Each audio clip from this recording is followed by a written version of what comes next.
Hi! Oh, hello, everypony. Everynyan. Hello! How's it going?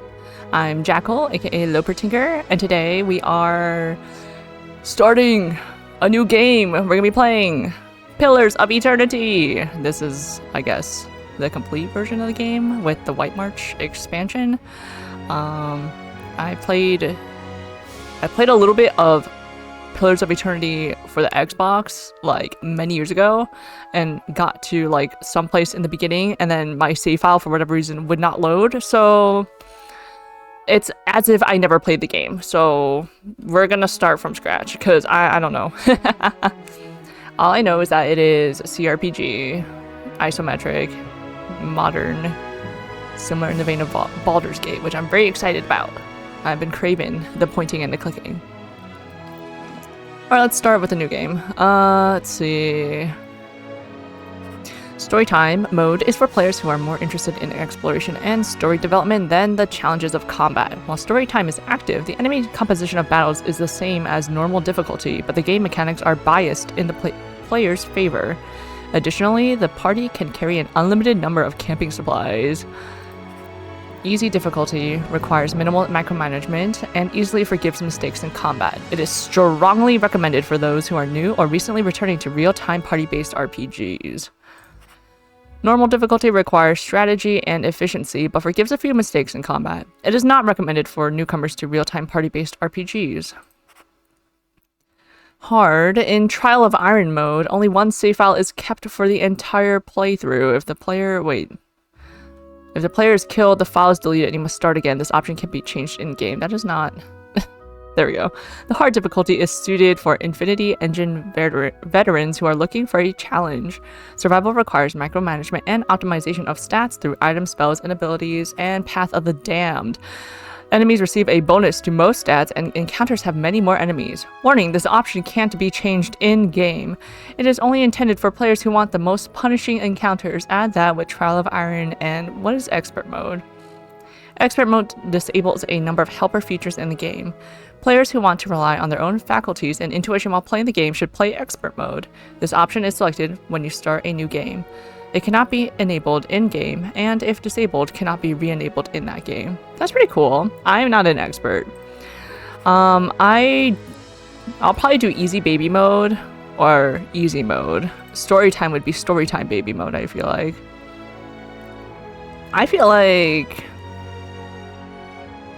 Yeah, let's do easy mode. Let's go. Let's play it. Let's not go too crazy with difficulty, and let's not go too easy. I can take a challenge for sure. If my audio, please let me know if my audio is okay. I was testing it a little bit. I think I found a good balance. Hopefully.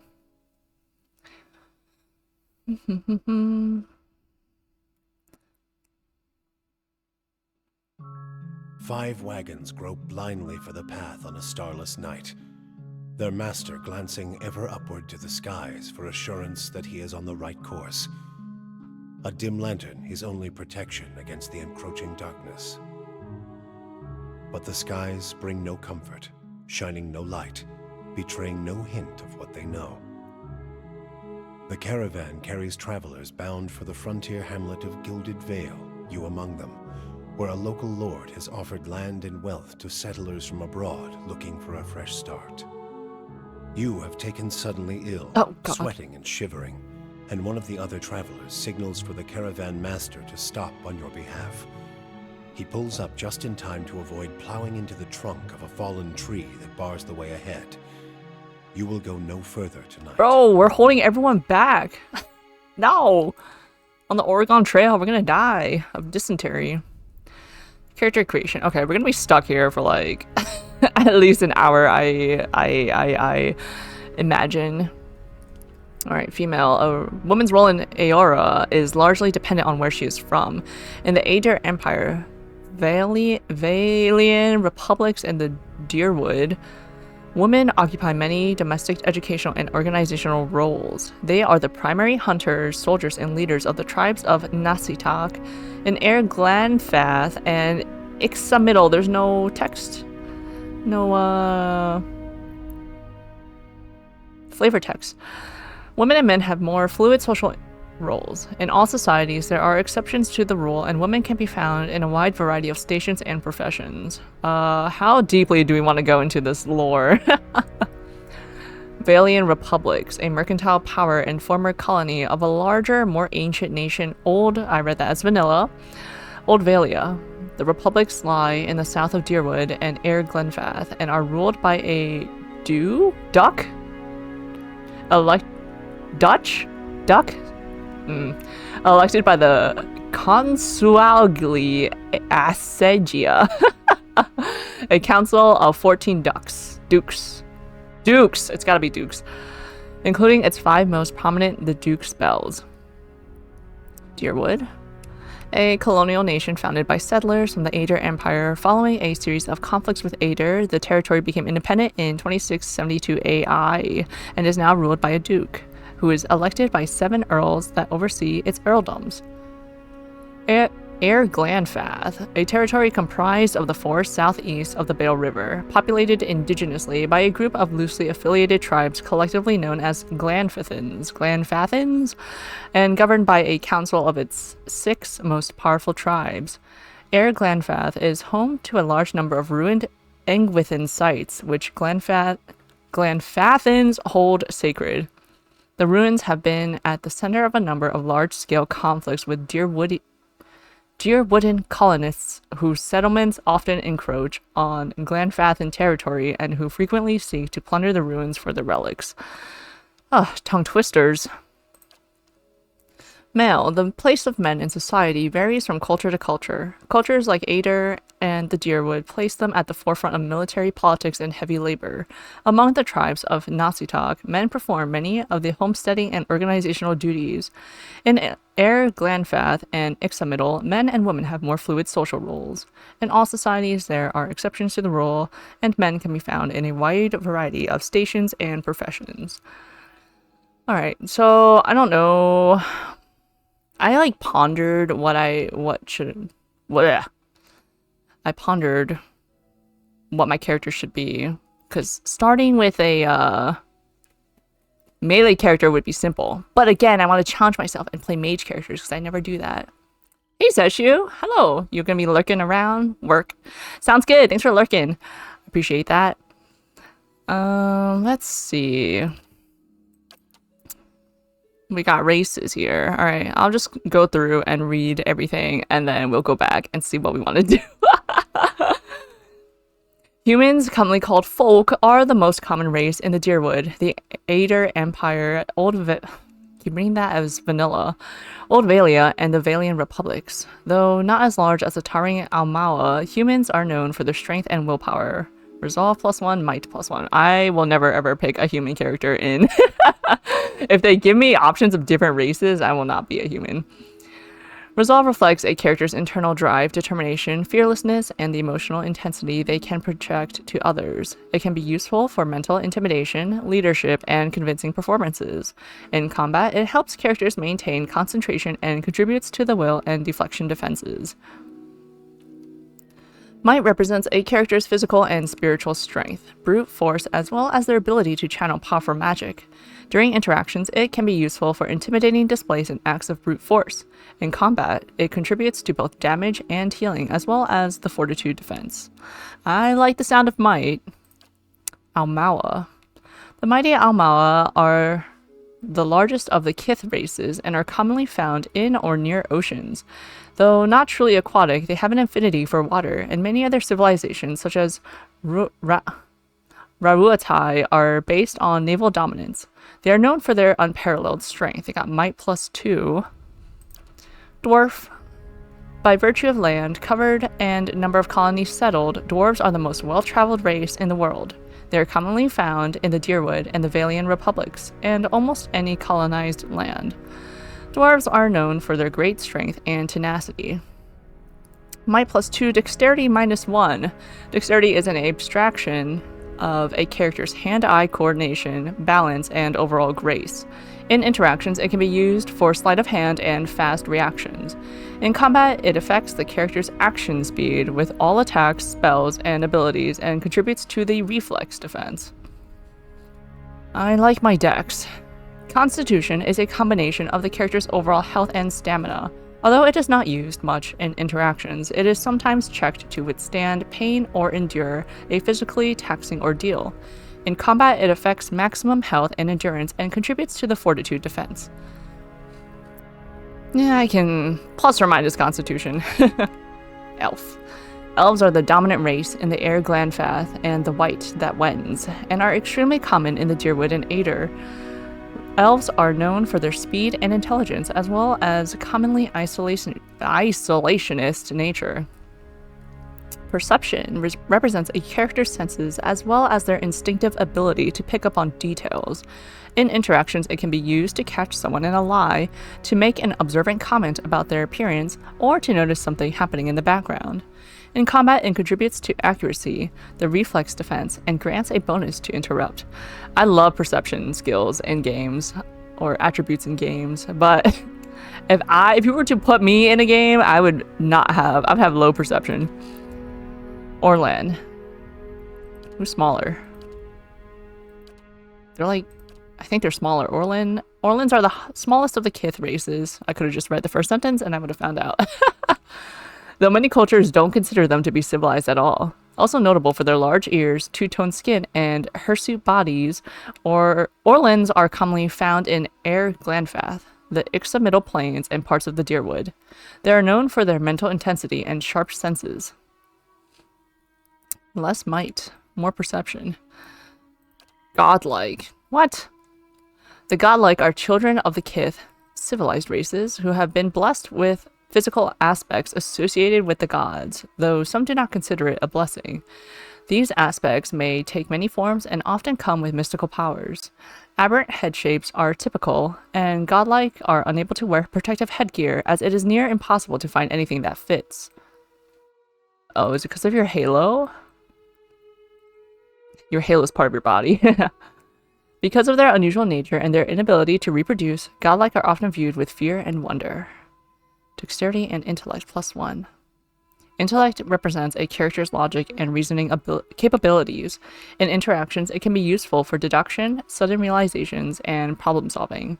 In combat, it contributes to the will defense and influences durations and areas of effect for all abilities and talents. Alright, so out of everyone so far, or all the races so far, I am drawn to the Almawa, and the Orlan. Godlike, I feel like, quote unquote, not cheating, but like those kinds of like the races that are like supposed to be like rare or whatever. I also don't really go for them. We'll be like somewhere in the middle. Let me just hit Almawa. Oh, there's sub-races for each. Wait, I gotta check everyone then. Hold on. You know how this is. This is a lore reading character creation stream, so... Just kidding. Hopefully I can get to the game. Meadowfolk. The most common humans in the Dyrwood, the Meadowfolk, or Thirten, have lived in that area for almost 2,000 years. Meadowfolk traditionally live at the edges of elven forests, working the open plains, hence their name. Most humans in the Dyrwood are Thirten. Fighting Spirit. Once per encounter, 5 seconds after being reduced below 50% endurance, folk temporarily gain bonuses to accuracy and damage. A per counter ability can only be used for a set number of times per combat. For example, an ability that has 3 uses per encounter may only be used 3 times during a single fight. At the end of the combat, the uses will be refilled for the next encounter. Oh, okay. Once per encounter, 5 seconds after being reduced below 50% endurance. 5 seconds is a long time, though, during battle. Endurance represents a character's short-term survivability. Damage that is not absorbed by a character's damage reduction goes straight to their endurance and health. Potions and healing magic, such as from a paladin, priest, or druid, can restore endurance in combat. When a character's endurance reaches 0, he or she will be knocked out. A knocked out character can be brought back in combat through the use of a revive ability. Otherwise, characters will regain all of their endurance at the end of combat, assuming they're on the winning side. Okay, so it's like temporary health type thing. Accuracy is part of almost every attack, and it influences how likely the attack is to affect the target. Accuracy is defined primarily by a character's class and level, but it is also influenced by perception, talents, and other active effects, such as spells or items. When an attack is made, the accuracy is compared to the appropriate defense on a target to determine how the attack roll will be modified. If accuracy is above the target's defense, it will be more likely to result in a hit or crit, less likely to result in a graze or miss. Any ability or talent that does not use a weapon as part of the attack gains a small accuracy bonus based on the level of the character. That does not use a weapon as part of the attack. Damage. We know what damage is. Damage types, though? There are 8 damage types in Pillars of Eternity. Slash, pierce, crush, burn, shock, corrode, like acid, freeze, and raw. Raw damage? Damage types are used to determine how easily a target resists damage of that type based on their damage reductions. A creature or suit of armor may be very resistant to one type of damage, but quite vulnerable to another. Some weapons or attacks may do multiple damage types, or list an or between their damage types. When an or is listed, the attack will always do the damage type that the target is most vulnerable to. Okay, that's convenient. Raw damage is the only damage type that ignores all damage reductions and is generally associated with poisons and similar effects. Gotcha. Ocean folk. Kabandra originated near the equator on the other side of the globe and are currently the most widespread human group in that region, but they have also migrated to the far reaches of the world. Ocean folk are the dominant culture in the Valian republics and are also common in the Deerwood. Are they all fighting spirit? Yeah. Savannah folk, Natlin, comes originally from just south of the equator, and with the exception of some groups that migrated north, have remained in the same location for over 10,000 years. The name Natlin literally means original, while quite common in Reedceras. Savannah folk are not usually seen in the Deerwood and the Valian republics. Reedceras, Deerwood's neighbor in the north, to the north. Reedceras is a nation firmly rooted in its Eothasian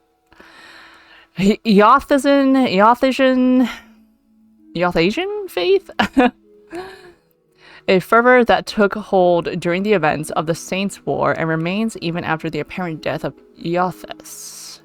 Okay. Is there like more? Okay, no. So that's just the race.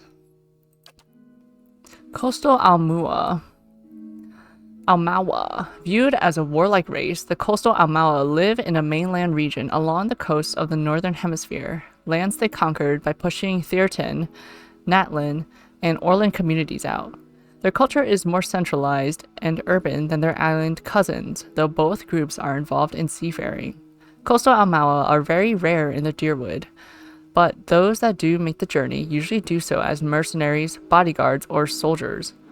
Towering physique. Coastal Almawa gain bonuses to defend against prone and stun effects. Prone characters can't take action. Dexterity is reduced by 2. Reflex and deflection are reduced by 10.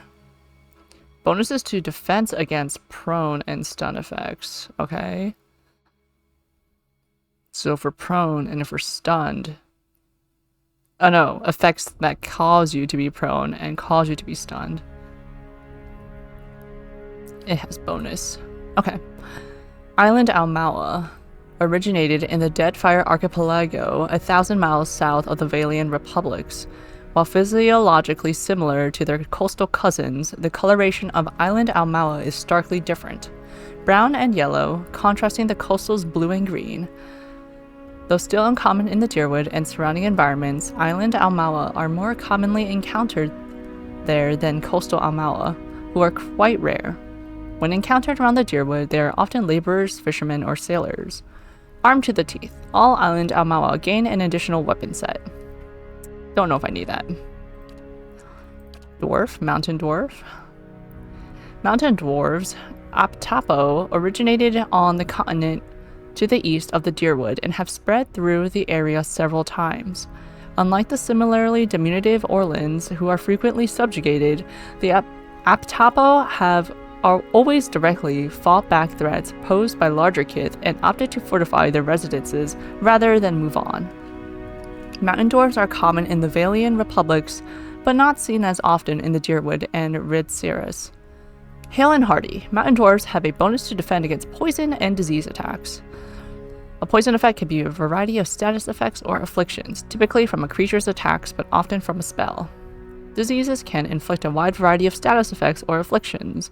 A disease effect is typically from a spell, but often from a creature's attacks. Now the opposite. Boreal dwarf.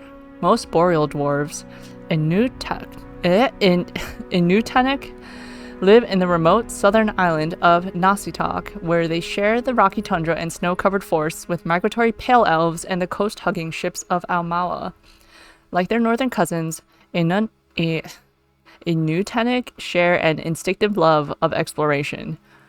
Boreal dwarves are somewhat common in the Valian republics, but seldom encountered in the Dyrwood.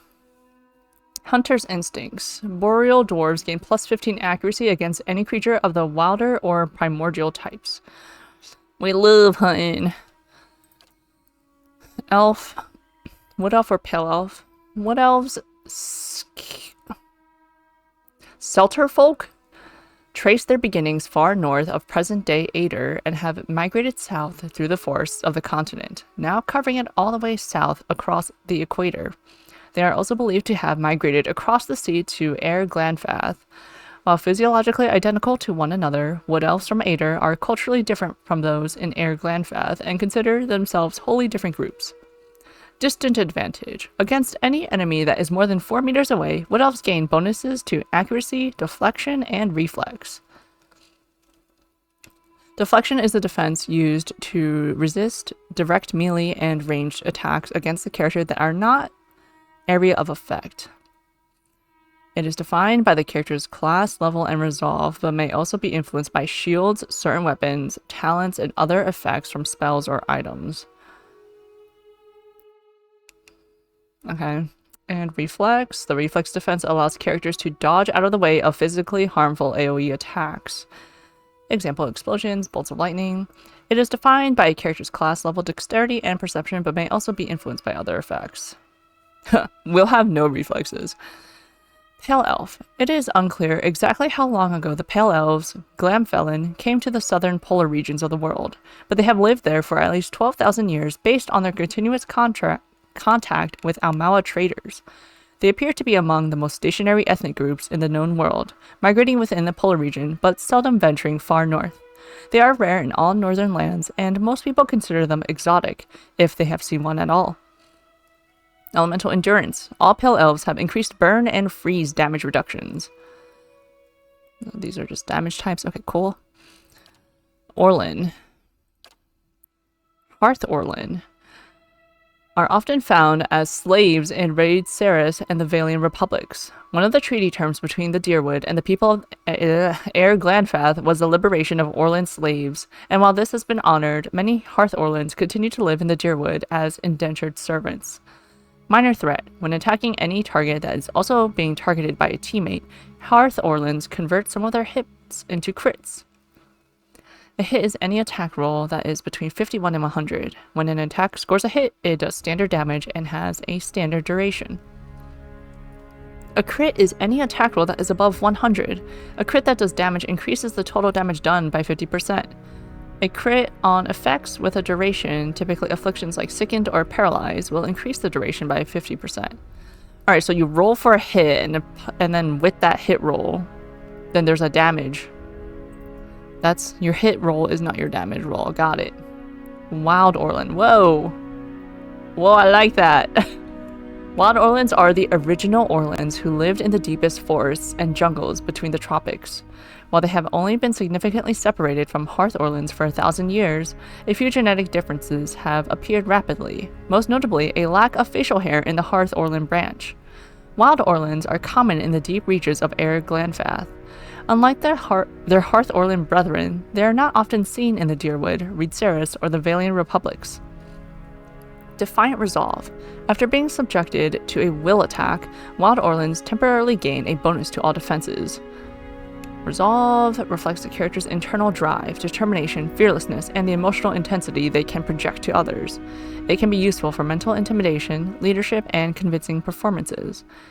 In combat, it helps characters maintain concentration and contributes to the will and deflection defenses. The will defense opposes attacks that are mentally based, e.g., a spell that mentally paralyzes the target. It is defined by a character's class, level, intellect, and resolve, but may also be influenced by other effects. Whoa. There are 4 defenses in Pillars of Eternity. Deflection, Fortitude. Okay, Deflection's a physical. Fortitude, Reflex, and Will. Fortitude is... well, Will is mental. Reflex is, like, automatic. Each defense is used to resist a different category. Oh, Fortitude, is that the, like elements, the defense type? Each defense is used to resist a different category of attacks through the attack roll. Deflection is used to resist most direct weapon attacks or attacks that are similar to weapons. Fortitude opposes physical attempts to overpower a character or attack their body internally, via a poison. Physical area effect attacks like fireballs and lightning bolts are resisted by reflex. Almost all mental attacks are opposed by will. Fortitude, Reflex, and Will are all based on pairs of attributes. Might and Constitution define Fortitude. And Might is your, like, power, and Constitution is your, like, health. That makes sense. And Fortitude is that. Dexterity and Perception define Reflex. That also makes sense.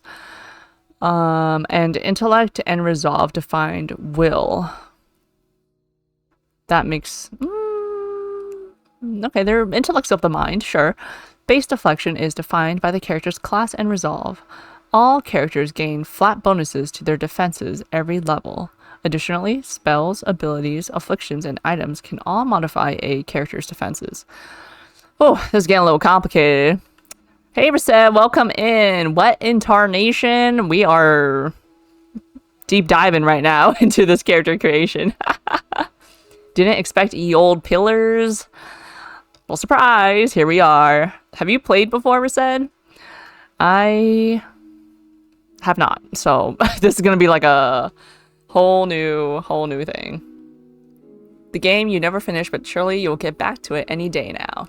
Any day now, surely. Yeah, this is we're just ASMR reading right now. Not ASMR. Not ASMR reading. We're just reading story time. I'm going through all the races and their sub races. Right now I'm leaning towards Almawa and Orlan. Well, actually I really like the Wild Orlan. Just they're fuzzy little things. Alright, godlike. Oh my god. Like Death godlike. Oh god, wait, can I zoom in? What is that? What is that? Is that a shell on your face or is that your face? You got 95% done with main quest. Got to the point of no return. Left off to do the DLC and clean up some side quests. Got distracted and that's where you left off. Oh, you were so close. Dang.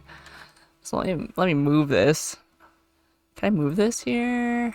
Let me rearrange my windows a little bit so it's easier to see you guys.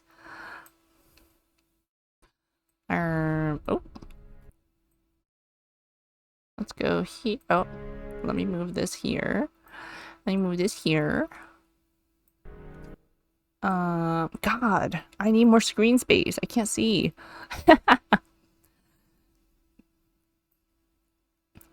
I was actually thinking because like the difficulty modes, there's like a was it Trial of Iron or something like that where you can you know, if you die for real. What if you get to like the very end and then you died from some like stupid thing. That would be a pity. So you know a thing or two, maybe you'll be able to be some help, but that was years ago. Definitely won't be as helpful as you could be in Baldur's Gate. Not a problem. I definitely appreciate any input that you may have. Otherwise, we'll be in this together. A friend of yours did Trial of Iron, but he cheesed it. That's still gotta be fun. I love cheese and cheesing. Death godlike are the most distrusted of their kind. Strange growths cover their eyes, or in some cases, entire face, giving them a sinister appearance. The growths are transparent for the godlike, but opaque from the outside. What? Hiding their features. Death godlike are commonly killed at birth because many cultures consider them to be harbingers of doom. That's so mean. He was backing up safe, so if he died, he could just restore them. Oh. Different kind of cheese. That's a different flavor of cheese. Which kind of beats the point of the exercise, yeah. I'll say. Death's Usher. When Death Godlike attack an enemy with 25% or less endurance, their damage is increased. No, I never do any skills that are like that. I don't. That's risky. I don't do that. On certain difficulty settings, if a character is reduced to 0 health, he or she goes down and is either maimed or, if already maimed, killed.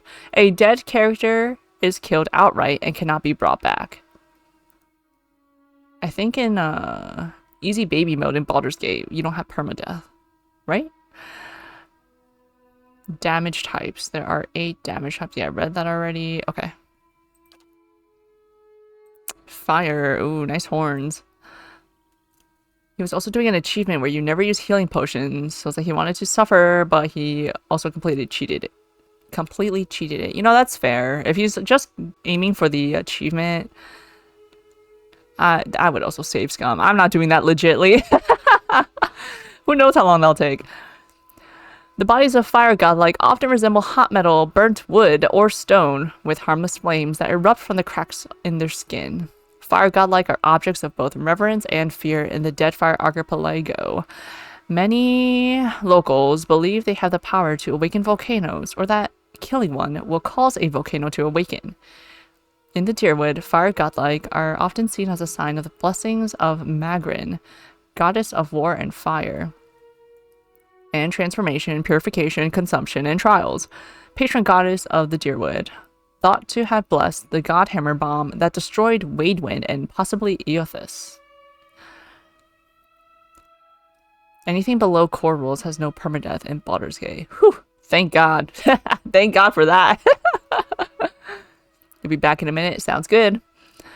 Battleforged. When reduced below 50% endurance, fire godlike glow like metal in a forge, gaining damage reduction and doing a small amount of fire damage to any creature who hits them in melee. Oh god. When an attack hits, there is one primary means of mitigating damage reduction. Damage reduction value is usually derived from armor, but many creatures have natural damage reduction, or can raise it through the use of magic, abilities, talents, or other equipment. Damage reduction is subtracted directly from all incoming damage, e.g. an attack that initially does 20 damage to a target with 7 DR would be reduced to 13. That's math, that makes sense. Damage will never be reduced below 20% of the initial incoming amount. When this minimum value is hit, you will see a min message in the combat log on the attack line. Note that many suits of armor and many creatures will grant different damage reduction values against the different damage types, and there's 8 of them! Lower DRs protect against less damage, making the target more vulnerable to attacks of that type. Okay, that makes sense. The higher the DR, the better. Moon godlike are the most tolerated of the godlike. While their skin tone and a large moon-like growth on their foreheads may be strange to some. That's a growth? That looks like it's floating there. Their appearances are generally considered more palatable by the other kith. Sailors have many beliefs about moon godlike and their propensity to bring luck, though there is little agreement as to what kind of luck they tend to bring. Silvertide. Every encounter, when reduced below 75%, 50%, and 25% endurance. Oh, every encounter, comma, when moon godlike generate waves of healing moonlight that restore endurance to them and their allies. Oh, that's pretty good. Nice, passive. Nature godlike. Oh, I like their downturned ears. Nature godlike appear to be a fusion of human and animal features, often covered by plants, moss, or fungi. This has led to the common stigma that they are diseased, and many are killed at birth because of it. Many druidic... Wait, do godlikes... Is it just like a random chance that the baby that someone has is a godlike, no matter what race you are? I guess so, because they said godlikes can't reproduce. So no wonder they be killing them at birth. Yeah, no wonder why they be killing the death godlikes at birth. That's scary. Like, why did my baby look like that? Many druidic orders have a keen interest in nature godlike because of their general curiosity as to how souls occupy animals, plants, and stones. Ooh, stones have souls here? Wellspring of Life grants a bonus to might, constitution, and dexterity when endurance is below 50%. Alright, let me see if there's a, like, whoa! Big difference between the appearances of male and female. I like checking out sexual dimorphism. Oh my god, they're gigantic! The Almawa. Oh, it's the Navi.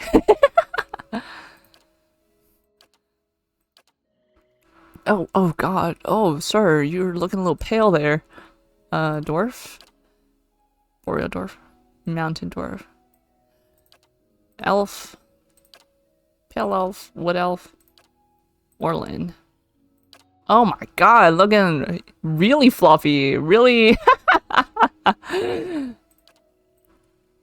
I like the female wild Orlins look better, I think. What am I doing? Godlike. Nice mohawk. Nice antlers. Moon godlike. Oh. Oh, dang. Okay. Yeah, no wonder why you can't wear helmets. Fire godlike. I like the female one better here too. Death godlike. Dude. It looks like in Skyrim. That cult, pretty much. Around the Markarth area, and they wear the scary wooden helmets with the antlers. I did not like that. Or that area. Female. Yeah, this is so... I like this. It's the perfect amount of scruff. Oh wait, Orland's might -1. Ooh, I did say I love might, but I guess we're doing might -1. That's fine. Alright, class. Fighter, the default. Fighters form the front line of disciplined armies across the Eastern Reach. Though they are most commonly found in cultures with an organized martial structure, fighters can also be encouraged as wandering mercenaries, bodyguards, and other types of sellswords. The common element that unifies fighters in their heavy focus on endurance and melee defense. Starting ability, constant recovery. Ooh, fighters continually regenerate endurance at a modest rate during combat. Oh, I love that. Recovery is the amount of time that a character spends between actions. Longer actions result in proportionally longer recovery. Armor also has a large effect on recovery. Generally, heavier armor inflicts longer recovery penalties. But that recovery is different from this recovery. Athletics +1, lore +1, survival +1. Athletics, adventuring is tiring work. In addition to the hazards of mortal combat, adventurers have walls to climb, rivers to cross, and pits to leap over. Once per encounter, characters with athletics can use the Second Wind ability to recover lost endurance. A higher athletic score increases the effect of Second Wind. Is this passive or is this like active? In conversations and scripted interactions, athletics is used for physical feats like climbing, swimming, and jumping. Lore represents a character's accumulated miscellaneous knowledge and trivia, often of occult or esoteric topics. Outside of conversations and scripted interactions, lore is used to activate scrolls. Higher lore values allow the character to use higher level scrolls. Survival allows characters to choose from a variety of long-term bonuses each time they camp. The first 6 ranks grant the following bonuses. 1. Damage reduction. 2. Received healing multiplier. I read that as multiplayer and I got really confused. 3. Bonus movement. 4. Accuracy bonus versus creature type. 5. Increased consumable duration. 6. Bonus damage versus flanked enemies. After the 6th rank, the previously earned bonuses become more powerful in the same order they were received. Survival can also be used in conversations and scripted interactions that involve wilderness challenges or specialized information about nature. Oh, math. Endurance. 42 plus 14 divided by level average. What? Health. 5 times endurance. High. Okay, I like that they're saying what this is, like, relatively speaking. Health is long-term damage only regained through rest and certain talents. So there's endurance, which is your temporary. Okay, I get it. Damage that is not absorbed by a character's damage reduction goes straight to their health and endurance. When a character's health reaches 0, they will either be maimed or killed depending on game settings. A maimed character who is reduced to 0 health will always be killed, regardless of settings. Unlike endurance, a character's health does not get restored after combat, but characters have much larger health values than endurance values. Okay. Accuracy, deflection. Okay, well that's a fire. There's so many classes! Alright, barbarian. Do they? Okay. Brutes, madmen, berserkers. Though city-dwelling people often use the term barbarian with a dose of disrespect, these rural warriors are respected by their communities for their ferocity and fearsome presence on the battlefield. Barbarians have a special, almost religious role in some cultures, but in many places, the undisciplined, fearless style of the barbarian is simply how warriors conduct themselves. Starting ability is Carnage. When barbarians hit with melee attacks, they automatically make reduced damage attacks at all other enemies within a short distance of the target. That's pretty good. Athletics +2, survival +1. Very high endurance and health. Okay. Paladin. Oh, what a boring fit. You're back. Welcome back, said. Paladins are martial zealots, devoted to a god, a ruler, or even a way of life. They can be found in any culture where a fanatical group of like-minded individuals have formed a warrior society dedicated to advancing their cause. They don't sound fun to be around. Had to get yourself sorted because you saw I was streaming as soon as you got back home. Oh yeah, no worries. Do what you gotta do. Let's see. Where was I? Their cause. Period. Among those aligned to their worldview, paladins are viewed with respect and admiration, if a bit of fear. Many paladins hold leadership positions in armies and mercenary companies, but in the heat of battle, their fanaticism often overrules the chain of command and common sense. Truth bomb. Starting ability, Faith and Conviction. Paladins have an inherent bonus to all of their defenses. Over the course of the game, the value of this bonus may shift based on the reputations the paladin gains relative to the behaviors that are preferred by his or her order. Oh, that sounds like it has potential to be silly fun. Okay, everything is average. But I guess because of your Faith and Conviction ability. Chanter? In every culture across Aora, there are chanters. Many historians consider chanters to be the most ancient workers of magic, their hallowed phrases stirring the collective memory of wayward souls around them, compelling them to regenerate magical effects in a kind of reenactment. It's like the, what are they called in Castlevania? Whisperers? Are they also chanters? Something like that. In some societies, chanters form organized groups of storytellers and researchers, but in most parts of the world, they are just a time-honored part of local folk traditions. Speakers! There we go, thank you. They just be yapping. Phrases / chants. All chanters can continuously speak chants made up of magical phrases. Phrases produce passive effects and help build a chanter's power until they can use an invocation. You don't even remember what you played? Probably Fighter. fighters, good all-rounder, it looks like. Passive. A passive talent or ability is one that can be added to a character where the bonus is gained automatically. For example, a character with snake's reflexes gain their bonus to reflex saves automatically. Invocations. Powerful magical effects that chanters can create after they have spoken a required number of phrases through their chant. I don't think I would enjoy playing a chanter. It sounds like you have to wait for your... Well, I guess it'd be the same for like all classes. When you attack, you just gotta wait for it to be done to like actually hit. Because of their whatever that term was, I don't... Very low endurance. Nah. You heard good things about ciphers? Ooh. We'll see once we get there. After priest. Priests are devotees of Aora's deities and practitioners of religious magic. While all priests dedicate themselves to specific gods, priests' power is actually derived from their personal beliefs. In contrast to most paladins, priests tend to focus on philosophy, teaching, and the relationship of religious organizations with common folk. The reception of priests in any given part of the world depends largely on how their god is revered or reviled by the people who live there. I was actually thinking about, because healing is mad useful. What if we played as a support character this time? We can heal and use magic and stay in the back, not be in the front lines, so we don't die. Less chance of dying. Holy Radiance generates a modest amount of endurance for allies around the priest. Any enemy vessels caught in the area take burn damage and may be frightened.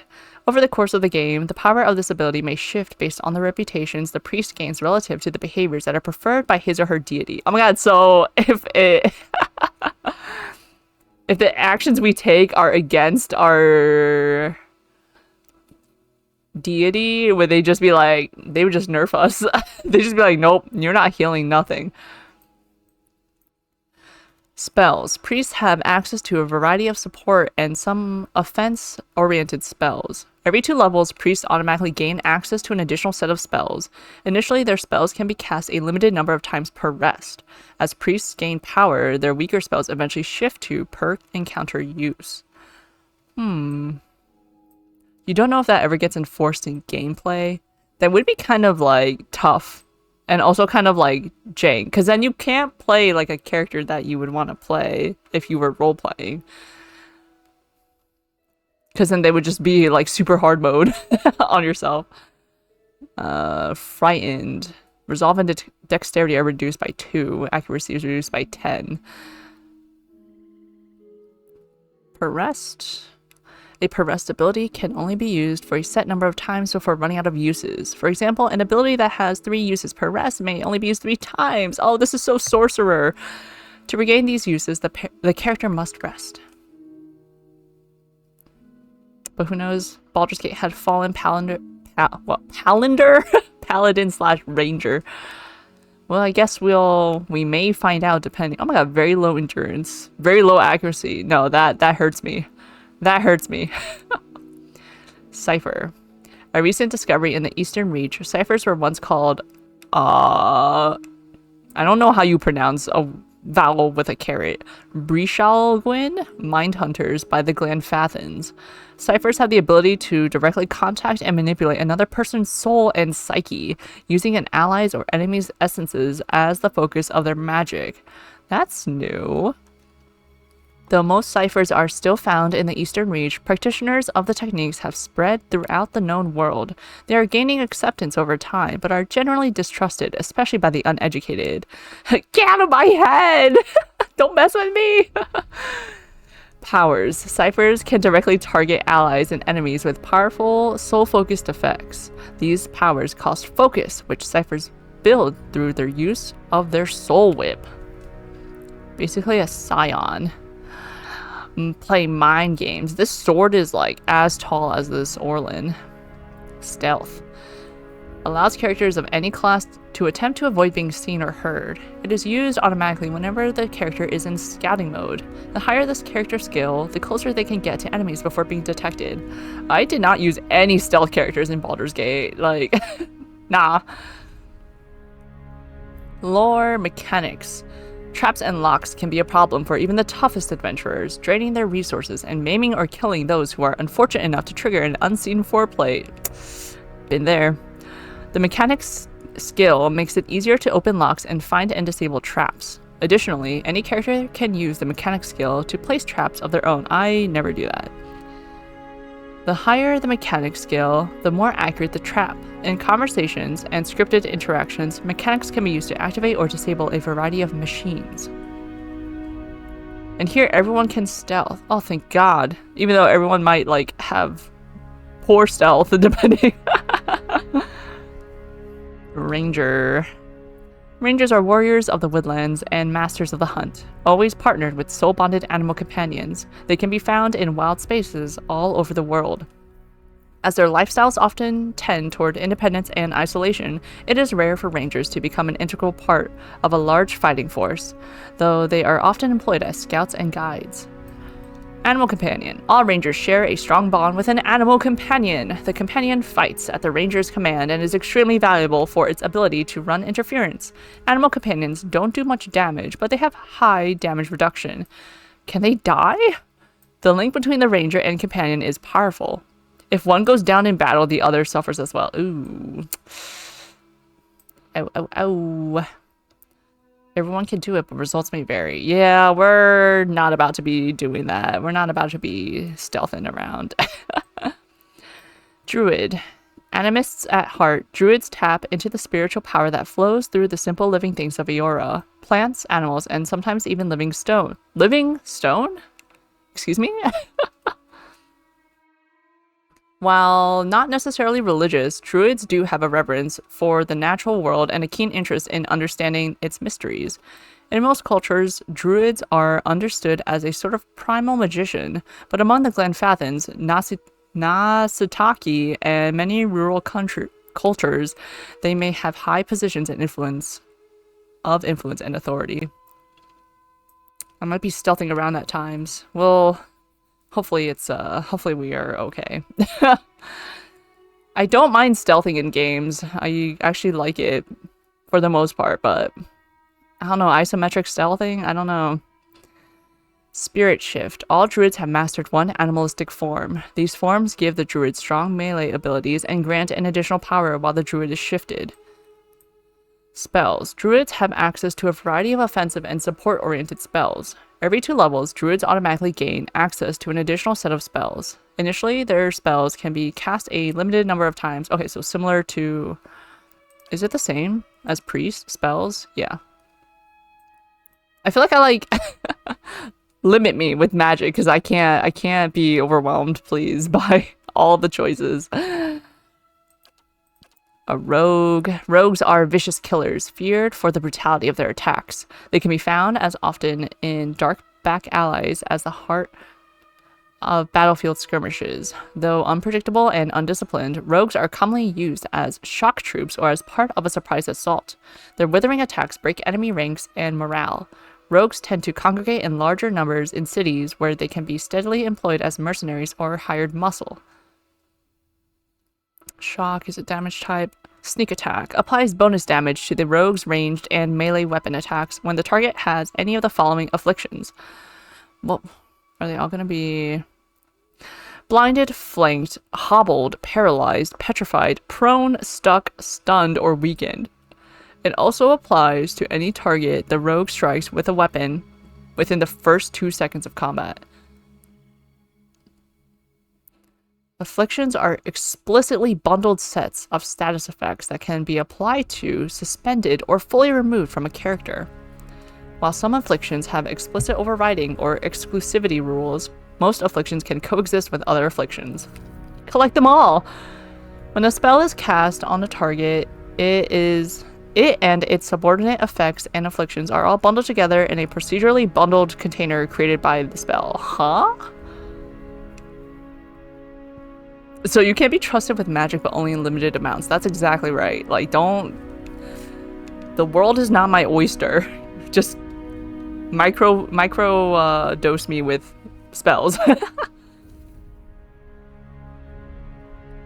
It and its subordinate effects and afflictions are bundled together in a procedurally bundled container created by the spell. Sure. If these procedurally bundled containers are applied while an identical version is in effect, e.g. blessings cast on someone already under the effects of a blessing, the new version replaces the old. Okay. No matter how many effects are on the target, generally only the best bonuses and worst penalties are applied. Some creatures can be immune to one or more afflictions. If so, these afflictions cannot be applied to those creatures. Ruh-roh, Mr. Wigglefingers. I don't think that was a microdose. Ruh-roh. Dude, at the end, I had way too many spells. I was like, what do I even do? I just spam them all. Blinded, accuracy is reduced by 25 for all sources. Perception is reduced by 4. Movement is reduced by 2. Flanked, deflection. Okay. Hobbled.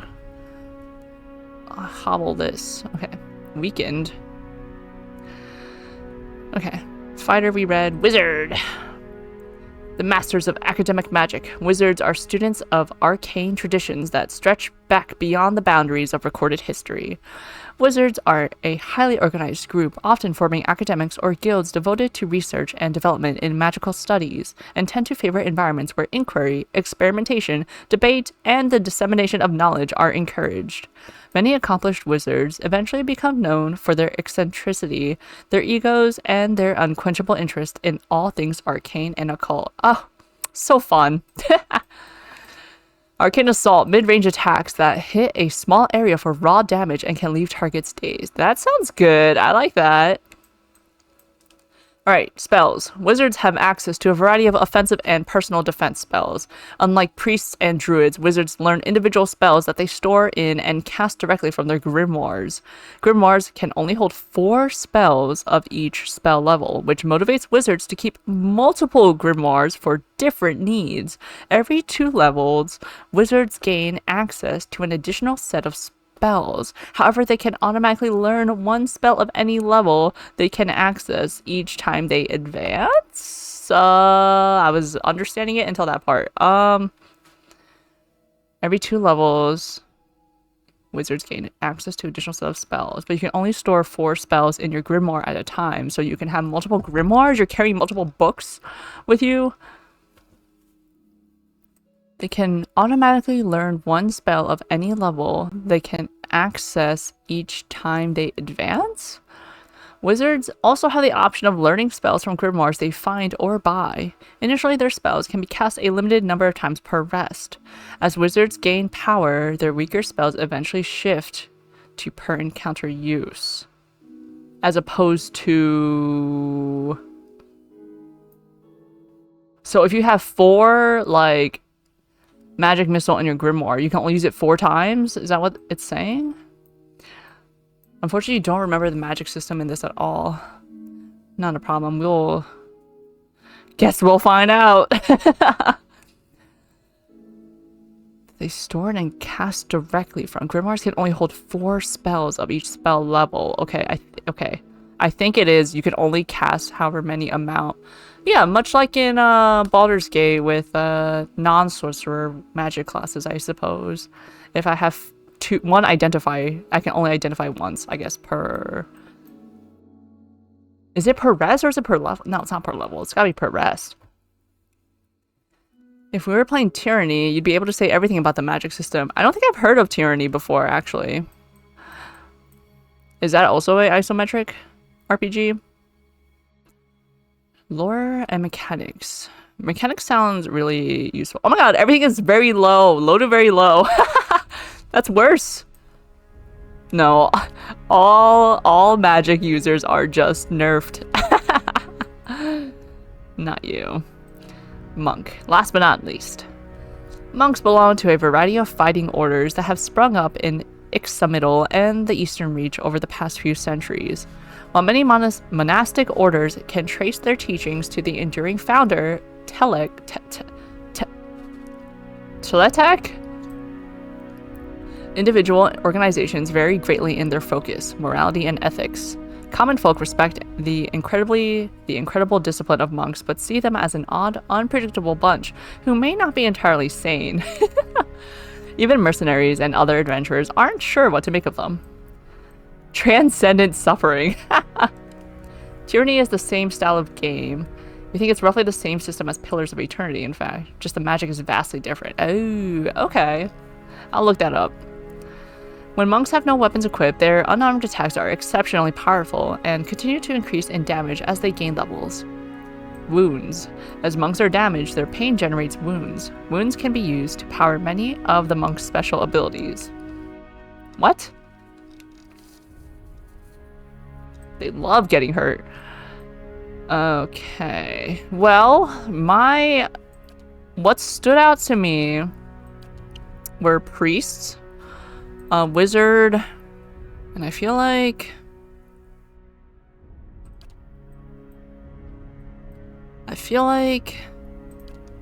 was it druid a little bit?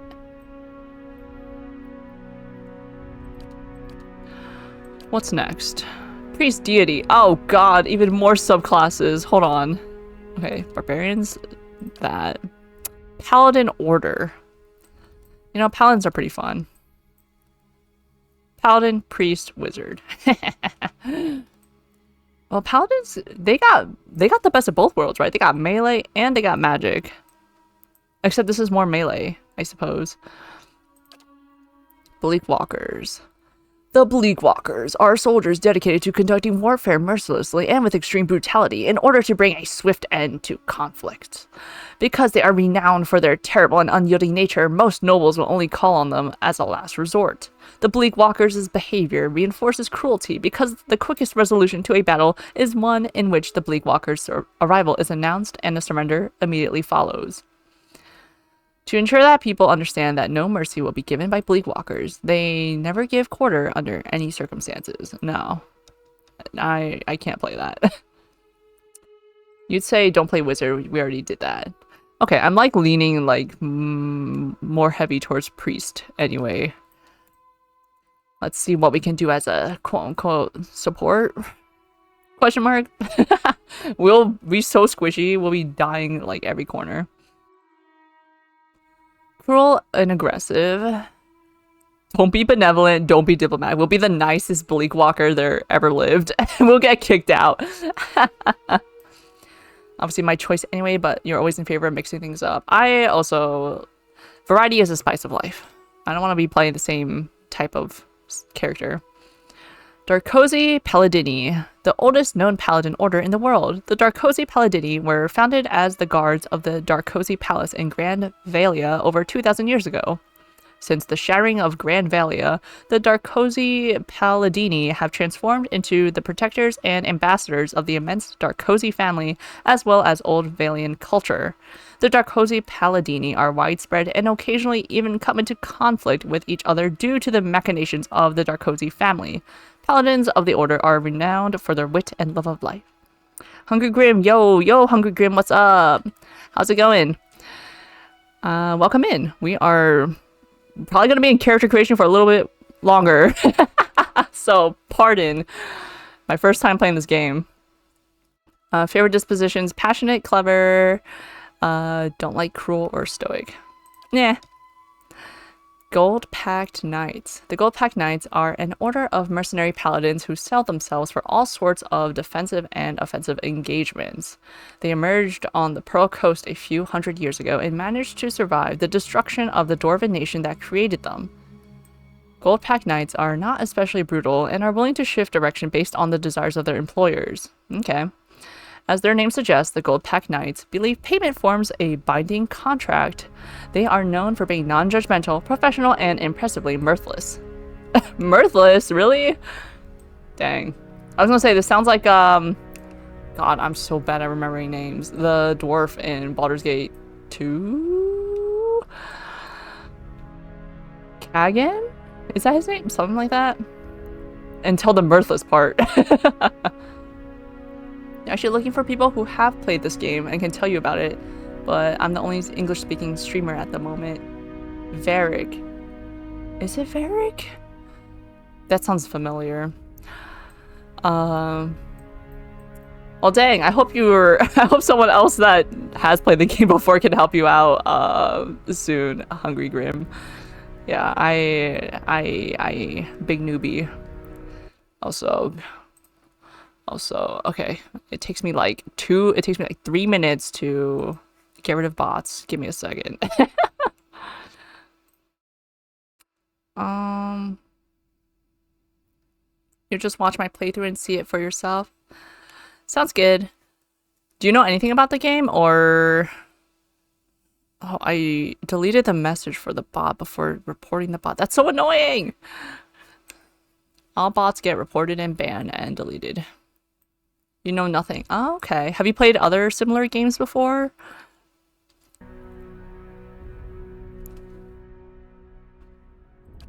Kind wayfarers. The most widespread paladin order, the kind wayfarers are guides and protectors for travel, often people of limited means traveling in dangerous areas. Kind wayfarers lack the noble prestige of other paladin orders, but are widely respected by commoners for their generosity and compassion. Kind wayfarers lack a centralized structure, and many members operate independently in remote areas. Though the order is known for not being wealthy, in recent years they've improved their finance via cartography and working with groups like the Hand Occult to develop travel guides for little-known parts of Aora.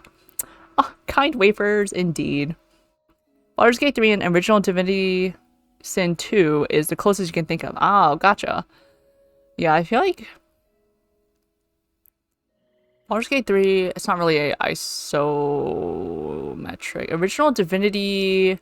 Divinity Original Sin 2. Yeah, those are definitely more modern types of games. I feel like a comparison to this game is probably Baldur's Gate 1 and 2, and I feel like that those, so far at least, it seems like those are simpler, quote unquote, compared to what this game may have to offer. But if you're okay with learning a bunch of mechanics, I feel like you can do this. This is also a more modern game, I guess. Yeah. Yeah, it's like what, 2017? Shield Bearers of Saint Alkga. Heck, you got unlucky. Was at a store and they had a random Lego D&D minifigures and you got one pack. Didn't get anything you wanted. Oh, dang. Well, at least they're not like duplicates or anything, right? Duplicates are the worst. You can learn anything if the something is interesting enough. That's the spirit. I love that. I just know the I read everything, so bear with me. I appreciate your patience. I appreciate you sticking around. But no obligation, of course. If you like lore, it seems like this game has like a lot of like lore and stuff like that. I'm okay with lore. I appreciate it. I'm not a big, deep lore diver, but you got an Arakoa Ranger, and they look cool, but wasn't what you wanted. I don't even know what that is. But at least they look cool, I guess. What were you aiming for? During a peace negotiation, an archer from the Kingdom of Ader shot the noblewoman emissary of Kulkin, Elka, in the arm, provoking battle. Elka nevertheless made a second attempt at negotiation, accompanied by 3 elven knights whose only arms were shields they held in front of Elka to protect her. Elka succeeded, helping form the Ader Empire. The knights who protected her founded the Shield Bearers of Saint Elka, who continue to act as guardians and diplomats in Ader and beyond. They are well known for their honesty and skill in negotiations. Don't be cruel and don't be aggressive. It's a bird person? Ooh. We're hoping to get Lady of Pain from Planetscape. Lady of Pain, dang! Sounds like quite the character. Priest. Okay, wait, hold on. Chanter? What is this? Phrases. Oh, good lord. Oh, good god, no. We're not doing that. Cipher. Okay, these are just like skills or your spells. Druid, alright. Oh, bear, boar, cat, stag, wolf. Okay, what does a bear do? Has a high damage reduction and can invoke a terrifying roar. Modal. A modal ability is one that causes a effect to occur continuously while it is active. For example, a paladin's zealous auras grant bonuses to everyone near them for as long as they are active. Modal abilities are often grouped so that only one modal ability in a category can be active at a given time. These groupings are reflected by how the abilities are organized on the action bar. That's a lot of words that I don't understand what that means right now. 4. Regenerates lost endurance and inflicts damage over time with its melee attacks. Cat. Naturally fast attack and can burst into even faster attacks for short periods of time. A stag. Higher defense and can attack groups of enemies with its melee carnage attack. Oh, and a wolf. Moves quickly and has an attack that can knock enemies prone. Fighter abilities. Oh, that's so simple. We love that. Monk. That's also very simple. What is this? Oh my god. Yeah, don't give me that. That's a lot of skills. How many, 8 levels? 8 spell levels? Rogue. Crippling Strike. Blinding Strike. This is similar to the icon in Divinity Original Sin. I don't know if it's a, universal icon.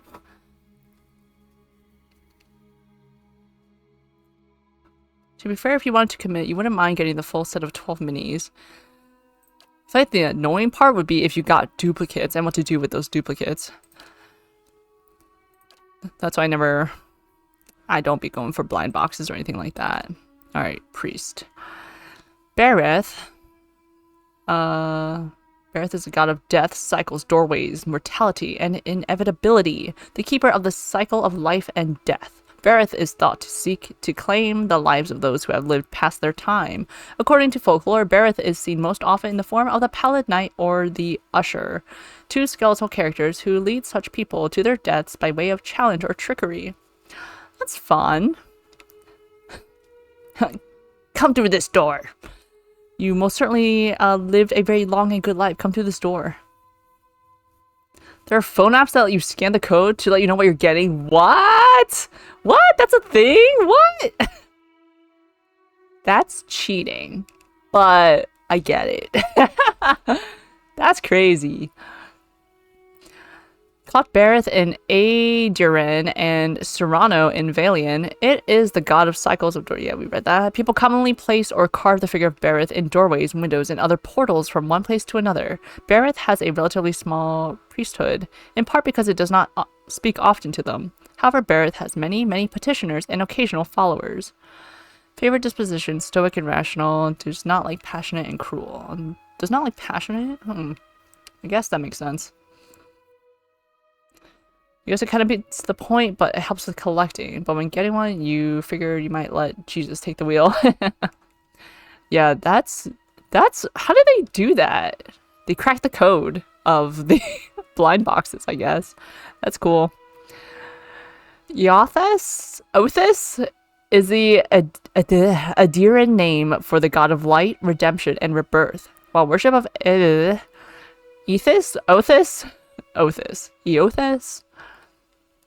is still popular in the Ader Empire and Reedceres, the faith is outlawed in most cities of the Dyrwood due to events of the Saints' War, in which Saint Waidwin, who had supposedly become a living vessel for Eothas, attempted to invade the Dyrwood before being destroyed at the gates of Halgor Citadel.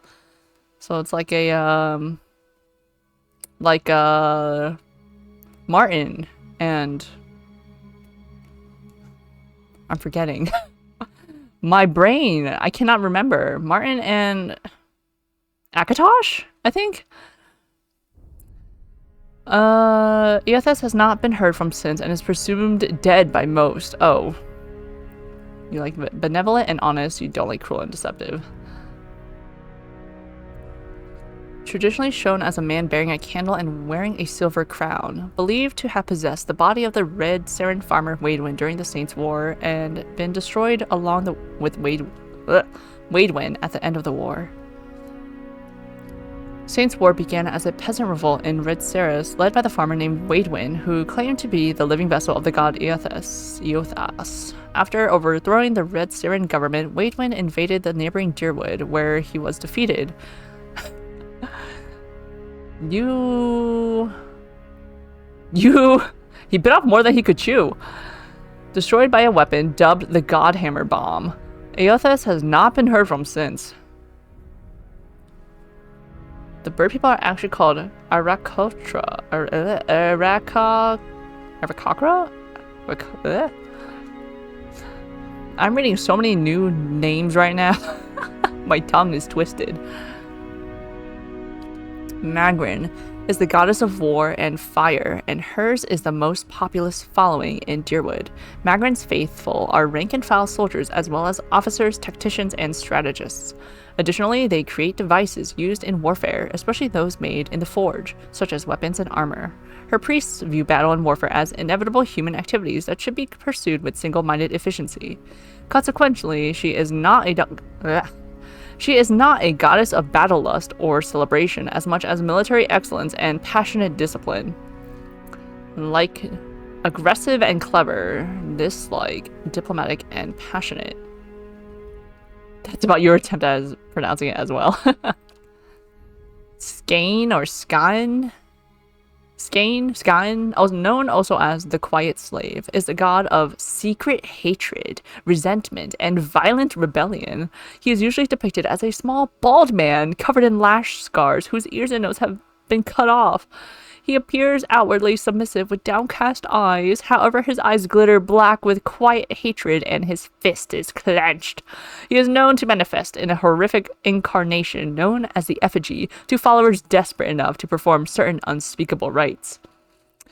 In Deerwood, Skaan's faithful often double as torturers and executioners, delighting in the fall of high-status prisoners. Sounds like a good time. Deceptive and cruel, benevolent and aggressive. God of defiance, violent rebellion, secret hatred, covert plots, resentment, and envy. Frequently pictured as a disfigured and scarred slave and worshipped most often by the subjugated and destitute. Whale. Whale is the god of dreams, secrets, mysteries, and revelations. Inscrutable even to the other gods. Whale has no determinate gender or consistent appearance. Its symbol is the eye through the look and number of the eyes. Though the look and number of the eyes often change, people pray to Whale both to protect their secret as well as to unravel the mysteries in front of them. Followers of Whale are known for many strange and unusual practices, possibly for good reasons, possibly for no reason at all. Let's see. Cryptography, obfuscation, perception, dreams, and visions. Whale is in and of itself a mystery with no consistent form or gender. Its followers revel in the acts of creating and unraveling mysteries. Okay, actually reading through all this, I'm not feeling priest anymore. I feel like it would just confine me to my role, and I don't want to do that. Same with paladin.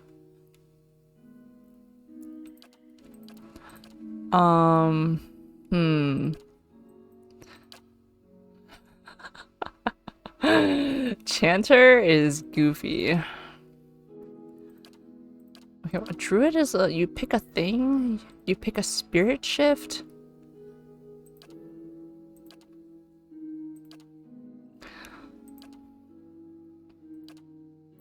I don't think I'll do ranger or rogue. I feel like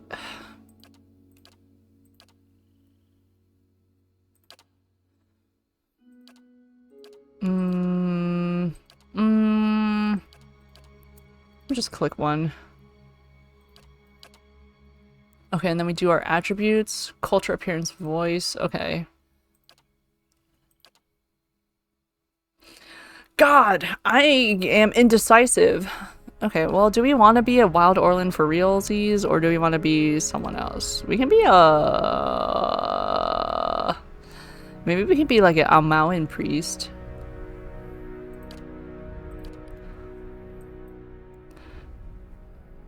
Pronan stun. Armor to the teeth. Paladin?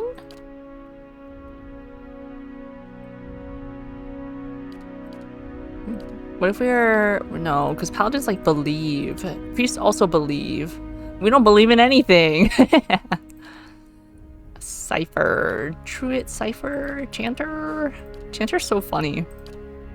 At the sight of their comrades, their heart grows bold. This is what you chant?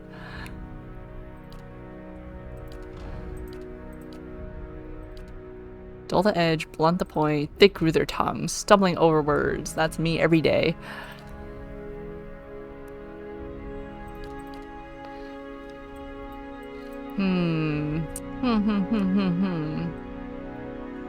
What if we're a druid?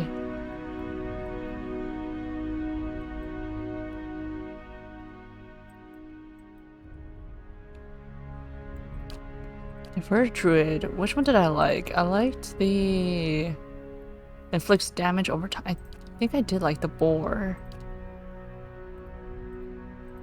Let's go with boar. Okay. Attributes, it would be might and intellect, and then resolve. Recommended for druid. Highly recommended for druid. Might and intellect. Okay. Can I? All right. If these two, okay. Yeah, we gotta be smart. We gotta be smart. But we're not smart. Reasoning, logic and reasoning capabilities. Problem solving. Okay. Yeah, 15 points. Resolve. What if we give you high resolve and decent might and intellect? Let me just do 5 in each. Oh. Is the max 20? Yeah.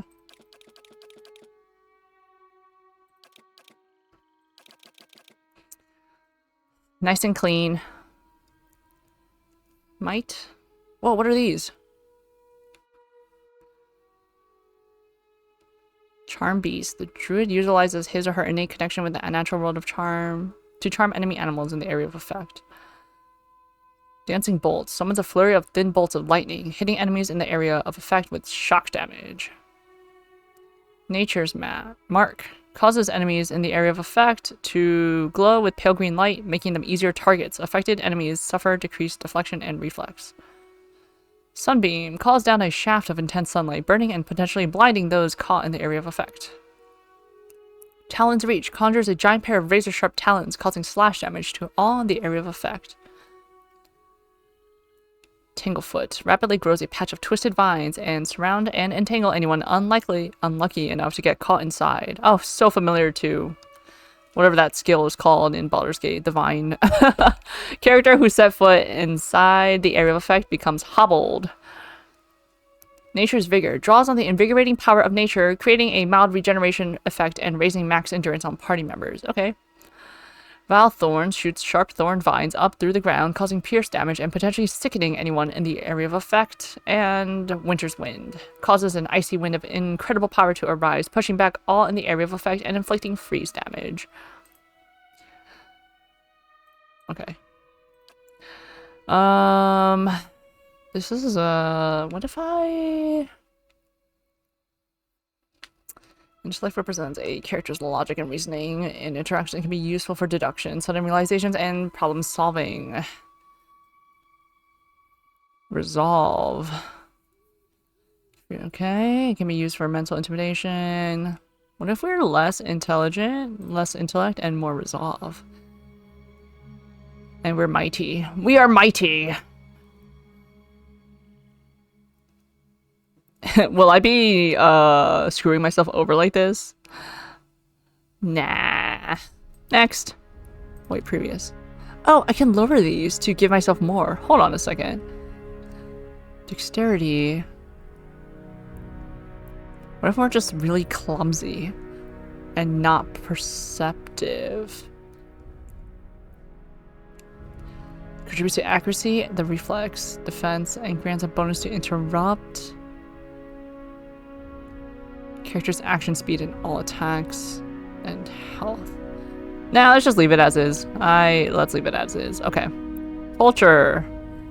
The Ader Empire is currently the largest and most powerful force in this part of the world. It is centered around the equator and has a tropical climate. Though the Empire has colonies in numerous areas of the world, Greater Ader is at its heart and houses the majority of its humans and elven nations. Deadfire Archipelago, consisting of the nation of Nasitak, dozens of Almawa settlements, and hundreds of lawless pirate-infested islands that stretch along the southern sea. Deadfire is home to boreal dwarves, Almawa, and a mixed variety of other races.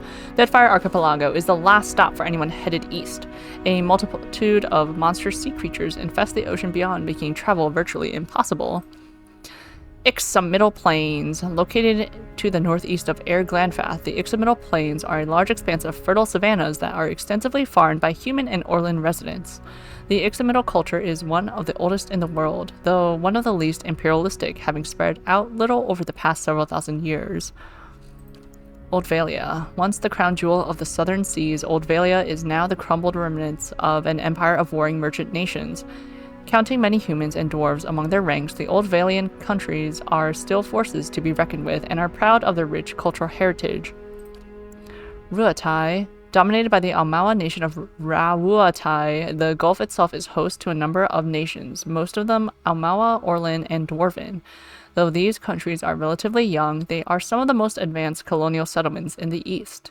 The Gulf is a land of riches and resources for those who can take them, though the entire coast is often pummeled by violent storms. Okay, that sounds good to me. The Living Lands is the mountainous region of a large northern island renowned for its diversity of plant and animal life. Its weather is unpredictable and its ecosystems vary dramatically from valley to valley. The Living Lands are home to an assortment of races in a variety of colonial and independent settlements. That also sounds nice. The White That Wends, a large cracked southern expanse of polar ice. The White That Wends is home to pale elves and small colonies of daring explorers, outcasts, and adventurers. While virtually no plant life grows in the White, it is home to many hardy species of dangerous animals that forage from the sea or prey upon each other to survive. Let's go with Ruatai. Background: aristocrat from Ruatai. You've lived your life amongst the nobility. Your days have been marked by lavish meals and extravagant parties. Your conversations peppered with talk of pedigree and bloodlines. No. Dissident, you've made a name for yourself as a troublemaker. Disrespect for authority and a lack of care regarding the rules are recurring themes in your life. Drifter, you never quite fit in no matter where you go. Each new town is just a place to rest briefly before moving on to the next. You are more comfortable on the road, traveling the world. Maybe. Hunter, you live for the thrill of the chase, whether for glory or for sustenance. You have made your living taking the lives of wild creatures. Yeah, I'm a druid that hunts. Yeah. I'm a predator. Laborer, your life has been spent in the study of your craft. You trained and prepared, hoping to hone your skills and ply your trade. Mercenary, blade and battle is your way of life. You solve your problems by pulling out your weapon and applying force. Merchant, you've traded goods from all over the world, pairing items with buyers of all kinds. Scholar, for you, knowledge is a relentless pursuit. You hoard each kernel of information as though it were precious metal, and time you don't spend learning is time wasted. Slave, you have never known freedom. Shackles and chains have bound your existence, and someone has told you what to do your entire life. I want to be a hunter. Yeah. Next. Alright. Colors, I don't really care. Head appearance, no facial hair. 3 heads to choose from. I'm fine with whatever. 21 hair to choose from, okay. Ooh, wild. Ooh, bald, okay. We can be bald, that's totally fine.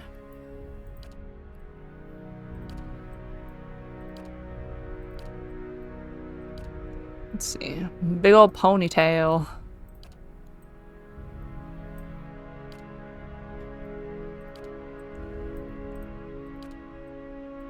A high ponytail.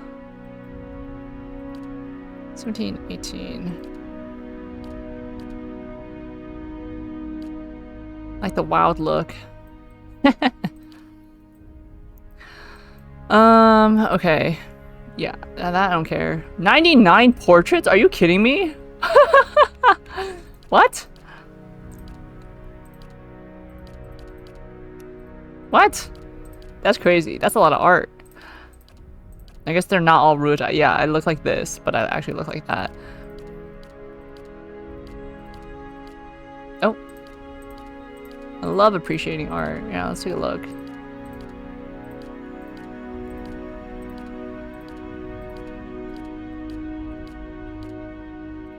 Grandma! Oh, I like this.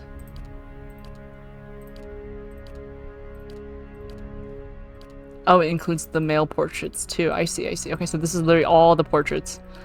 The characters.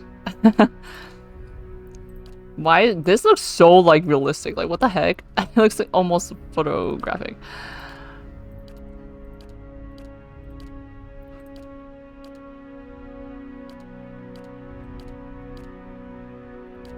Don't cry. Little baby, don't cry.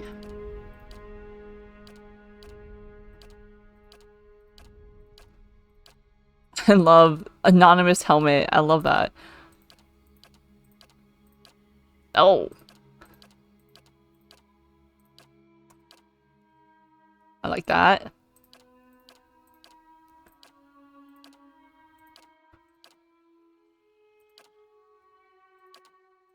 Are these the only Almauen portraits?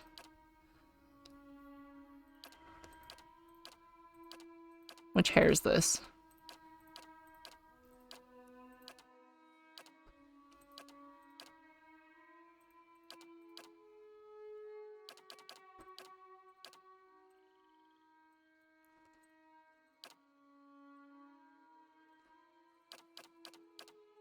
Okay, okay, okay, okay. Like this? Like this? Like this? Can I get green skin? Oh. Oh, oh. Oh. Oh. Oh. Oh. Oh. Oh. Go back to the default. I don't... Let's go with this. Okay, that's fine. Done? Oh, next. Female feisty? I've got this. Let's go! Quickly and quietly. Female stoic? Follow me. Let's go! Steady does it. Hey there. Watch and learn. Yeah! Easy does it. What is it? Oh, sinister. Now I am leader of the group. Let's keep quiet. Oh, no. Yes? Leading the way. No. To whispers and shadows. Yes? I shall lead us. Quick and quiet. Just say the word. I'll lead the way. Death to our enemies! I'll go on ahead. I'm here. I'm flattered. Yeah! Not a sound. I'm here. I'll lead the way. You're mine. You're mine. I'll take a peek. Hey there. Now I am the leader of the group. They won't see me coming. Well, leading the way. Charge! Let's keep quiet. Oh? I shall lead us. Finish them! I shall lead us. Finish him. Whispers and shadows. I've got this. Let's go! Keeping quiet. Huh? Follow me. Oh, I like that there's a none option if you don't want your character yapping. Easy does it. Hey there. Hey there. Watch and learn. I think I like the smooth. Female smooth. Alright, we need a name. Oh, I'm the worst at names. Nothing will beat Mr. Wigglefingers, I will say. Alright. What is she? She's a druid. She can transform into a boar. She's an Amawa.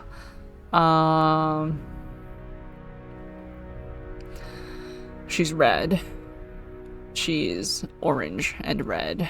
And she has markings on her face. And even though her appearance in her portrait looks green, but there's no green skin. And we're strong, we're mighty, and we have resolve, and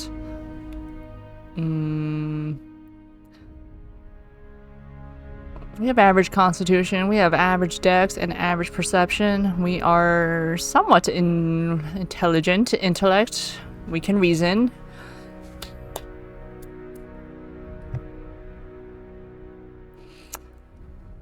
What are we? What are we? What are we?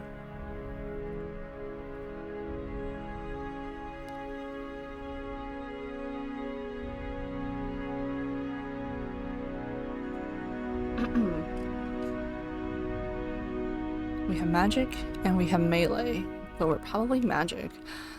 A boar. What's a boar? What's a boary name? Mm. Mm.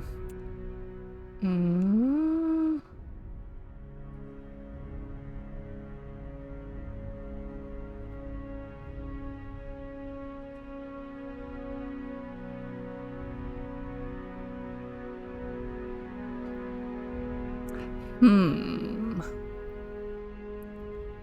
Druid. A Mawa druid.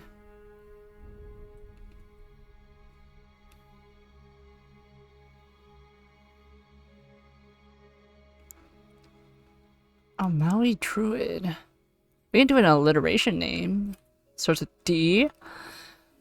D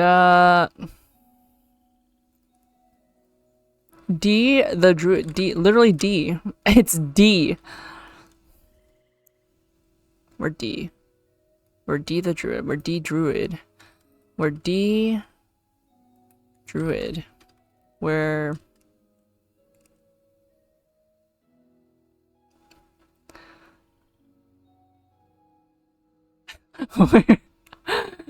we're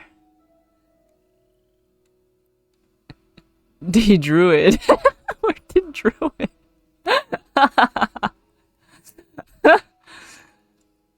Is that too obvious? Is there okay, alternate spelling for druid? We're D.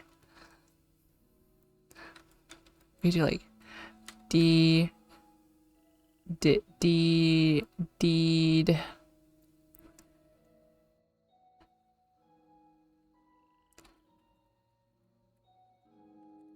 The druid. The druid. The druid. Yes! The druid. The level 1 druid. Alright. Character creation only took... It took less than 2 hours. Alright, that's a win. Journey to Gilded Vale. Caravan Master Odima. The Caravan Master finishes addressing the group, his bushy red mustache and sagging jowls quivering as if for emphasis. Everybody stays close to the wagons, got it? Stay out of the woods, and beasts take you if you were planning a stroll through those ruins up there. He nods toward a looming black mass on the hillside. Whole area's crawling with hut-dwelling types who would be happy to stick an axe in you for trespassing. So mind that you don't track mud on their sacred blazing rocks. Tonight, everybody stays put, and in the morning we'll get the path cleared. Gilded Vale's less than a day out. Understood? At last, the Caravan Master turns to you, frowning as he looks you over. Touch of the rumbling rot, could be. There's a Right, we're stinging sick. beetle round here carries it. You'll be fine once it passes your innards. Unless you don't drink water, course. Which case you'll be dead in a day. Cholera. There's a berry grows in these parts, small and pink, called a springberry. About the size of a fingernail. Give you cramps if you eat it, but the frontiersmen make a tea from it. Calms the insides.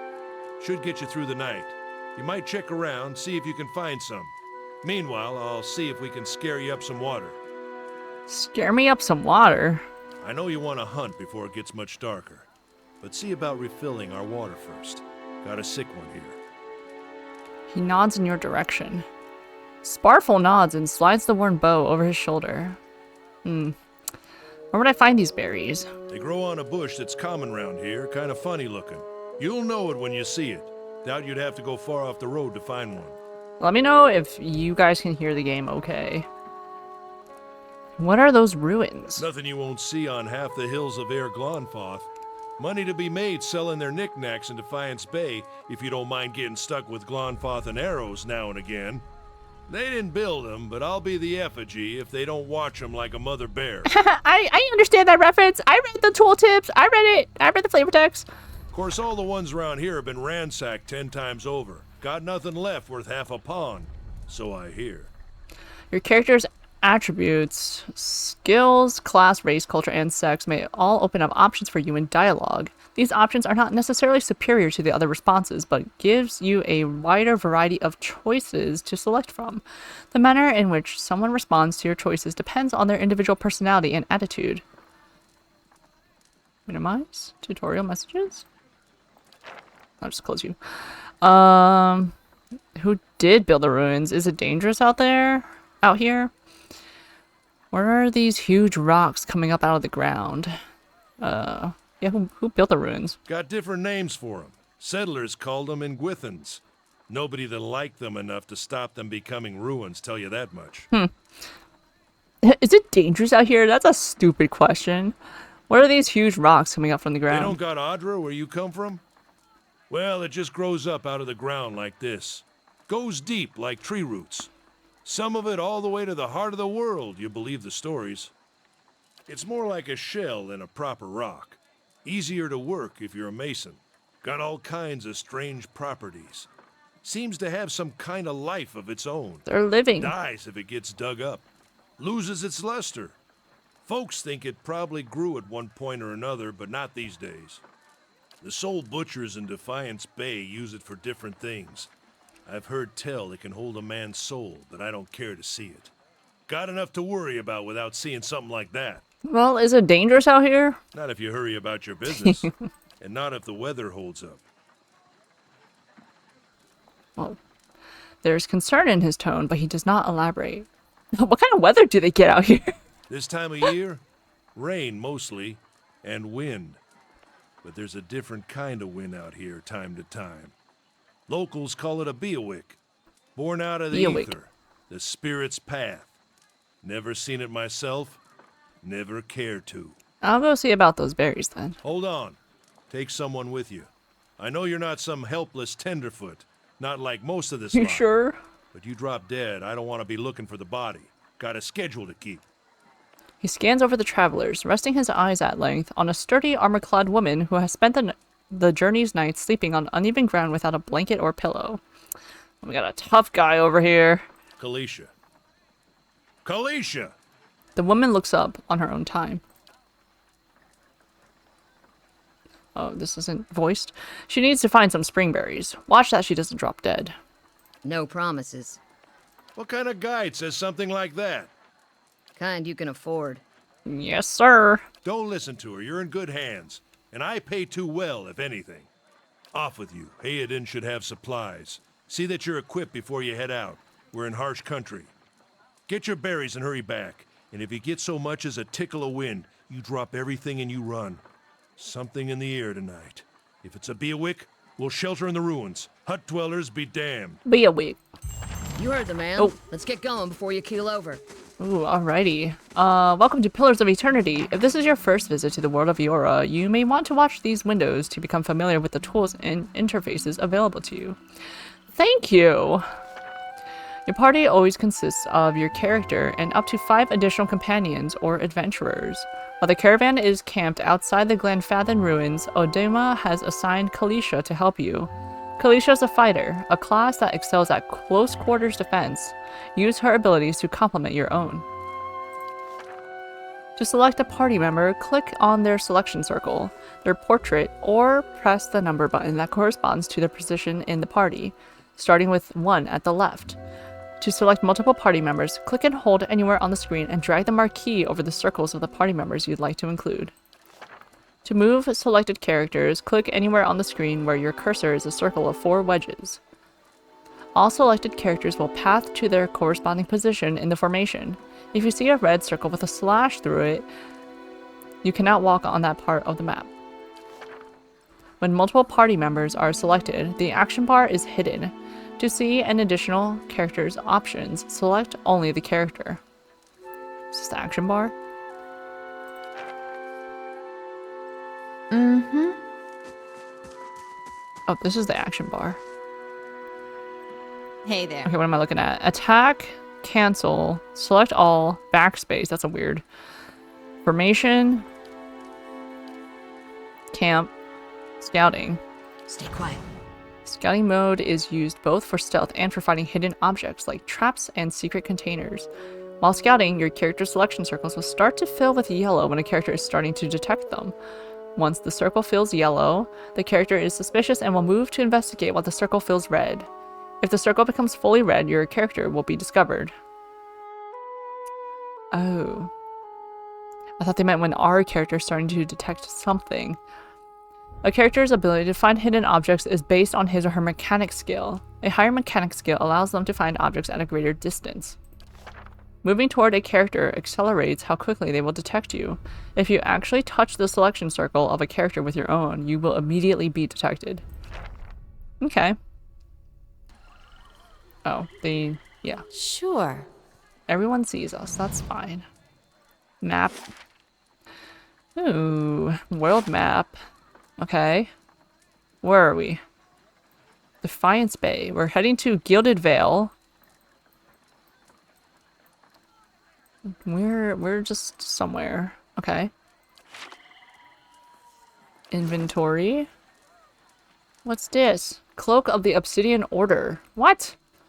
The Obsidian Order is shrouded in mystery, with even the Hand Occult having few clues about their origins. Some scholars have speculated that the Order's members are a diverse group from all over Eora, brought together by their love of exploration, fierce battle, and wondrous stories. What am I wearing? Headed armor. Damage reduction 4. Recovery speed minus 20%. Petted armor consists of heavily quilted wool or linen and offers modest protection against crushing attacks. Though it cannot protect against heavy attacks, it does not slow its wearers down much. Okay. Oh, I did not mean to hit enchant.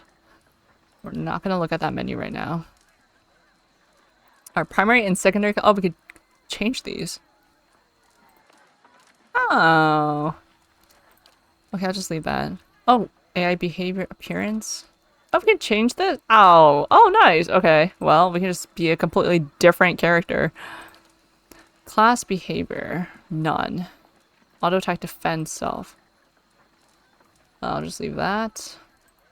Tiny obsidian worm. It's a pet. Aw. The small worm's scales gleam like dark glass. The creature all but vanishes in darkness, save for its bright little eyes, like twin rubies, and the faint smoke rising occasionally from its nostrils. Contrary to its fierce kin, it seems content to shadow your steps and curl up amongst your belongings. So cute. Ah. What is this? Pet slot?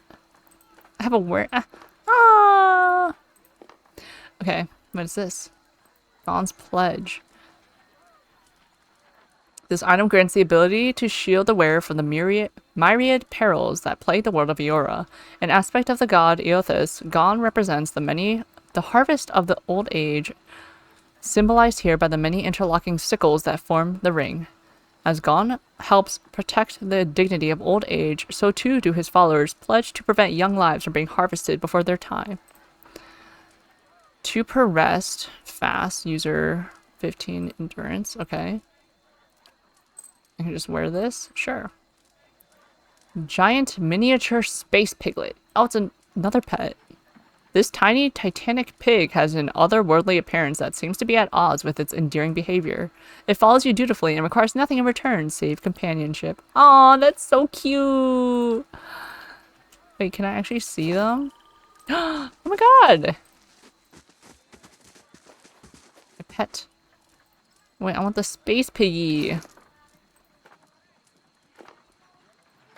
So what does this look like? This item can... Oh, it's a cloak to cover my... Oh! It's... Oh! Do I want to be wearing the Cloak of Obsidian Order? My space piggy... Yeah, my space piggy can hang out. It's fine. Crafting? Okay, you got nothing. There's no, like... I like the biographies in... Baldur's Gate 1 and 2. Alright, what are we doing here? Let's see. What you need? Go on then, before it gets too dark. Most people you encounter in the world are neutral or friendly. You can interact with them by clicking on their selection circle. Many characters will simply greet you and go on their way, but others will have larger conversations to explore. The merchant Theoden has a conversation that opens a store with equipment for Hey sale. there. Don't mind Odima. Carabiner. Is there like a... Ah, yes. Wait. What am I pressing? Wait, I want to be able to... Sure. Hey there. Hyoden. There you are. Okay. Anyone need supply? You see a man wearing simple but mostly neat clothes. He's transfixed, however, by a ragged tear in the seam of his tunic. Brought a whole wagon full of goods to sell, but not enough shirts for the road. He scratches one cheek with his knuckles. It's covered with uneven stubble, as if he hasn't quite gotten used to shaving on the road. Say, is there anything you need? I've got some basic traveling supplies for sale if you'd like to take a look. Let's see what you've got. Can I sell my pet? 75 copper. Retrain character store. Stores allow you to trade and sell your items for copper pieces or items to the store's inventory. Merchants buy items from you at a greatly reduced price. If you sell something, you may see it appear in the store's inventory with a much higher cost. Stores periodically refresh their inventories. Party stash. Ooh. No. Well, do I have a weapon? Is this different from... No. Inventory? There's no equipment character. Okay. Character. Party personnel. Personal. I'm in party. 1 hour, 15 minutes, and 27 seconds. That was all spent making my character. Fantastic. Stronghold options. Okay, wait. I want to move the camera with...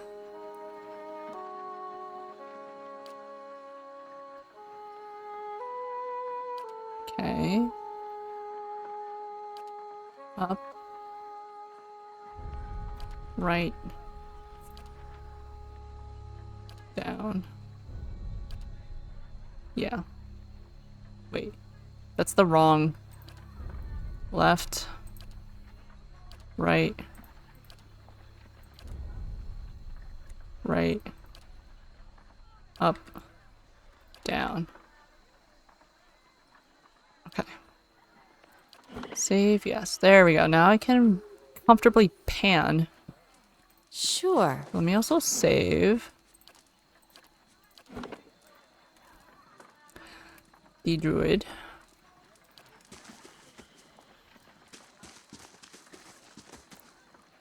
Something else you need? Who are you? I'm a trader, originally from the Adir Empire, but I've been trying to establish new business out here. Life on the road has brought some unexpected challenges, to be sure. And I'm sure you've noticed how prickly the locals can be. But we're here to make the most of things, right?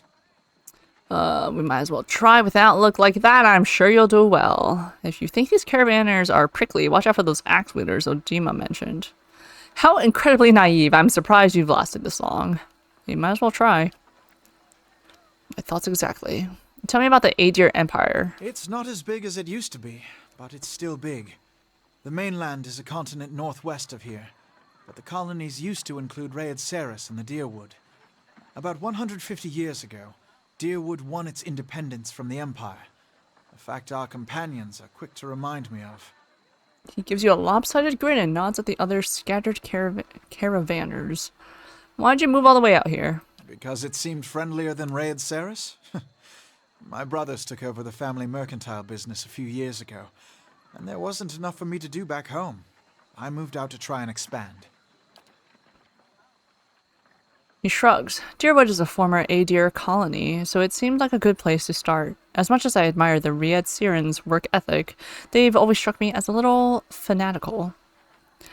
Sounds reasonable enough. That's high-minded of you. Seems like you got the short end of the stick. What?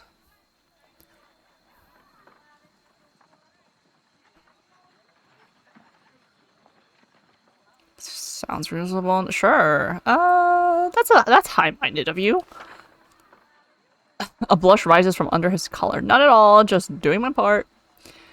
You now have one rank in a disposition reputation. These reputations represent how people perceive your personality throughout the world. Even seemingly nasty reputations will be favored by some people, and benign reputations often bring out the worst in certain people. No disposition is inherently good or bad in Pillars of Eternity. But if your main character is a priest or paladin, you must be careful not to misalign their disposition with what is favored by their deity and order, respectively. For the main character only, their dispositions will modify the effects of Holy Radiance for priests and Faith and Conviction for paladins. I'd better go. Okay, what's our, what did we get? We got a reputation? We got a what?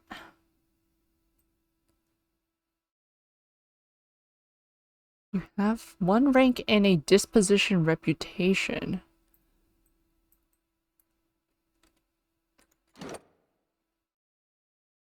Okay. But I don't see it. Alright, anyways. Caravaner. Alright, we gotta search for springberries. These tall glass green pillars appear as if they have sprouted from the earth. The flickering fire sets shadows dancing within. Little freaky deaky over here. Why do we stop here? So we can't get ambushed, that's why. I understand.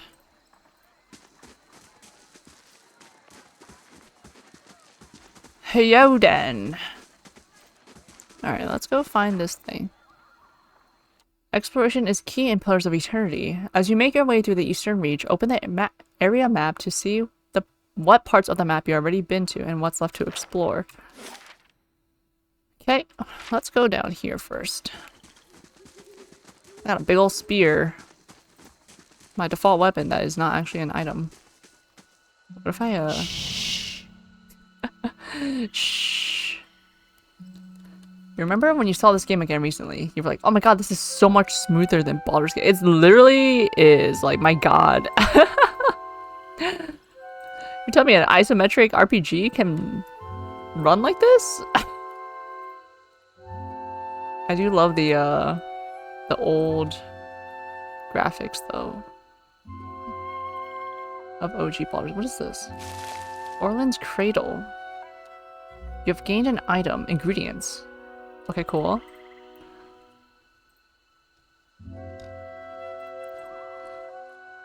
Wait. There's red building. Oh, who sees me? The horses? Girl got her torch out. That doesn't help. The fallen tree doesn't budge. Sap oozes from the jagged wound in its trunk. Not looking forward to trying to lift that thing tomorrow. Ma'am, did I ask? Just kidding. Alicia. We're gonna be perma-scouting.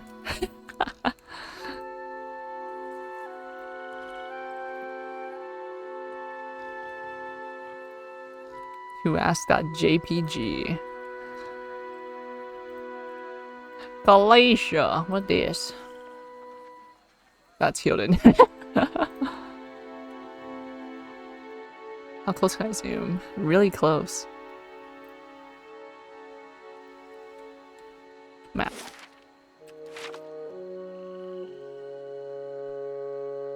Alright, enough with the sneaking. Sparfle. I'll have your water soon enough. Stream's not going anywhere. You're not going anywhere, Sparfle. What the heck? Shh.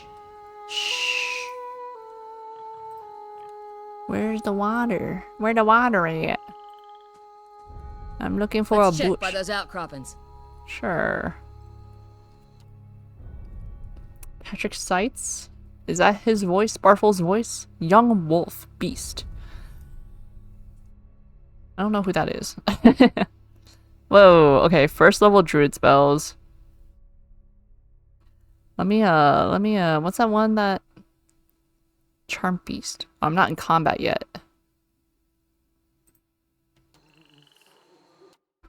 This wolf looks diseased. Sure. Ah! Pillars of Eternity combat uses a pausable real-time system. Because you will often manage more than one character at a time, it's a good idea to pause the game, issue orders, and resume real-time to see the orders play out. The options menu also contains many choices for automatic pausing when certain conditions are met, e.g. the start of combat. He's most famously known in games as the voice of Arthas from Warcraft. Oh. That's neat. I haven't played Warcraft, so I have no idea. Alright, I guess you can just attack. Hey there. We can do... Let's use our skill. Do I want to use my skill? Nah. Charming is a one guy, one thing. He's also apparently the English voice of Dio from JoJo's Bizarre Adventure. Oh. Huh. Patrick Seitz. He's gotta be in other things too. He's gotta be in something else that I know of. One of your characters has been engaged in melee. When characters are engaged, they immediately stop moving. If they move again, they will provoke a disengagement attack from the enemies engaging them. Your characters will also automatically engage enemies when they initiate attacks against them with melee weapons. He's pretty prolific, and I'm like, who's this guy? Patrick Seitz. Let me look this up real quick. It's gonna bother me. It will bother me otherwise. Over 100 projects? It's gotta be in something. Gotta be something that I know. Sometimes it's easier to place the voice rather than the name. That's true. Okay, so he voiced Nekozawa from Oron, English dub, which I did watch.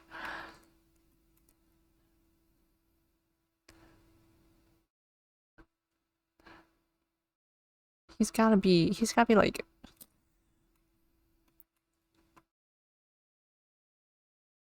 Okay, nothing... Oh, movies? Maybe in like movies. JK. I don't know. Video games.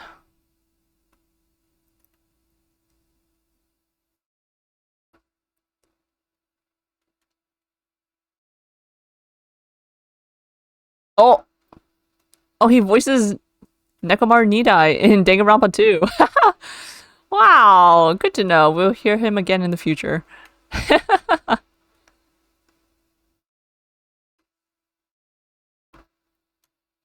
Fire Emblem 3 Houses. Cookie Run Kingdom? Dark Cacao Cookie?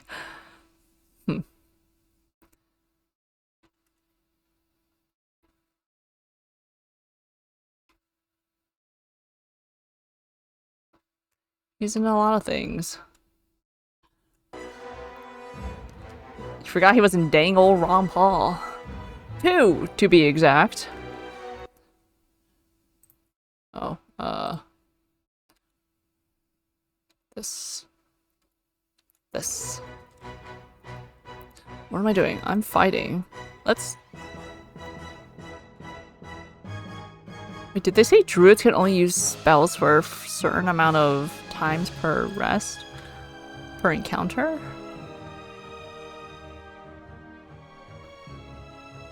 What happens if I charm this beast? This young wolf? Oh!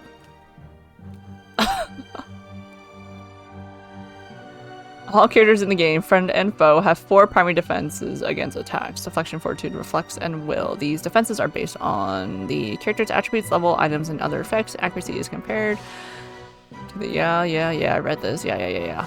If accuracy is below the targeted defense, the attack suffers a penalty to the roll, and it is more likely to result in a miss. If accuracy is above the targeted defense, the attack is more likely to result in a crit. Damage reduction. Yeah, I read about that. You did say he's pretty prolific in his work. There's a lot of works I recognize but haven't actually like watched or engaged in. So I'm like, oh, that's familiar. Not that I know. Not that I've seen or played. If you're having difficulty hurting an enemy, try switching to a weapon or attack that does a different damage type. Most enemies are strong against 1 or 2 damage types and weak against a similar number. Baru be on seat! Bam! Sometimes a weapon or spell simply isn't well suited to penetrating an enemy's damage. What are you... Charm for 9.6 seconds. And while we beat you up. That's messed up. I am a druid hunter, so... He voices a companion in both this game and Tyranny. Small world. Okay, Patrick Seitz. I hear you. I will be hearing you. Sometimes a weapon or spell, okay, when the attack hits... Wait. When the attack hits, the DR will wipe out all but a small percentage of the incoming damage. You'll hear your characters complain about it when it happens. Take heed, note the damage type that's being blocked, and switch to a weapon or spell that does a different damage type. Is this spell, like, defended by whatever that icon is? Probably will? These games are kind of closely related, so overlap in voice acting isn't shocking. I love that. Alright, while you're charmed, we're gonna kill you. What's this? Knock down. Shoves an enemy with enormous force, knocking them prone and causing additional damage. Your damage reduction is 4. Defenses. Negative 11 to will. Get him! Oh, I guess... Okay, yeah. They break out of their charm if we try to attack it. Okay, so there's no point in doing that. Well, that was good to know. Nice learning. What's this? I can turn into a boar. I don't need to do that right now.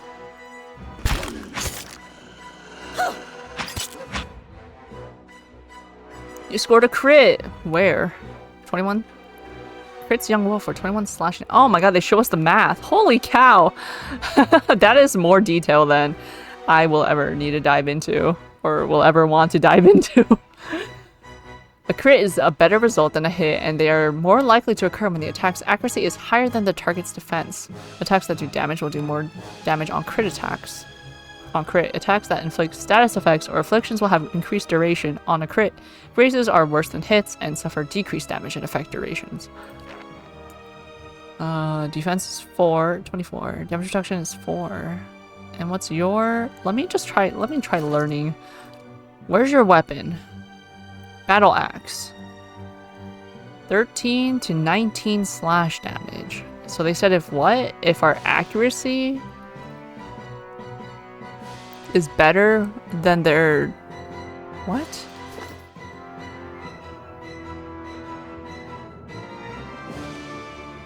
We grazed it.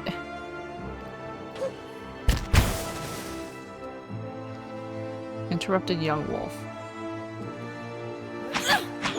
Yeah. Dead. Wait, how is it on fire?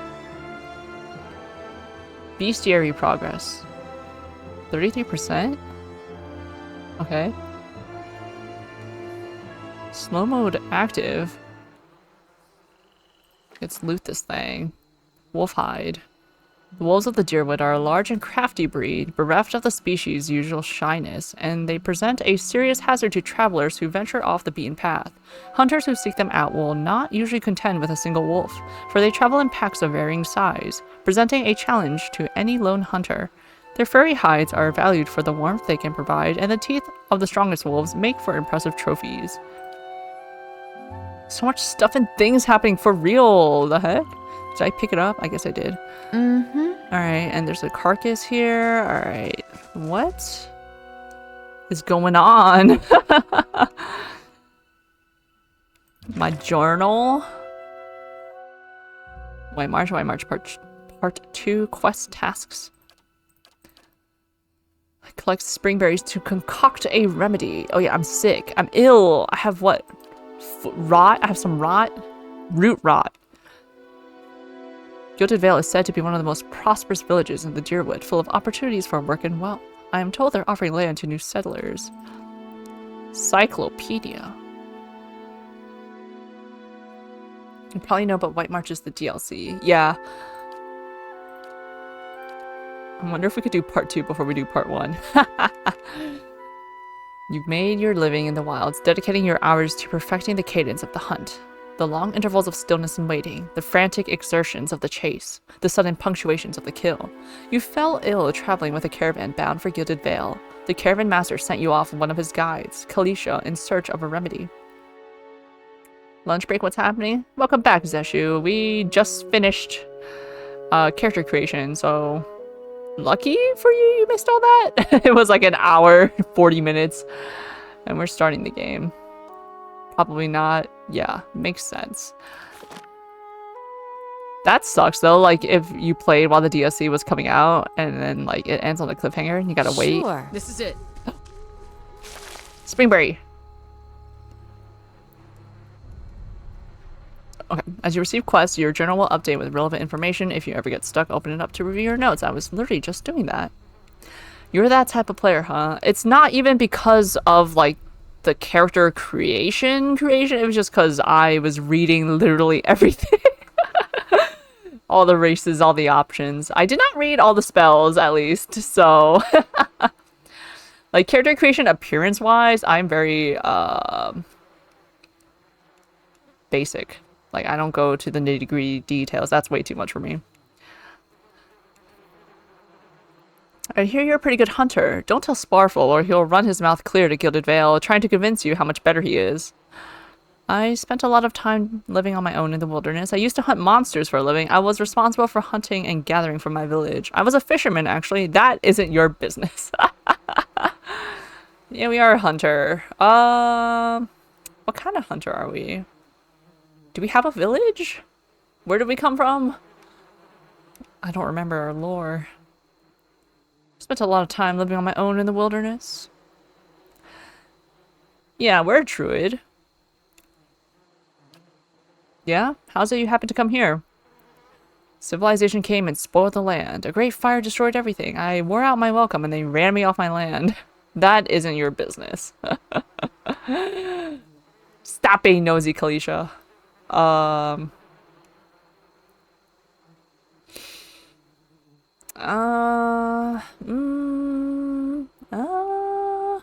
Civilization came and spoiled the land, I guess. That's close enough. No, we're not anti-civilization. Sure, a great fire destroyed everything. That's a damnable run of luck. Maybe the new setting will turn things around for you. Kalisha breathes in her surroundings. Been a long time since I've been this way, but I always did like it. Lord Raedric's offer makes a girl think. I'll give him that. You here to settle like the rest of the lot? It's a hard offer to pass up. No, I'm just passing through. I haven't given it much thought. I'm just passing through. That's usually the case with the big city. Just a little ways further up the same road. Where are you headed? Nowhere special. Just putting as much time and distance between me and my old life as I possibly can. I'm going to continue on to the city. See where that takes me. I'll probably wander for a while. Somewhere I can make some money. I have no idea what I'm going to do next. I don't think a druid is a settling down kind of character, right? We can't be that. We're giving up on our druid ways. I'll probably wander for a while. Or I'll see where that takes me. I'll see where the city takes me. Angry Jahira noises in the distance. Closest one is Defiance Bay, the capital, a few days out. Got its nice places and its not so nice places, same as any city. But the Duke is a good man, as I hear it. Anyway, I'm wasting time here. Odimo will give me an earful. Let's be on our way. Why are you here? Tell me about yourself. What can you tell me about Dirud? Why are you here? Kalisha sighs unevenly. Her eyes search the ground at her feet. My sister moved out here some time back. She sent me a letter. She seemed worried, but that's how she always is. This time, though, she asked me to come out, and that's got me a little worried. I haven't seen her in ages, been doing guide work in Ixamiddle, but I'd do anything for her.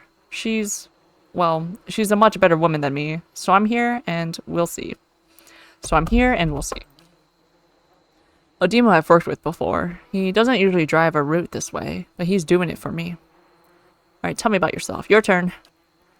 I've got simple needs. I like open skies and far horizons. I find work that lets me live that way. My family wanders too. We started in Deerwood, but my parents ended up in the Living Lands. I've got a brother in Rawatai and another in Adir. My sister in Gilded Vale. She's the only real homebody. What can you tell me about Deerwood? I'm not much for history, but from what I know, it used to be part of the Adir Empire. Broke off after a war some years back. The locals here are feisty, and that's how they like it. I've been getting out of touch, but I've been hearing weird kinds of things about it lately. People having trouble giving birth, I guess. A lot of them. Been going on for years now, but somehow it's getting worse. With an uneasy tremor in her voice, she adds, I'll have to ask my sister more about it. Okay, let's get back to camp. You know, I wouldn't hold my breath that Sparfle's getting you water anytime soon. He does what he feels like, when he feels like it. We should check up on him first. Slap him around a little. Stream's just down that way. Come on, let's get you your water. Alright. Find Sparfle. My little space piggy. Oh, let me look at the springberry. Is it in, what is this, stash?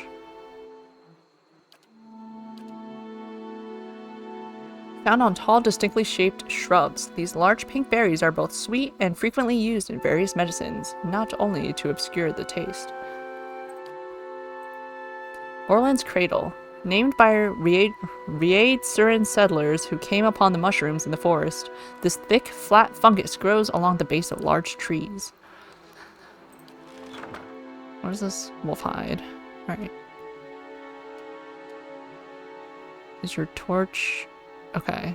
Oh, you can burn with your... Oh, it's a club. Oh, okay. That's why the wolf got on fire. You were just smacking it with both your axe and your torch. Okay. Yeah? Yeah? Save. Save. Yes. Easy does it. Spareful. What is? Burned lady. Another mushroom?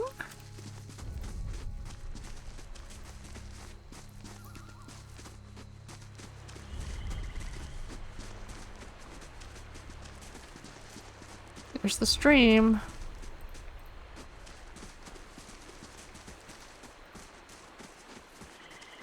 Oh, Sparkle!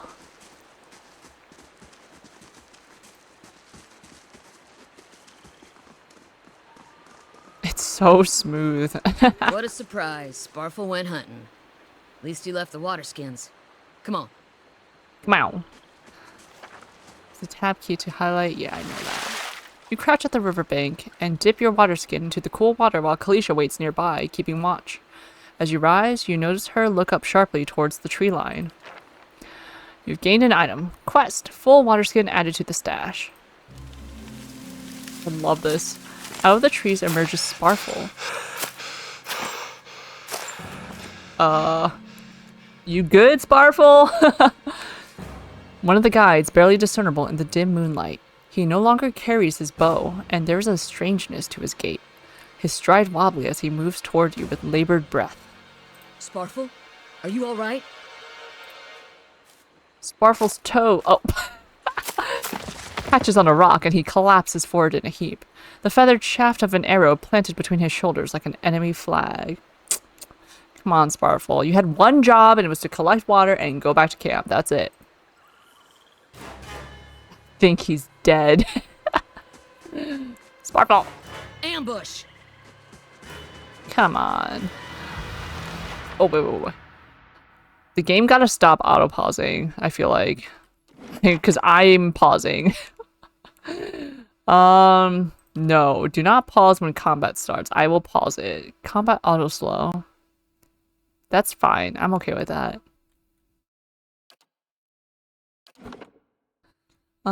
Okay. Right, my strange illness. Okay, Glenfathen Hunter. Alright. Kalisha, what are you? Second Wind. Knockdown. What is this? No AI script. That's fine. I don't like when they do things. Battle Axe. Torch. or her fists. All right. Mm-hmm. You need all the time you can get in combat. Literally, and I just wasted like 0.1 second accidentally unpausing the auto pause that the game did for me. Nature's Mark. Ooh.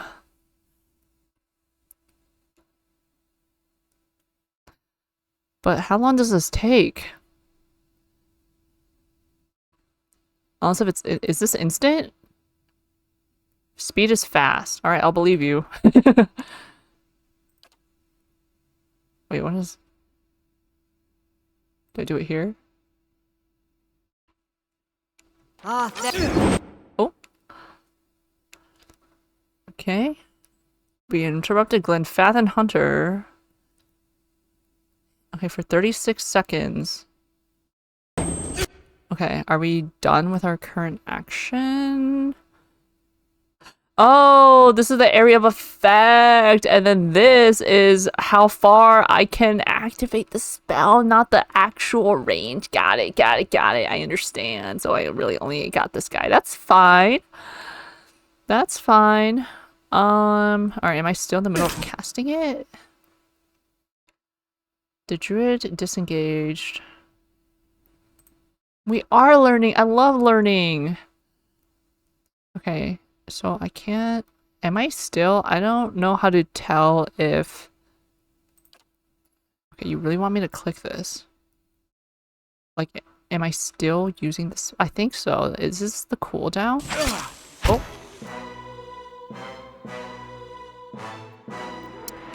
Okay. Girl, what can you do? Okay, this dude's injured. I can't tell his HP. Let's knock you down. Why not? This is 2 per encounter. We can do that. Yeah, yeah. Many spells and abilities in Pillars of Eternity have a limited number of uses. An ability that can be used a number of times per encounter will have all of its uses restored when combat ends. Abilities that can be used a number of times per rest will only be restored when you rest at an inn or use camping supplies. Kalisha knockdown grazes hits prone for 5.5 seconds. Okay, cool. She looks like a unicorn, Kalisha, in her portrait because of the sword icon jutting out her forehead. Alright, so you can just like regular attack. Hey there. I guess that's what this icon is. Oh! Oh! Mm-hmm. Uh-huh. Is it dead? Yeah, he's dead. Alright, get this guy. Why can't I use him any... Oh, no uses left? Wait, I can only use once? Oh, okay, well, 2? Because I used this one earlier, and then I used this one. So I guess my druid spells are 2 per rest? Oh, but then this is 1 per encounter. Don't shoot me. Oh, you're shooting her. What you need? She is just standing there. Okay, go attack.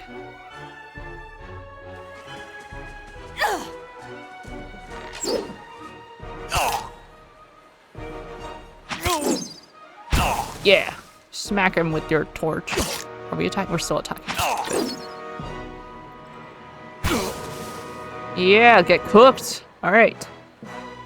Come on, we have to get back to camp. Hold on, let me loot these bodies first.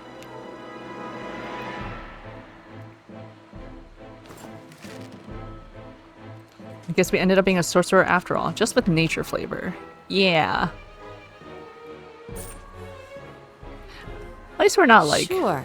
Yeah, we have melee too. We have our stick. Ooh, what's this?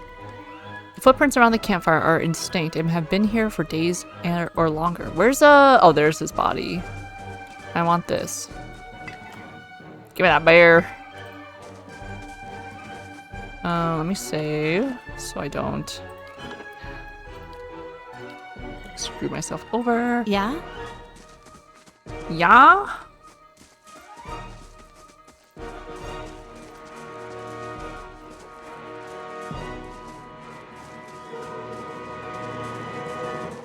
Remember when Mr. Wigglefingers had his 19th strength staff? That counted as melee. Oh, I forgot he did have melee. Yo, that staff was incredible. I love that. And they took it away from me in the second game. He was weak once again. Oh, Mr. Wiggle Fingers. Alright, let's go this way. Let's go back to camp. Pause. Double speed. I'll never do that. We can slow. Slow mode active, none. Half speed? Ah, we don't need half speed. Where are we going? We're not going the right way.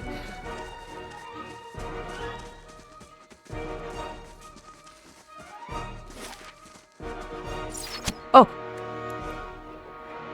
God. Oh, they're getting the campers. Oh no. Yeah? Per encounter. Let's go. Oh, we're an anthropomorphic boar. I thought we would be a feral boar. Oh God, you just noticed the character name. Resed, meet the druid. The druid Resed. I'm a wereboar. She's a wereboar. Nice. Okay. What? Effects with druid boar tusks. Cool. Kalicia's the one killing everything. But when can we summon 30 to 40 feral hogs? For real, we have one following us. One space hog. And then we are the other hog. We're the master hog. We just need 28 to 38 more.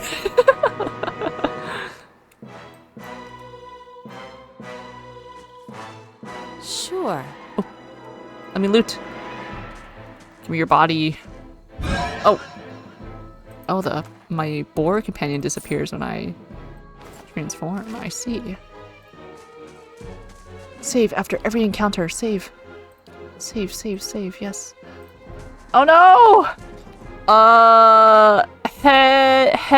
What's his name? Hedode? Something like that. I barely knew him. He's a goner. Caravan Master Odima. Oh, Hilda. Oh no, Hilda's right here. All my friends are dead. Can I get this? Oh. Glenfathen leader. All around you lie the massacred remains of the other travelers, peppered with arrows and knife hilts, splayed and bug-eyed and filthy. Kalisha puts the back of her left hand to her mouth as if to ward away some poisonous vapor. A handful of dark figures stands above the fallen, treading on limbs and backs and heads, jerking their axes from bodies as if from half-split logs. One of them, towering and severe with a thick beard tasseled with knots, holds a wet blade at the neck of the man you recognize as Hyoden, the last of your caravan left standing. Hyoden, no! Lay down your arms, trespasser. Do not forfeit this man's life for a fight you will lose. Why have you done this? Nah. Lord One, the ruin has not been sullied by our hands. What? Men of Air. Oh, that ruin. Okay. Men of Air Glenfath. We have not trespassed. We merely wish to pass through. I don't know what they did, but I didn't have anything to do with it. It wasn't me. Murderers, you'll pay for each life. You will try to kill us all either way. Why make it easy? I don't know what they did, but it wasn't me. No, you'll try to kill us all either way. Why make it easy? The man gives a slight sideways nod of his head, perhaps acknowledging the astuteness of your response. Many things may happen. The only one you can be sure of is that if you hold your weapons, I will drain his blood upon the ground. Well, he got his leg exposed. So I say again, lay down your arms.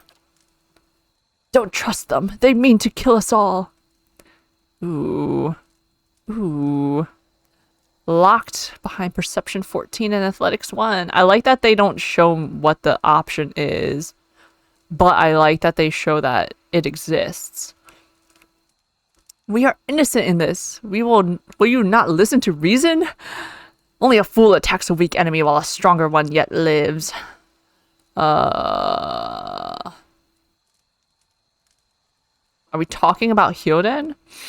You can kill him now, but you might as well be killing yourself. Go ahead. Kill him now. Do it.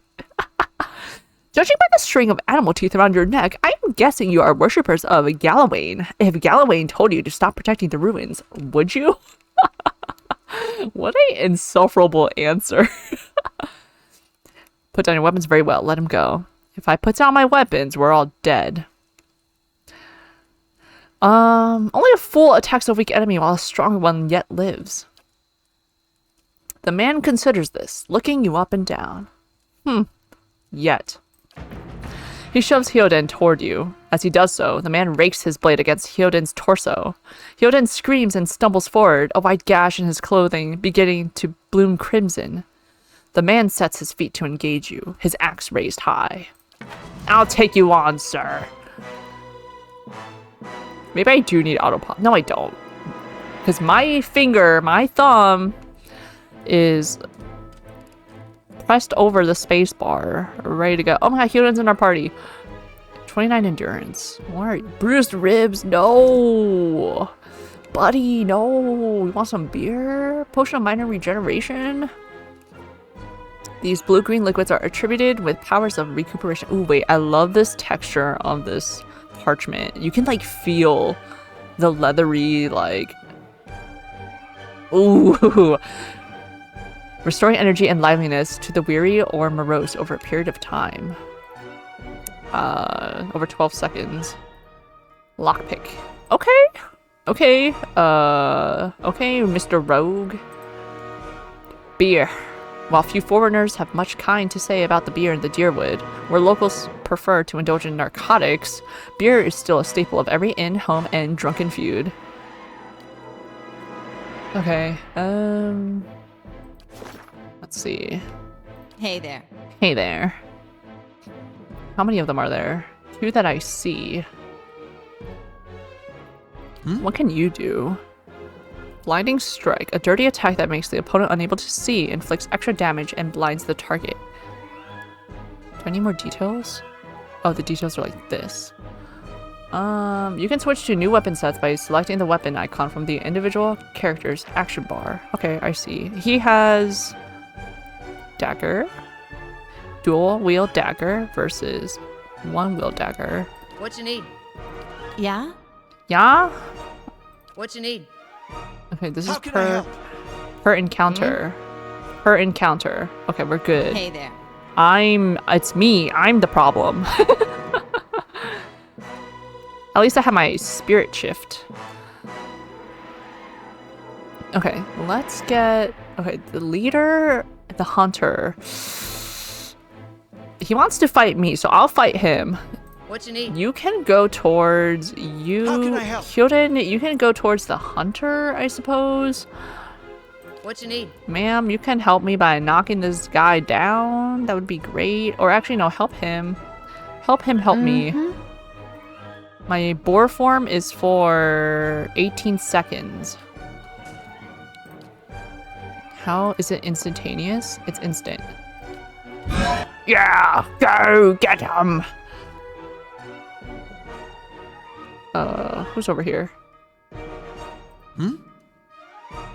You're quick, buddy. How are you over there already? Use your blinding strike on this guy. What you need?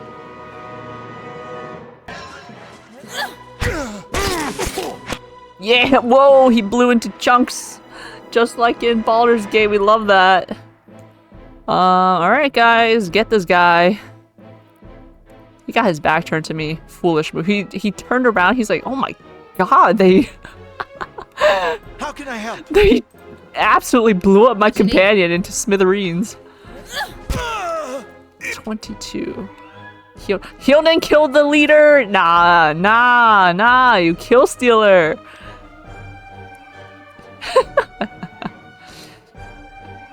We did the damage, okay? Oh, you actually did 14 Oh, you snuck attack him, but he was looking at you. Wait, okay. Okay, Hey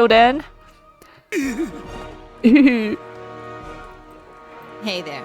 Hey there. I mean, this game was basically intended to be modern Baldur's Gate, so yeah, things like that will show up. I love that. Ooh, I love that. Gunfathen leader. Your enemy lies supine on the ground, unable to rise. His companions now silent among the other dead. His breath comes in wheezing, fitful gasps. He looks not at you, but at the sky above you. Forgive us. Barely audible beneath his choked sighs, a whisper of wind stirs the air. Ooh, ooh, ooh, it's happening. At this, the man's eyes roll back as he closes them. Good. Good. The gods are just. A queer smile crosses his face. I am ready. The wind begins to swell, whipping around the camp, electric and volatile, upending pots and rattling tents like an angry spirit. You can feel it begin to seep beneath your skin, and where it pierces you, it feels as though it is rending you apart from within. Seated against a wagon wheel amidst the howling maelstrom, slashed across the chest and bowel, Odima's body stirs, and with great effort, he raises his sagging head, his eyes barely open. He looks directly at you. Get inside! Run! It's the Beelwick? No, but I'm gonna loot the bodies. Look at my little spirit piggy. We couldn't, like, pick up Odima and drag him inside? It's the pillars! We had to have stopped by the pillars, of course. We couldn't have rested anywhere else.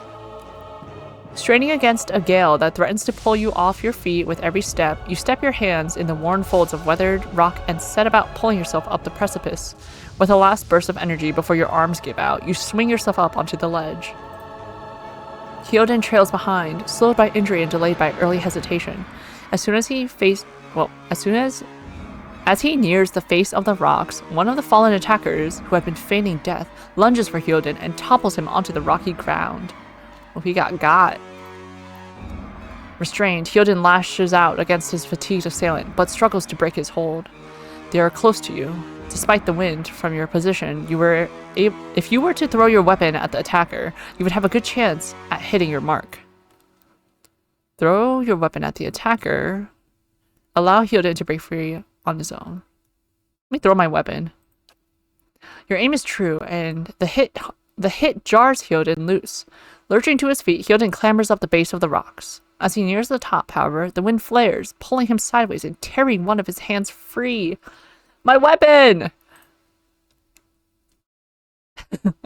But diving out onto the hard rock, you manage to catch hold of it. Securing his other hand, you pull with waning strength, and it feels as though your arms will be jerked from their sockets. They hold just long enough for Hyoden to set to his feet and join you on the trembling ledge. There's a deep resonance to the swelling wind now. You feel it in the rocks beneath your feet and inside the cavity of your own chest, as though it would shake the marrow from your bones. Each new gust menaces the old stones before you, loosening connections, unsettling balances. As you dart beneath the old archway, the entire portal begins to fall beneath its own weight. My weapon! I was not thinking.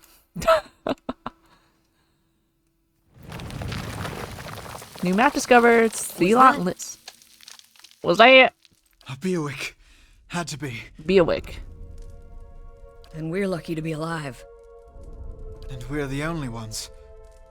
We can't stay here. There could be another collapse. We're not getting out that way anyway. Let's get further inside. Can you walk? Hyoden's jaw tightens. He nods. Alrighty. Oh, the sound of the scroll furling and unfurling. It sounds so satisfying. The ruins of Sealant Liz. Escape the ruins. Addendum added. The Gilded Veil. Alright, let's check our scrolls ASMR. So real. I love it. Okay, this is complete. The illness is the least of my worries now. Gilded Veil. Is this the addendum? Ruins of Sealant Liz. I've narrowly escaped the strange and deadly wind that tore through the valley, but now I am trapped in the ancient ruins that the caravan master told us to stay clear of. Gilded Vale. Wait. Not my biography. I did not read this. You've made your living in the wilds, dedicating your hours to perfecting the cadence of the hunt, the long intervals of stillness and waiting, the frantic exertions of the chase, the sudden punctuation of the kill. You hail from Ruatai, where you had lived a solitary life in the wilderness, but it all came to an abrupt end when fire swept through and destroyed everything. Gilded Vale is merely your first stop, and in time you hope to continue onward to the city to see what life has in store for you there. You fell ill traveling with a caravan bound for Gilded Vale. The caravan master sent you off with one of his guides, Kalisha, in search of a remedy. While out searching for the remedy, you were ambushed and returned to your camp to find it slaughtered at the hands of angry locals. You dealt with them only to be nearly killed by a wind that threatened to shear your soul from your body. You escaped with Hyoden and Kalisha into an ancient ruin.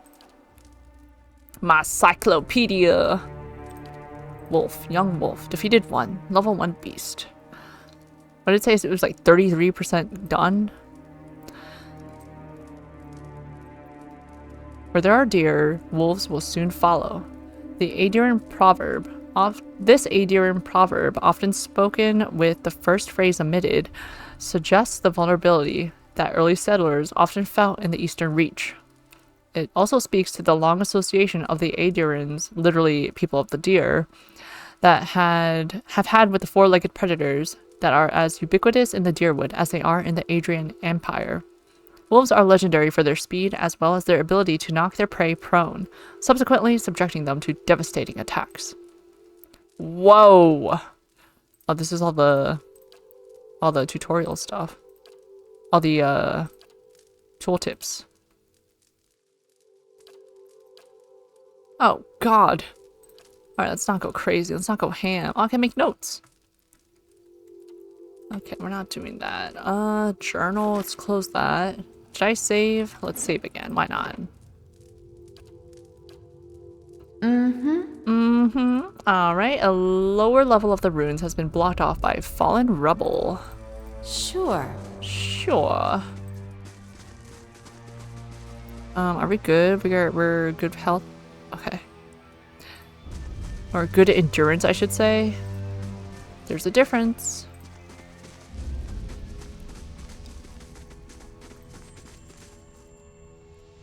That should be far enough. But what now? We look for another way out. Storm has to die sometime. What happened out there? Who attacked us? What about everything else in our caravan? You don't seem to be too upset about all this. Let's get going. Hyoden takes a step forward and his knee buckles, and before anyone can catch him, he stumbles to the ground, his cheeks striking the time-worn cobbles. On unsteady legs, he claws his way up the wall and back to his feet, but his stance is shaky, like a sailor walking on land after a time at sea. Could we maybe stay here and rest a few hours? I've lost some blood. It seems quiet off to the left. Might be a place to rest there. You've gained an item, camping supplies, conjured out of nowhere, fantastic.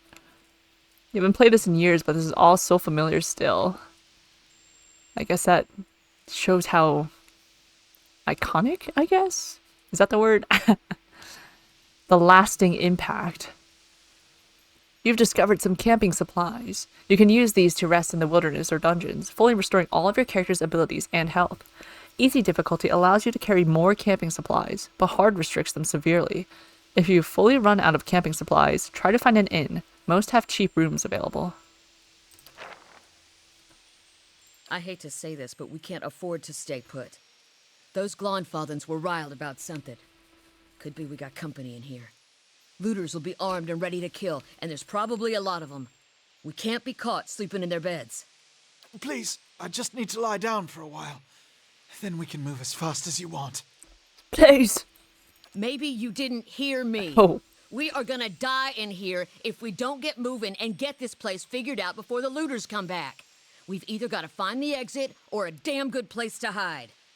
We've got to take the risk and let him rest. We need all three of us at full strength.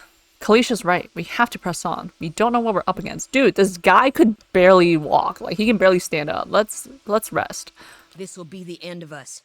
No offense, but there's people out there I'd much rather die for. Come on, Kalisha. Teamwork makes the dream work, girl. Thank you. Thank you.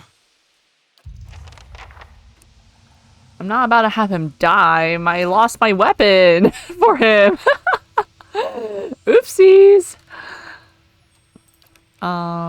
Characters. C. First level rogue. He's a drifter. We're benevolent. 1. Personal. We've defeated 0 enemies. That is so sad. Kill steal. Alright. What are we doing? We're resting. Hey there. Hey there. Why is our voice so loud? To the left? That's the right.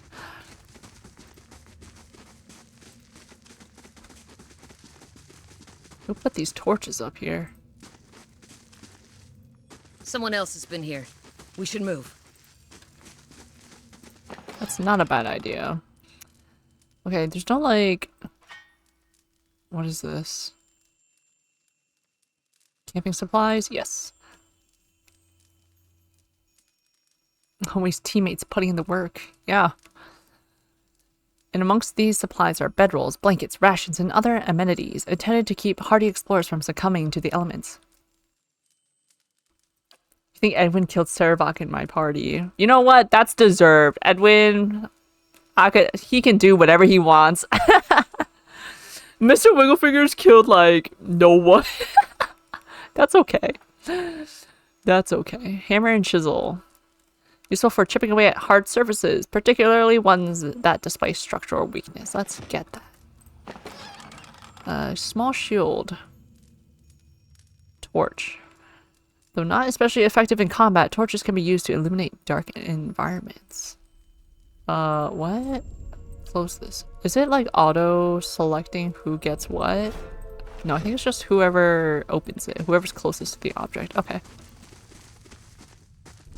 Well, I don't want to... Wait, what's this? Oh, my illness. I say we're gonna rest, and then we don't rest. Hilda, you seem fine. We should probably... They'll never know I'm here. We should probably sneak around, like... Someone camped there recently, like she said. I don't want to be ambushed after resting. God. Those are the days.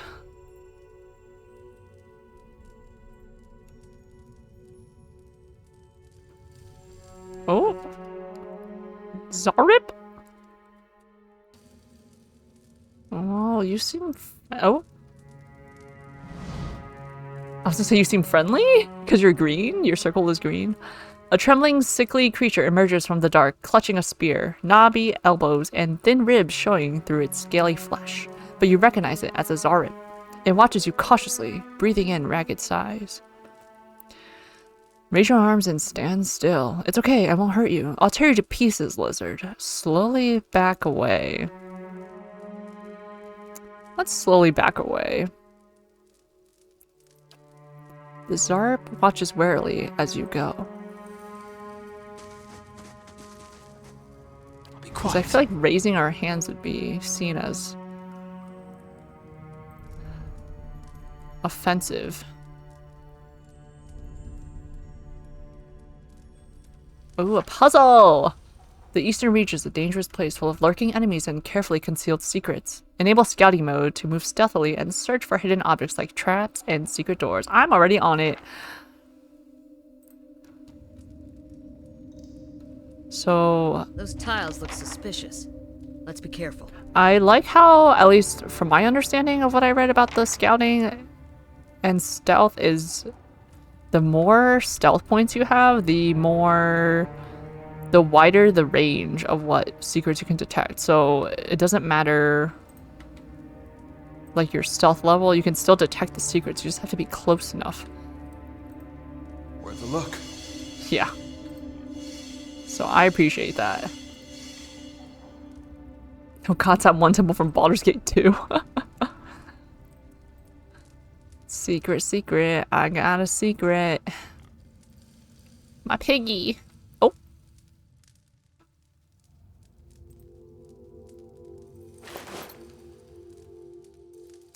Crossbow. Leather armor. Angwithan relief gem. This brilliant blue gem has been sculpted to look like an eye. Another torch. You can take a torch. I like that stuff. Oh, it's a quest item. But I like that they go in my stash. Tattered journal. I love that. This small folio is torn in several places, and blood has soaked into several of the sheets. One later entry is still legible, however. Also, you can discover traps in a timely manner, not once every 6 seconds. Yeah, that is definitely going to be much better quality of life improvement. Once every 6 seconds is crazy. You just gotta stand there for 6 seconds and scooch forward for another 6 seconds. Only to step on a trap anyway. I can't believe my luck. A few rounds of dice and I've got my hands on a genuine and within artifact. Fellow who had it said it was a pretty nothing as far as he's concerned. He's not willing to go digging in some ruins. But if he's right about this gem leading to a hidden treasure, then that's worth sneaking past a few painted elves. I'll head to Silantlis in the morning. Then it's just a matter of finding this relief he was talking about. Alright. Save.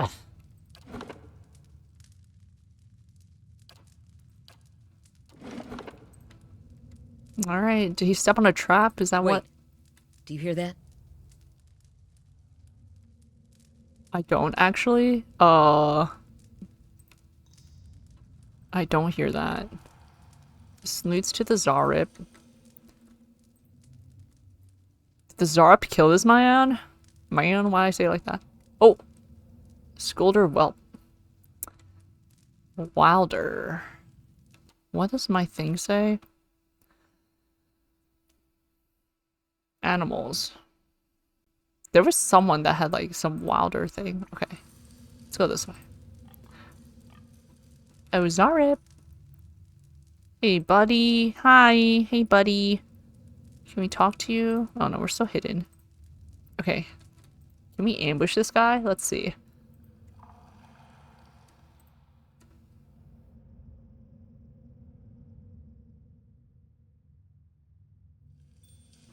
Oh. What is this? Constant recovery. Get him. Get him. I just have my fist, so let's shapeshift. Whoa. Stunning scream. How do I check? Oh my god. Oh, that's the stun icon. Oh my god. Okay. Okay. When you get out of stunning, can you blind this man? Or this thing? It's injured. We're stunned. We're just gonna stand here. Oucha! Ouchie mama. Knock this thing down, please. Oh. Okay, it worked. Oh. What is that? I got knocked down and got back up to die. Okay. Hey there. Hey there. Fantastic. Alright. Okay, so that's just your endurance. Okay, good. And our health. Ah, the health is the bar on the side. I see. Okay. The combat music is so good. I gotta be in combat for longer in order to hear it and pay attention to it. Scolder meat is both stringy and slimy, making it palatable to few in its raw form. That's nasty. Hey there. Save. Sure.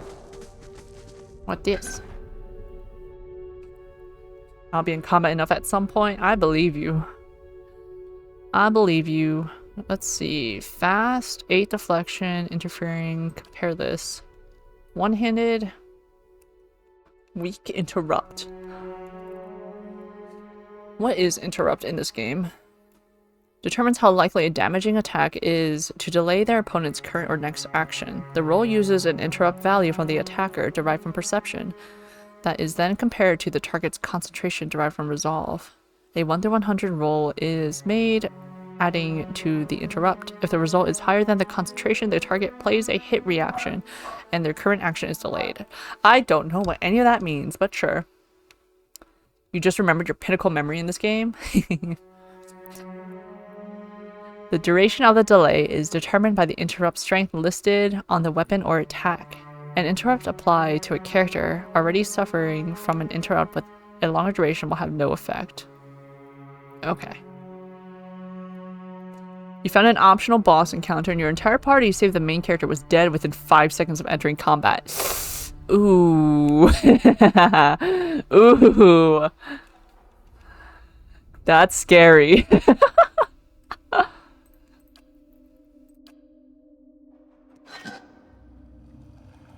Throwback to Kangax. That was also scary. The 5 seconds is scarier. Never got bodied that hard in any Baldur's Gate game. Oof. Did you go back and beat it? I might be able to break through here if I were feeling better. Break through.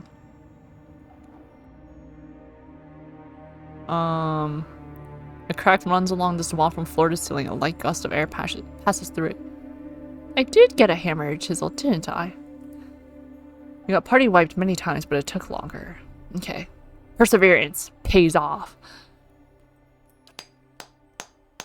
You set to work. The cracks lengthen and widen with your efforts, but the process is more taxing than you'd expected.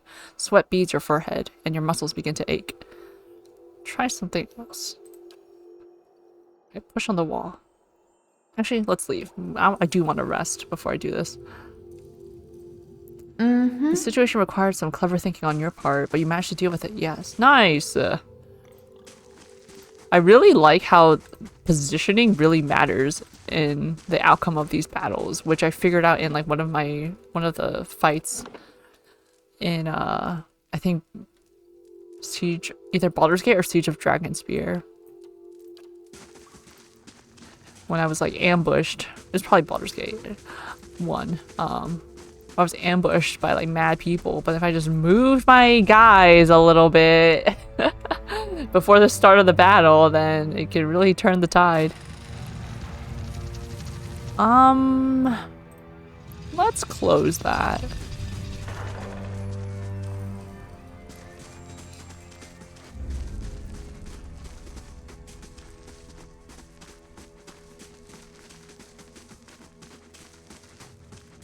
I feel like this guy's a trap.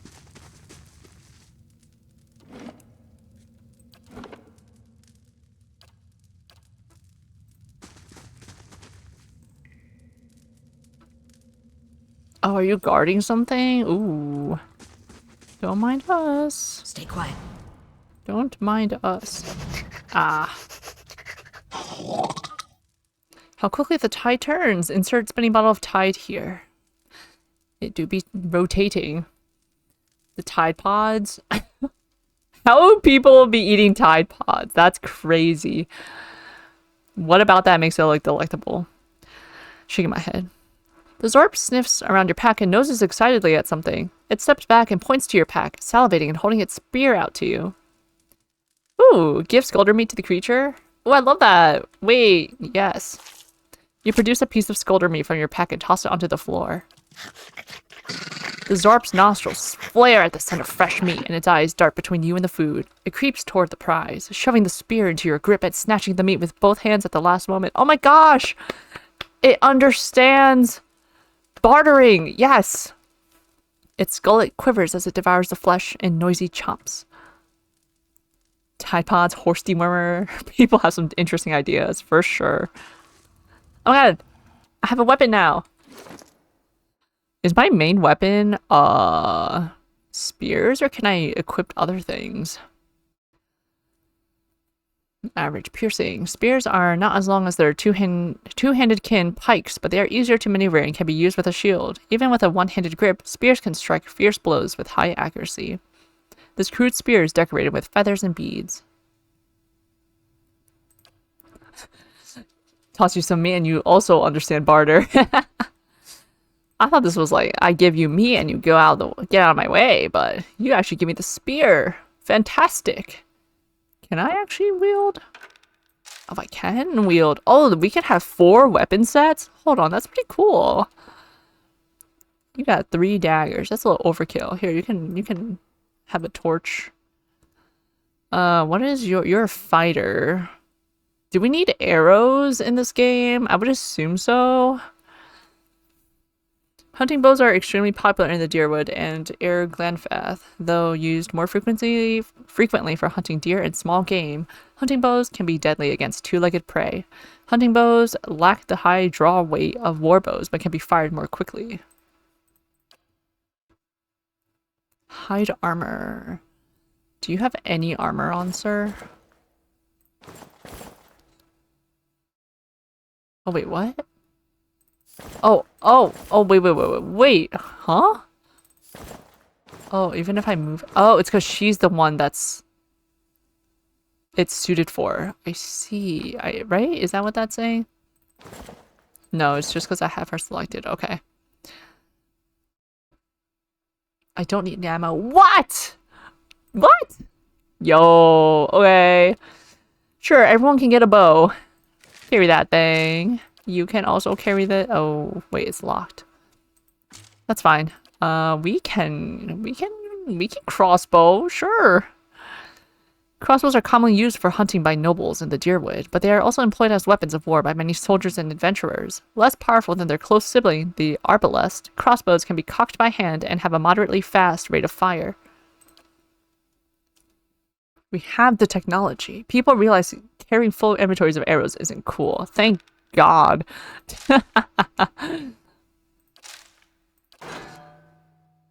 The ammo, my bullets. Leather armor. Recovery speed minus 30. Damage reduction. Damage reduction is this. You already have leather armor. I'm cool with our padded whatever.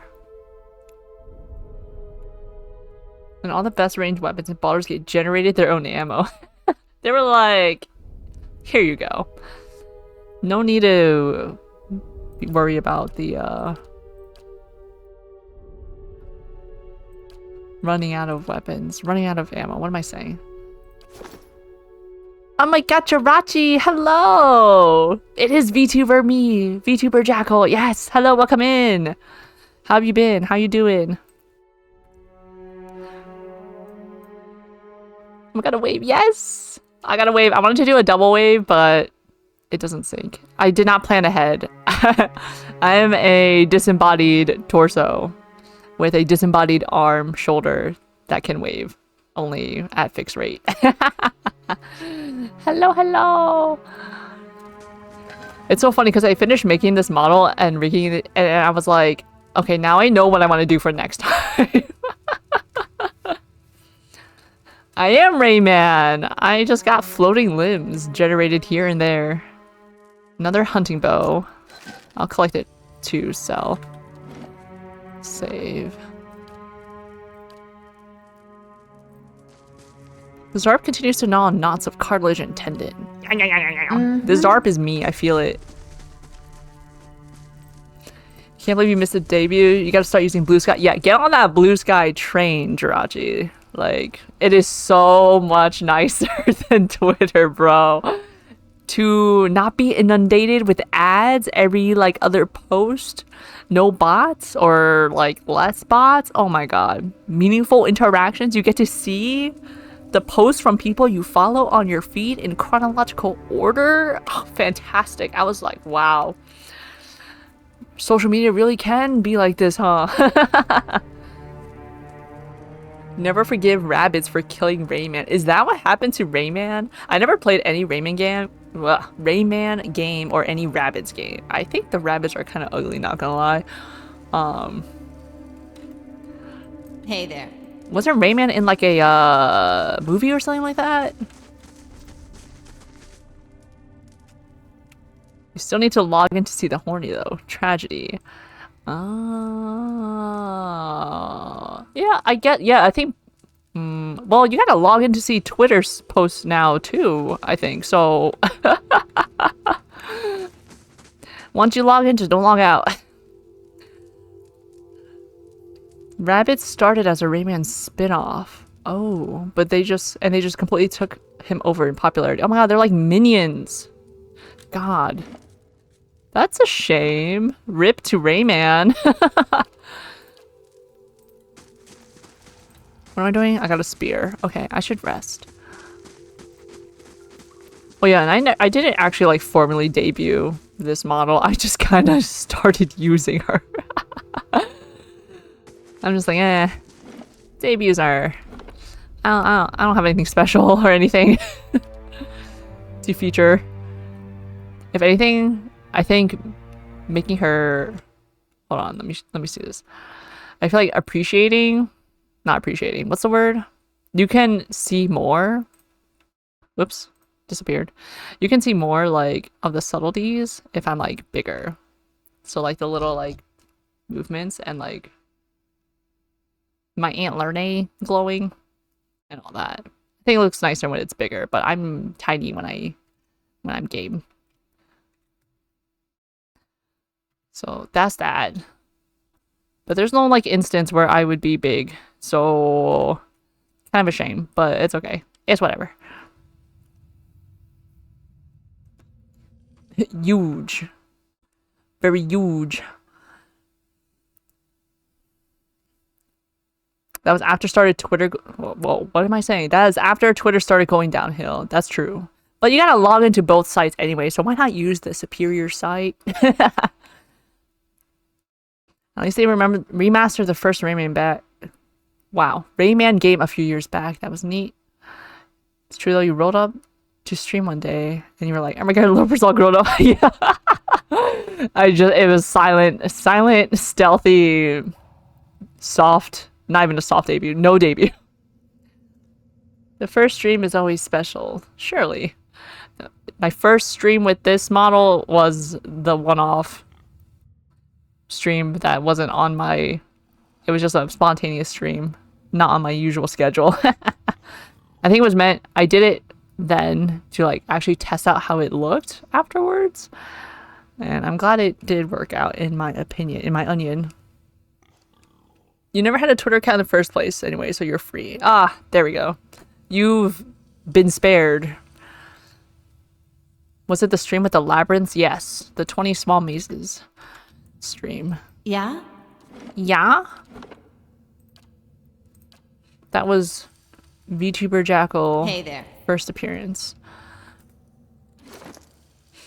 I'm gonna camp. Where's the camping supplies? Where'd it go? Is it in my stash? Am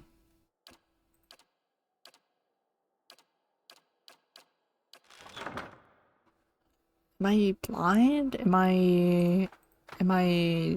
Did we already camp?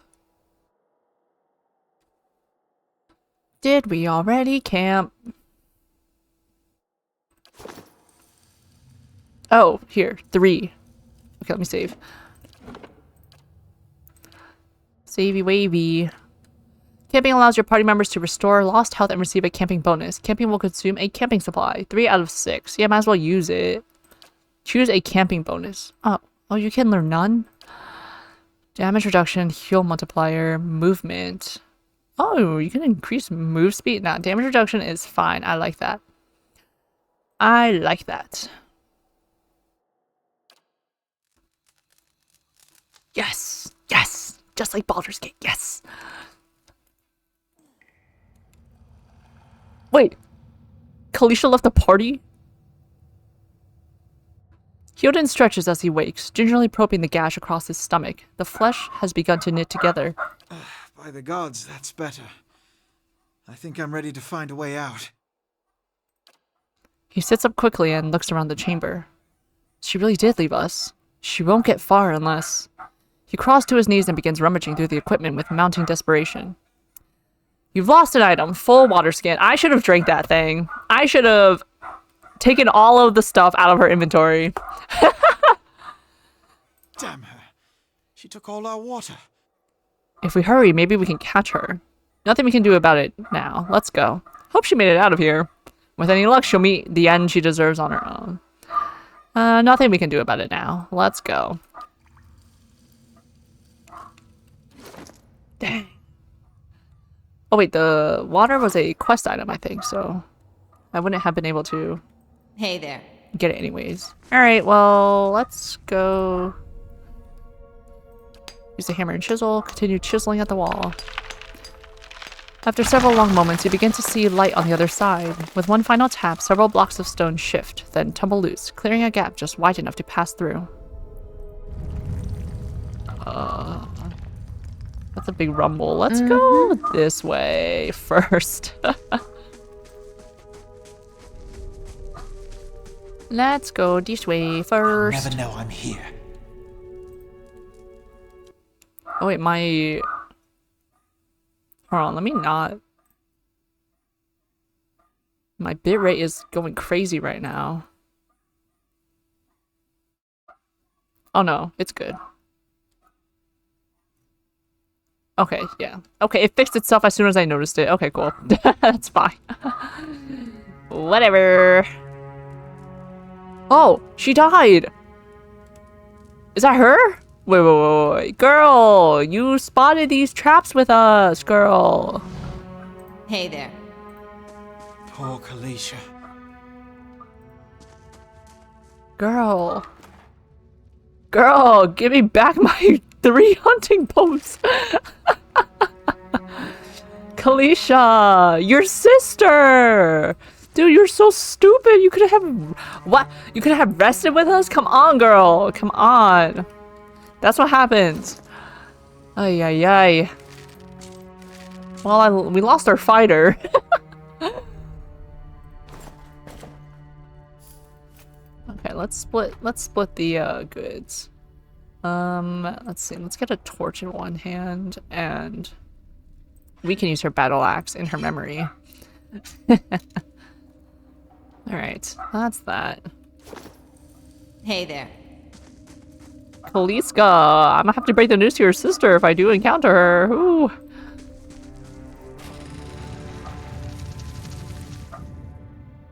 Easy does it. Is this found from scouting? Easy Oh, does that's it. cool. Yes. Okay, so you don't have to be near anything. These That roundish symbol. I'm pretty sure I saw it on one of the tiles back there. Do I have to go look at it?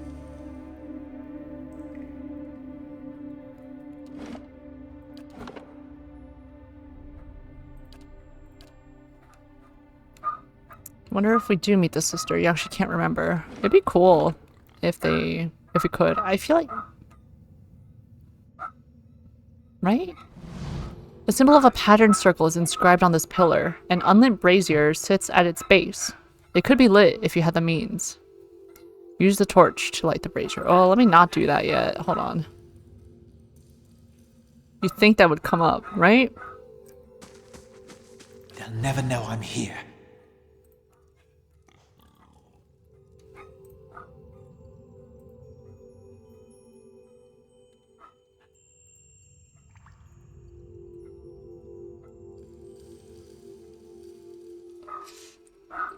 Alright, let's see. Oh, these are the patterns. Okay, I see. I was like, where do you see? This mural must be ancient, yet the colors are still bright and vivid. It shows a procession of Egwithans. I gotta stop looking up there. Egwithans from all the Kith races. Almawa, Elf, Orlan, Dwarf, and Human. They walk among pillars similar to the ones that span this chamber, each one topped with a flame. Okay. Do I need to understand? Do I need to do this in a particular order?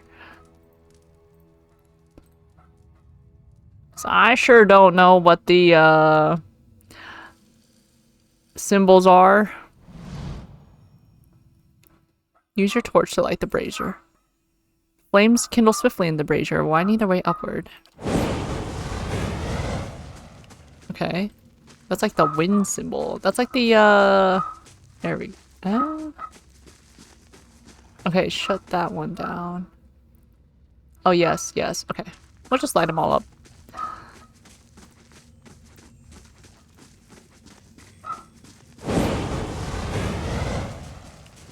Oh, maybe we can... Oh, just kidding. I was like, maybe we can only do one at a time.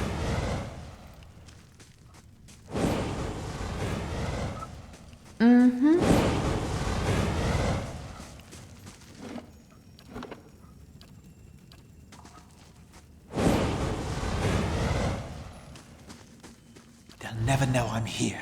Let's explore here before I move on. Kalisha, you brought that upon yourself. You couldn't have waited, girl. So goofy. What did we say? Teamwork makes the dream work. This looks like enemies will be here. Oh! Lesser black ooze. I don't want to touch that thing. Primordial. You like how the fire god can just use their own fire. Yeah. Makes sense. It'd be weird. Okay, we're sneaking. We're sneaking. We're sneaking. We're sneaking! Give me that. How can I help? It's immune to blinded, so let's not do that. Alright, let's turn to werepig, wereboar. Show him how it's done! Did Hyonin actually sneak attack? Oh, he did. Good for you. Okay, cool. Oh, the druid's first kill!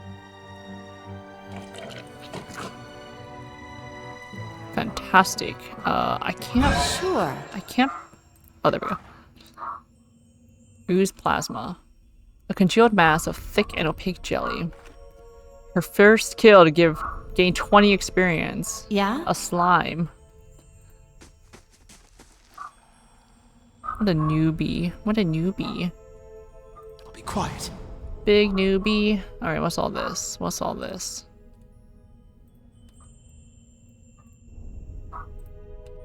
What's that muck on the wall? Viscous and oily, this muck clings to anything it touches. Ew. A viscous slick of something dark and tar-like runs down this wall. The shape and bulges in the ooze suggest that something lies beneath it, but you can't tell what. Use your water skin to clear off the ooze? Wait, I need to drink that thing.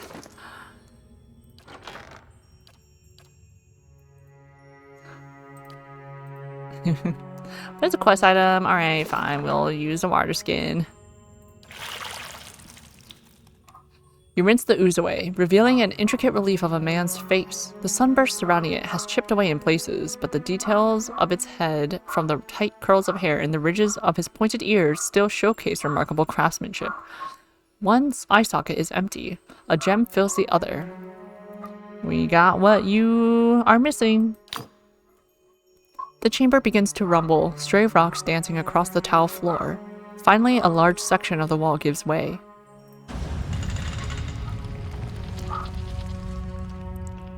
What's that? Lesser black ooze. We can handle that.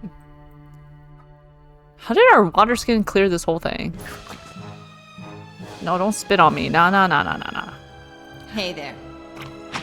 No, we don't have the range. Actually, wait. How can I help? We do have the range. No, you don't have the range. Can I give you stuff in the middle of our fight? Nope. Makes sense. Yeah?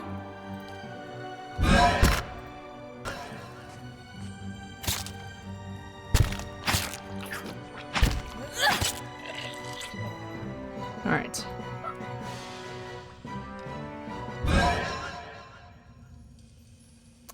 I feel like something bad will happen there. You weren't wrong. I was expecting like a bigger boss fight, like a actual, not a boss fight, but you know, something more than a black ooze. Then again, this is the first dungeon, so maybe I'm expecting too much. I'll take a peek. Ooh, minor cloak of protection, amethyst, Adra. Sure.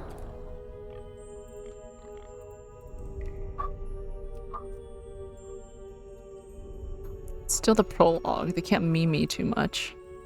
Imagine. Oh, what is this?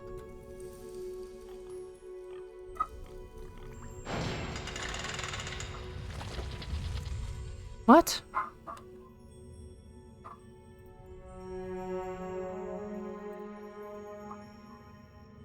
Oh.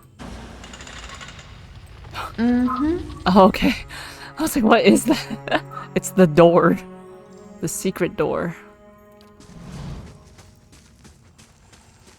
Let's keep going.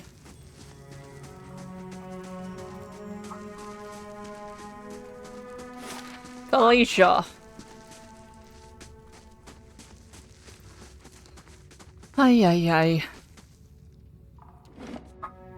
What did I want to do? I wanted to look. I wanted to... Let's switch you. Let's give you a... Let's give you a bow, mister. Capes and cloaks can be worn for protection from the elements and from prying eyes alike. Many are woven with spells to provide additional defense or abilities. Whoa.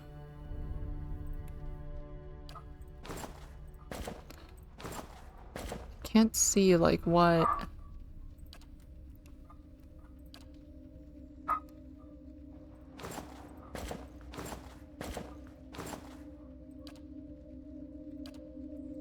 Yeah, he needs the defense more than we do.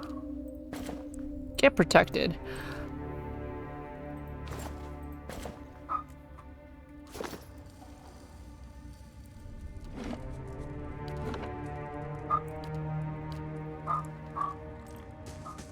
Oh wait, no.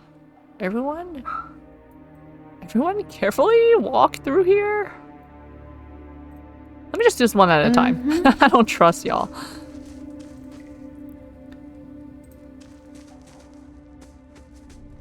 This looks like a secret door. They'll never know I'm here. Or a dead end. Be quiet. Yeah? Trap detected. This is just a dead end. Okay. Yeah? Yeah? Detected.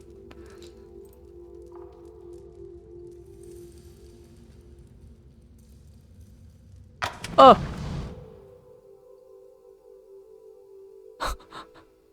No! No!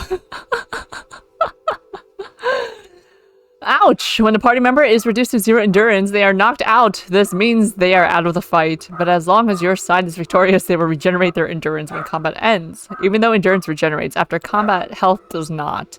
Keep an eye on the bar to the left of the character's portrait to prevent them from becoming maimed or killed. Kyoden!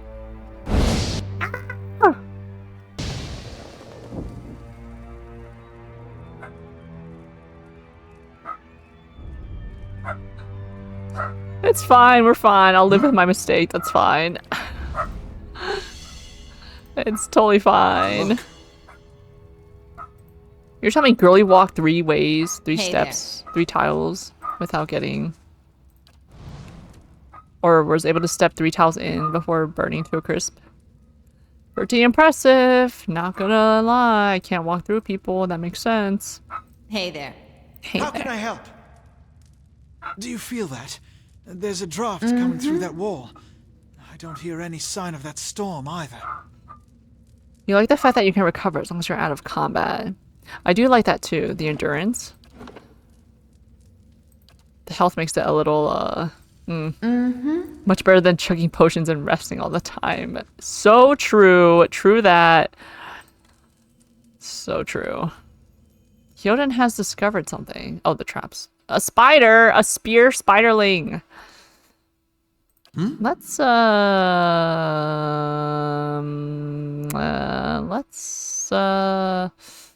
let me try your bow.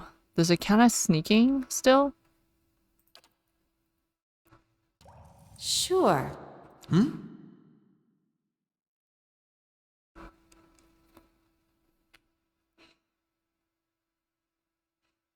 We have sword spiders in D&D. We have spear spiders here.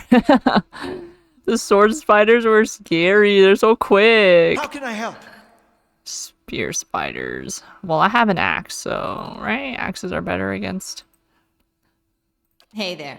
Hey there. I'm just gonna transform. Okay, you attack with your bow, please. Right, you're attacking? Yes, you are.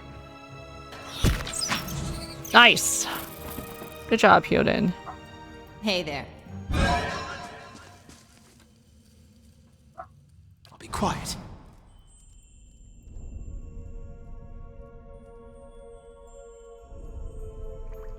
I can walk there, but I can walk there.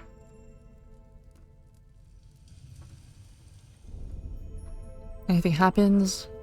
Wilbur engages magical girl transformation sequence. Yes! Fighting evil by moonlight. My werebore form.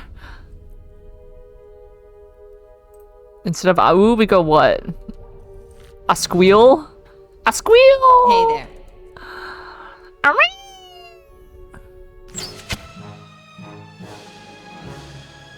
It is a sneak attack. That's great. That's fantastic. Can I sneak attack it?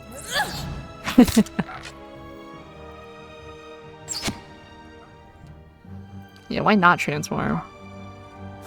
I'll teach you a lesson.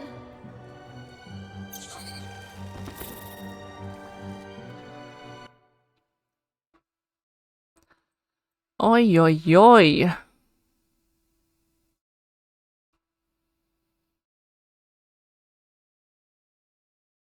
Where's the... Okay, that... Reported. Bring a bot.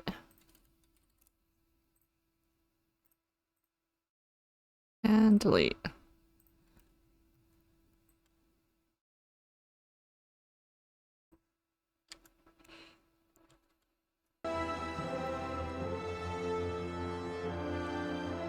That'd be a great moment in a story. A villain expects a magical girl and gets a big werehog charging at them. I would be a fan of that. A squeal! Bats as large as chickens are strung in the web. Sure. Sure.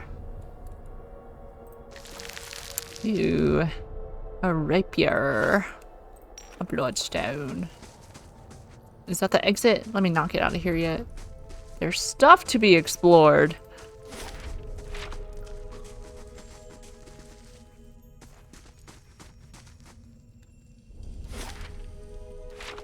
Better subversion of expectations than anything Disney ever did. Disney fell off, bro. Disney is not it. What am I trying to do? I'm trying to save. Hey there. They'll never know I'm Hey here. there.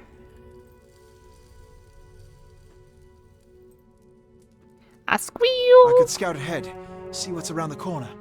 Bro, we're already doing that. Thank you, though, for offering. Being helpful. Someone who enjoyed both Marvel and Star Wars, you freaking know. I hear about... I'm not a fan of either, but I hear about... Especially in Star Wars recently. Most recently. Yeah? Yeah?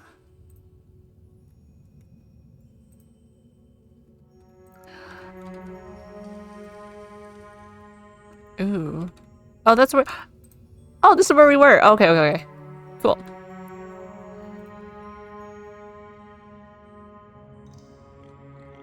You'll spare me the rant, but most of what I heard is probably true. I tried watching Star Wars before, like, the new trilogy, whatever, is that what you call it, came out? And then I tried watching it in chronological order by release date, I think? Or the other way around. I didn't get it. I played Lego Star Wars. We're stunned. Yeah? So that's most of my Star Wars knowledge. What is this? What is this happening right here? Chronological order and by release are two different things. Yeah, I don't remember which one I tried doing. I think I tried doing chronological. What am I doing here? How can I help? Can you attack, please? You're just standing there?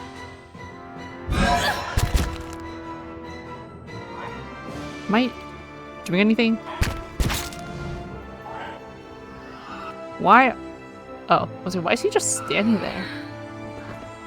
Hey there. Because it's dead.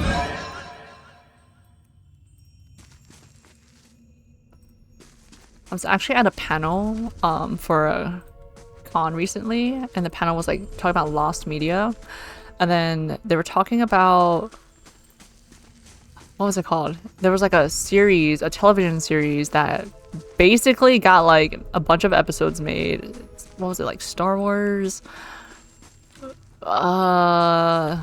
and then one word after. And it was basically like a parody. Like, it wasn't taking itself seriously. Yeah? Not, it was like a comedy type of thing from a clip they showed.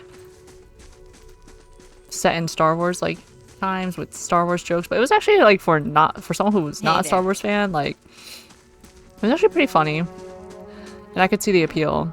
And apparently it's like Star Wars Resistance, maybe? I don't know. It was like a 3D animated, CG animated thing. Yeah? Show. And then like some episodes got made and they had scripts for a bunch of other ones. And then like they just canned it, I think, because they were making... This is from what the paneler said. Because they were making the new trilogy. And they wouldn't even like upload it to Disney Plus. The speculation is that they fear that it'll do better than than the new movies.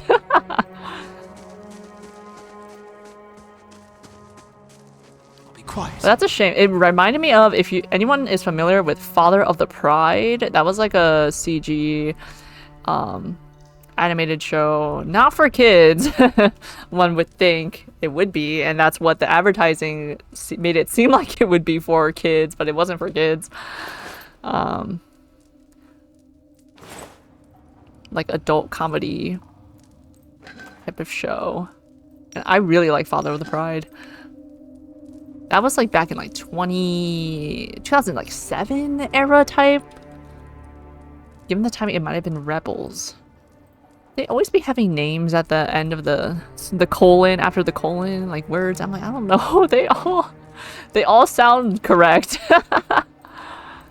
Maybe it is Rebels.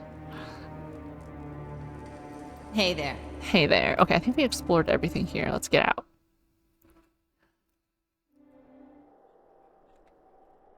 New map discovered. Sealant Lees. Wow, our health. What happened to us? Yeah? Guess I don't... Oh. Oh. Older robed man. 4 figures stand before an otherworldly apparatus, an ancient structure of chiseled adra and metallic veins, ominous and looming like a silent observer. Standing motionless in their midst is what appears to be a human body, colorless as stone, or ash. The other figures gaze upon it in what might be contemplation. From your vantage point, you are well obscured from their view. Thank God. We're walking into something. The figure closest to the machine stands out among them. A thick gray beard frames a face otherwise hidden beneath a metallic mask. His faded robes are embroidered with a runic language unlike anything you have ever seen, and he wears a strange black headdress with 2 protrusions that jut out like the wings of some malevolent creature. I thought I said one word, but you know, Star Wars Clone Wars had like 2 seasons worth of stuff canceled, although many years later they got permission to animate 1 more short season. I remember when Clone Wars came out.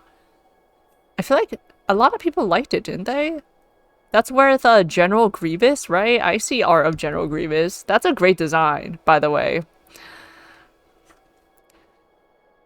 It was almost great enough to get me curious to watching it. Just never got around to it, though. Oathbinder, bear witness, and see this man has kept his word true to his last breath, full to his blood's last drop. Guide his soul, queen that was, and regard it among your favored. Let his life by the key be his confession. Let his death by the key be his absolution. May he walk the world ever free of the crushing weight of the book. The book. People love Clone Wars, although Grievous debuted in the old hand-drawn Clone Wars series, the one that was made by the creator of Dexter's Lab. Oh, I forgot there was a 2D General Grievous. Yeah, that design slaps.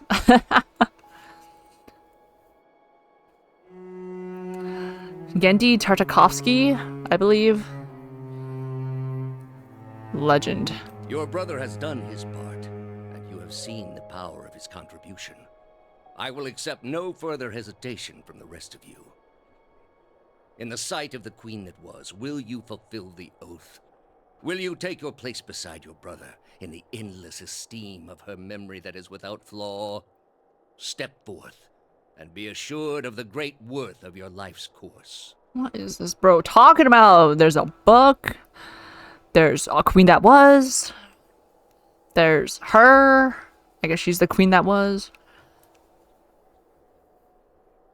In his debut, he kills Jedi Shaggy.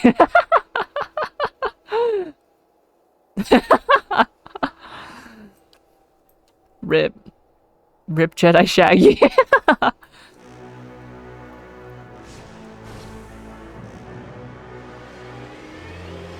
Oh, okay. We got a death. Okay, yeah. Power the death beam laser machine with your souls. Oh, the peel whack. Ruh-roh, one could say. Ruh-roh indeed.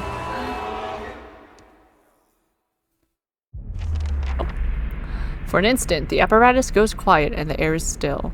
Then, all at once, it erupts with a concussive surge. Light floods your vision, and you are knocked to the ground. Your head snaps back as you land, and pain wells into the back of your skull, washing your last thoughts away into the black, unconscious void. You open your eyes to a different place, another time. You stand in a circular room, grand and domed, its walls lined with adra and trimmed with copper. The style is ancient, but the chamber is unweathered. At the far end of a great pillar of adra pierces the floor from below, its shimmering texture giving the illusion of boundless depth. Encircling the pillar is an apparatus much like the one you have just seen, but immense and multifaceted and intertwined. Your thoughts are yours, but not yours, and they seem to exist before you think them, and they are all questions. Pressing questions, troubling questions, questions that must be answered, or... At the base of the pillar now, you see a man with a thick gray beard in ceremonial robe, crowned with a strange ornamental headdress. You know this man. You are walking towards him now, at a pace that is hurried while trying not to appear so. You have something you want to ask him. One question above all, and the question spins madly in your mind. Where's the bathroom?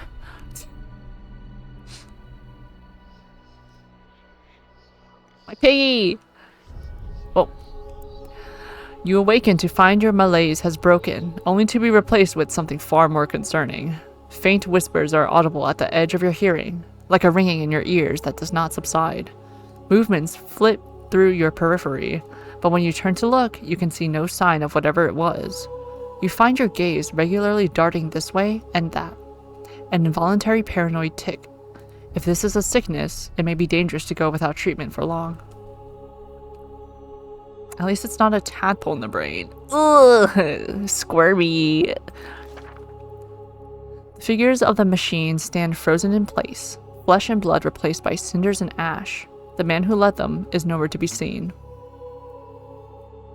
This music's pretty good, by the way. One of your characters has become fatigued. Fatigue represents the physical and psychological wear and tear of demanding activity on a character. It is most commonly received as an injury when a character is knocked out, but some scripted interactions will also result in fatigue if they are especially grueling. Fatigue goes through multiple stages, initially inflicting minor penalties but growing in severity over time. Resting is the easiest way to remove the effects of fatigue, though some consumables can also remove fatigue. I need an energy drink! Whew! You find Hyoden a short distance away in a shallow lake of his own blood. No! Hyoden! His body does not stir. No! Everyone was gonna die anyways if we had both Hyoden and Kalisha. They would have been dead. If we went with Kalisha's plan, Hyoden probably would have died. They would have both died here. Oh, no. You are alone and far from help. Gilded Veil may be your best hope of receiving treatment before things get worse. No! Give me all my stuff back! Oh wait, I can't carry everything. I guess I don't need the journal in it. Oh wait, can I put it in my stash? Your character has earned enough experience to advance a level. Click the icon in their portrait to level them up. Remember, you weren't happy about the start. All my friends are dead again. My friends. God, maybe we'll never meet Kalisha's sister, because if they're all gonna die anyways. What am I doing? Is my stash unlimited? Oh, 1 page. That's fine. I'll deal with it. I'll deal with the consequences of having 1 page. What is this? Ooh, a poleaxe. Crush, slash, and crush damage.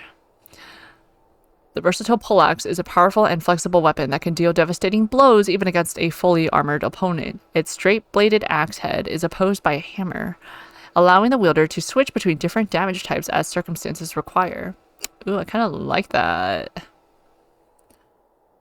It's okay. We'll have new friends. Yeah, we'll meet new people. We just gotta... We're not gonna be antisocial. We gotta go out in the world.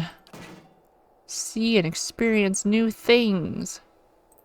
Oh, I can wear a helmet.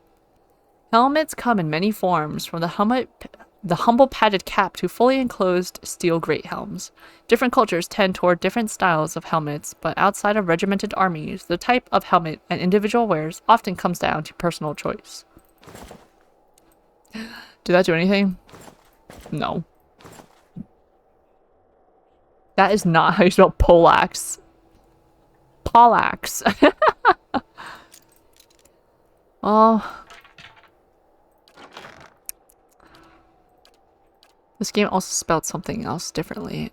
Well, I guess I could use a minor cloak of protection now. Since we don't have anyone else that would benefit from it. Alright, let's see. A mace. I do like my maces. Okay, this is slash. This is pierce. Okay, I'll just hang on to my... that.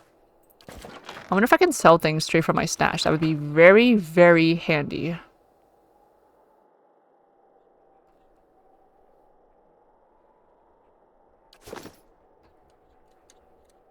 Oh, I can level up. Right. Let me save.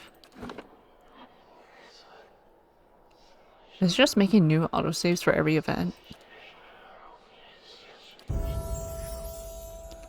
Skills, why is it so dark here? Skills allow your character to perform specialized actions like scouting, detecting traps, picking locks, or reading scrolls. They can also be used to overcome obstacles in conversations and scripted interactions. Skills will advance as your characters gain level, but items and other bonuses can also increase skills. Oh god, you can hear the whispers. That's immersion. I will pickle whatever log I want to pickle, alright? What is this? Okay. So I have 6 points? Oh, okay. Points to advance. Okay. Mechanics, lore, athletics. We should at least be 1 athletic. Like, come on. We should also have at least 1 mechanic. Let's do that. Survival. 3, 4, 5, 6.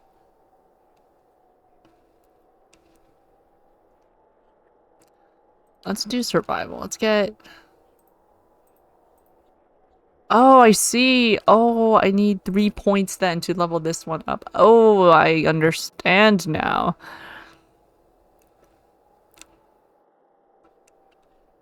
I don't think... Oh, okay. Druid by default gives you 1 lore. I was gonna say, I don't think she would be very lore. Maybe more stealth.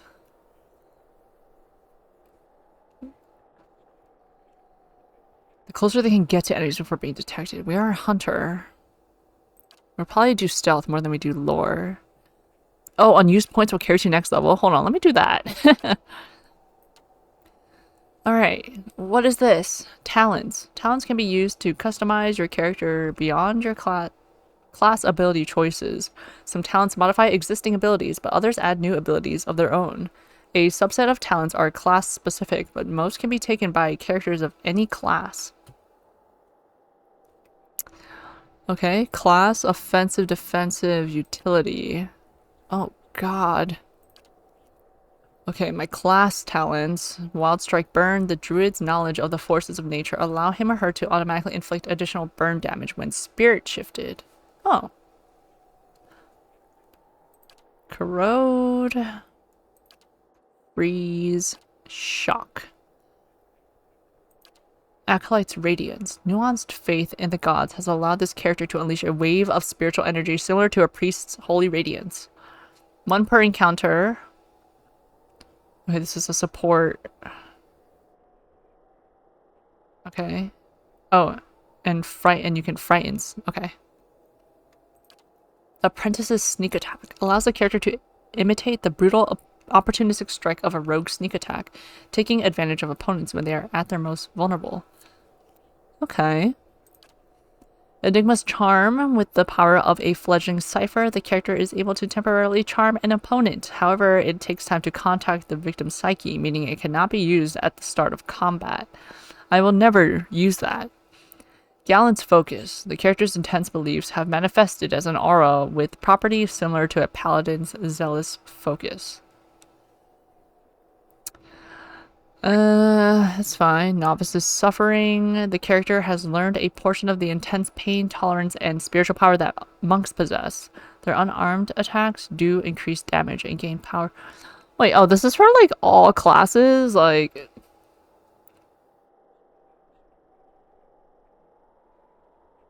I guess they have talents from each class for compatible with all classes. Outlander's Frenzy channels power similar to Barbarian's Tremendous Rage, increasing attack speed, might, constitution while lowering deflection, and concealing the character's endurance and health. That's intriguing. Prestidigitator's Missiles. As a hedge wizard, the character has learned how to duplicate the effects of one of the most popular spells in the Eastern Reach. Minoletta's Minor Missiles. Because the character does not use a grimoire as a wizard does, the effect is not quite as powerful. Rhymer's Summon. This rhyme mimics the chanter's ability to summon skeletons, though it cannot be used until some time has passed in combat and cannot be used frequently. Runner's Wounding Shot. Rangers learn where to strike an enemy to inflict debilitating wounds. This technique can be imitated by other characters as a weaker form of wounding shot. Veteran's Recovery. By adopting the strict discipline of a fighter, the character is able to pace themselves in combat, steadily regaining endurance over time. It's a passive. I love that! I do love that. But I also like bonus damage. Okay, weapon focus. Trains the character in the use of the weapons, gaining accuracy. Okay, well, I'm not really committed to any weapon right now. Marksman 2-weapon, one-handed weapon. Some of the attacker's hits are converted to crits. Defensive, hold the line. Increasing his or her engagement limit by 1. Engagement occurs anytime a character attacks an enemy with a melee weapon at close range. As soon as the attacker gets close enough, he or she will engage. When a character is first engaged, he or she will stop moving. The character is free to move again, but doing so provokes a disengagement attack. If characters break engagement, they have a limited amount of time before the enemy they disengaged can attempt to re-engage. Some afflictions make it impossible for a character to engage an enemy. Paralyzed, petrified, prone, and stunned all automatically drop engagement and can be used to get out of trouble. Note that there are a number of talents and abilities that modify engagement rules, such as Graceful Retreat, Hold the Line, the Fighter's Defender, the Barbarian's Wild Sprint, and the Rogue's Escape. Some creatures, especially large ones, may be able to engage more than one creature at a time. Snake's Reflexes increases the character's reflex defense. Bear's Fortitude increases the character's fortitude. Bull's Will, weapon and shield style. Equipped shield's deflection bonuses are increased and grant an equal bonus to the character's reflex. Graceful retreat. Utility. Fast runner. Scion of Flame. Increases burn damage and damage reduction. Storm, Decay. Rhyme is freeze. Quick switch. Reduces the recovery time when switching weapons or spells in grimoires. Wound binding. Allows the healing of a modest amount of health on the user. 1 per rest. Field triage allows the healing of a small amount of health on an ally. Okay, let's go with Can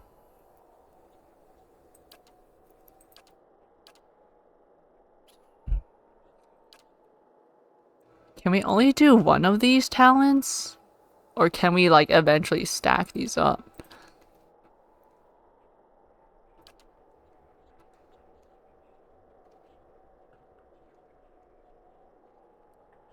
I might do just Wild Strike Burn next.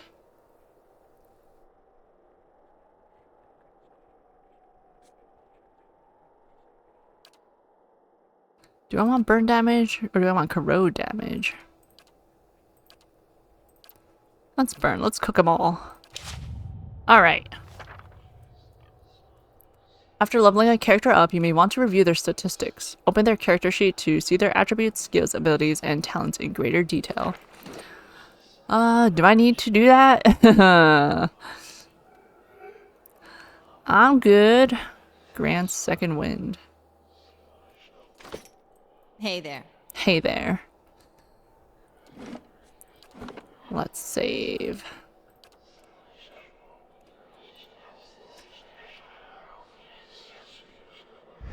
Oh, God. What is that? Oh, my visions. You good, sir? Getting tortured over there?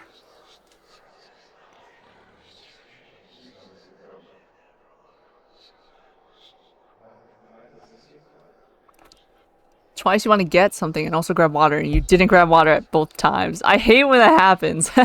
Go get your water. Go hydrate.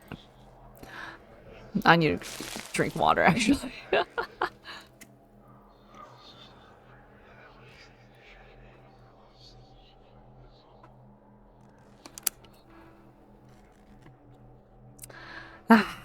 Quenching. Oh wait, I wanted to read what the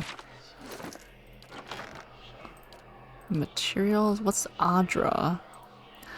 An organic material, crystalline in structure but shell-like in substance. Adra can be found growing up through the ground in veins in many parts of Eora. Easy to carve and manipulate, it is a favorite of jewelers as a semi-precious stone and is often cut more intricately and beautifully than other gems. You grab water after you're done with food. Fair enough. What are you eating? Food sounds yummy right about now. Pilgrim's crown. Vessel flesh. Ooh, ooh, combust into dust. Okay. Give me your flesh. Oh. Ooh, oh dear.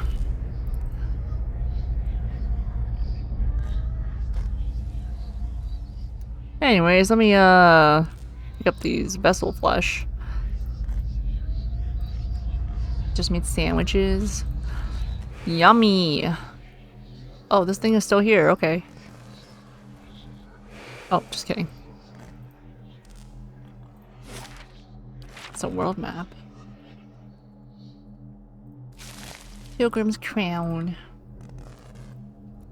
This massive structure is formed of stone, adra, and copper, and covered in strange glyphs. The air around it vibrates with an unusual energy. We got caught up in some mess, huh?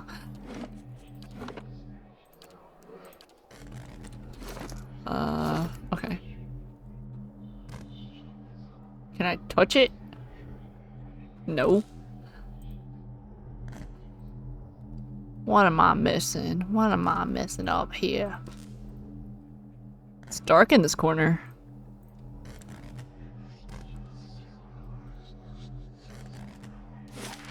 Oh, that's the exit. Oh, it's being blocked by my...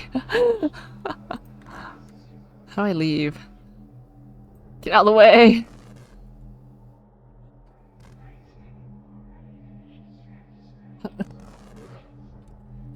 Get. I don't want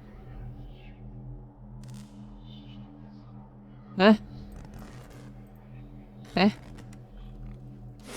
That's the exit, but I can't exit. You must gather your party before venturing forth. Oh wait, they're all dead. My party! Do you not just click on the map symbol? That moves my map. This box is... Oh. Gotcha. Oh, this map's a... Oh! Oh! I was wondering. I was like, what is that? Because it's above my chat box or my dialogue box instead of being here. I see. That was a little confusing. I was like, oh, okay. This is the world map. Ooh. Okay, where am I? Sealant Leaves. Alright, let's go to Valewood. It would take you 6 hours to complete your journey from Sealant Leaves to Valewood. Wait, am I fatigued still? How do I see my stuff? How do I see my status effects?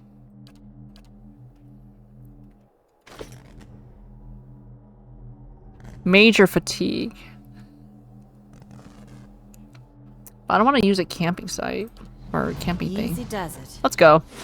We'll travel. We saved.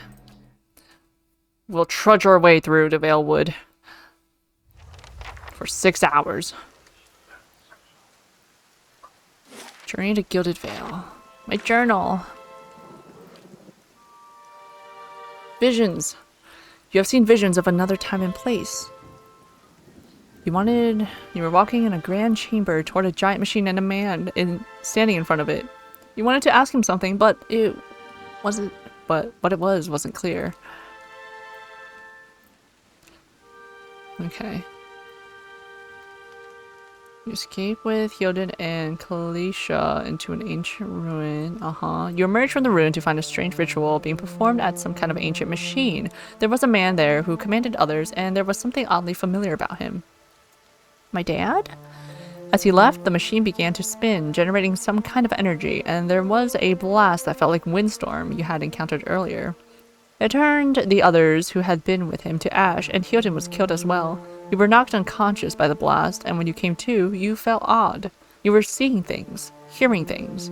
You departed the ruins, attempting to reach Gilded Vale on foot, where hopefully you would be able to find someone who could cure you. Ooh, we're going through it, huh? I've escaped the ruins. Gilded Vale. Cross the Valewood. Visions and whispers. Sure. Right, we made it. We should probably camp. Ooh. Not the vine boom. Doom. Or the movie boom. Alright, it is raining. Ah, that's... Oh, I see, okay. Ah, okay. Let me get that.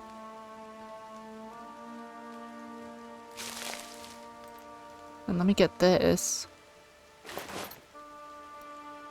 Camping supplies, perfect. Leather armor, sure. Do I want leather armor? Nah.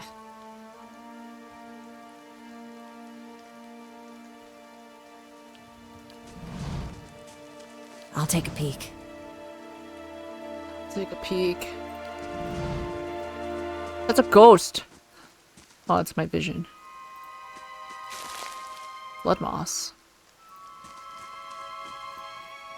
Oh. Map. Okay. Cool beans.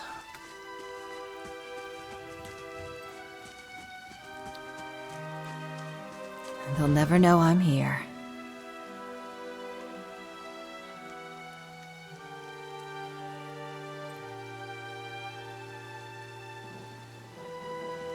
Oh. Don't run away. Come back here. River Reed.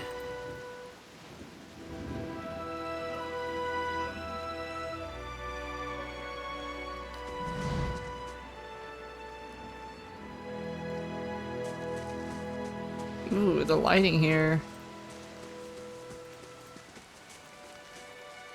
Oh!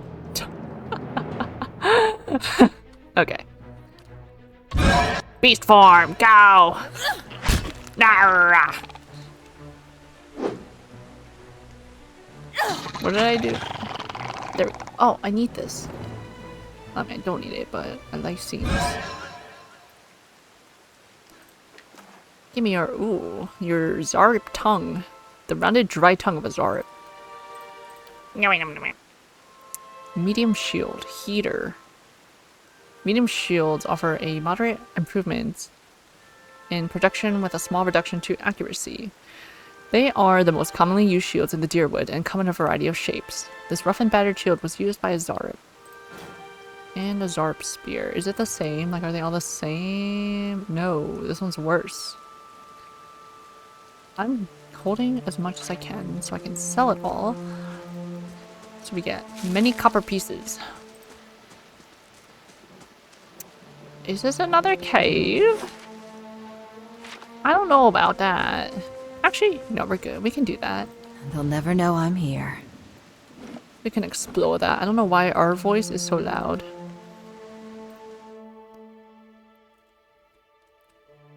Is this where we want to go? I don't think so, but we can definitely find stuff in here, I feel like. Cave coral. Surely this is fine. Exactly. A young bear? My friend. What is that? Oh. Watch this.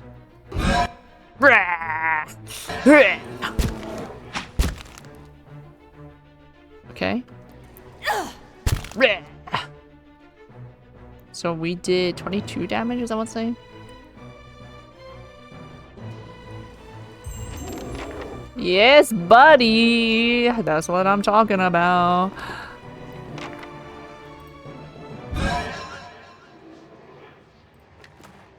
Give me your pelt. Give me your hide.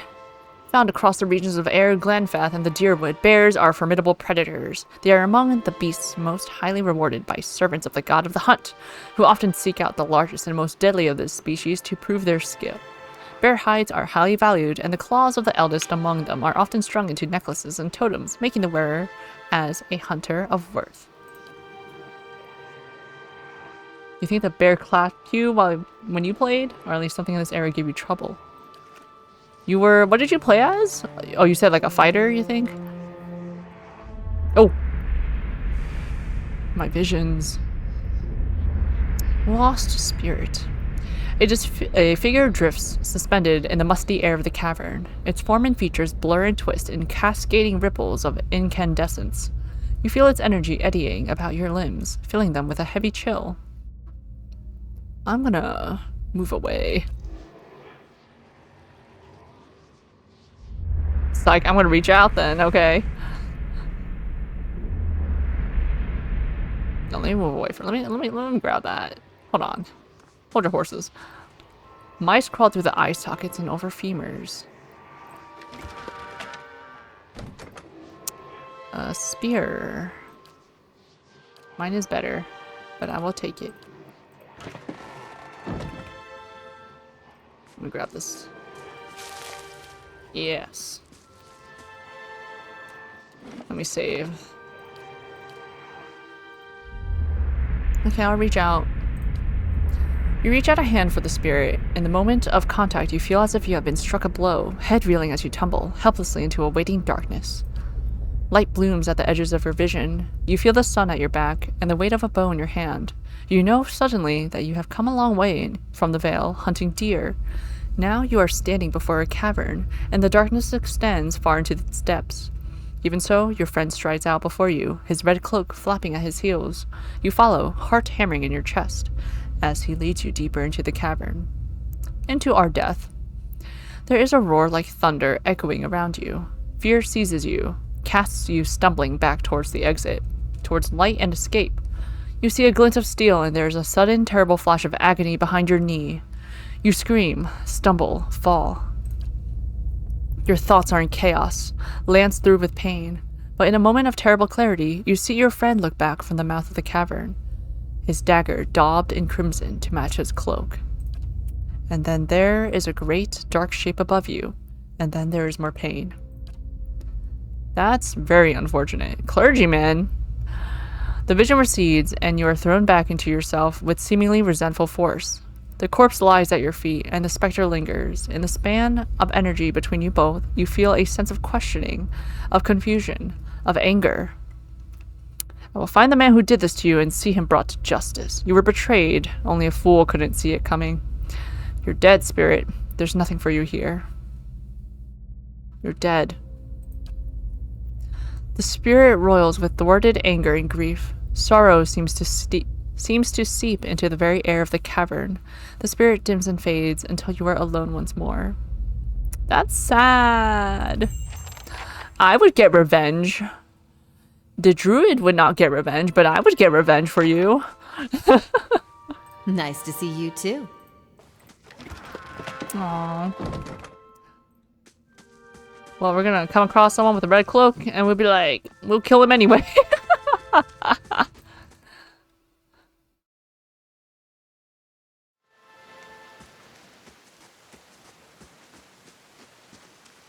Really led you to a cave to slash your knee and get you killed by a bear? For what? For what purpose?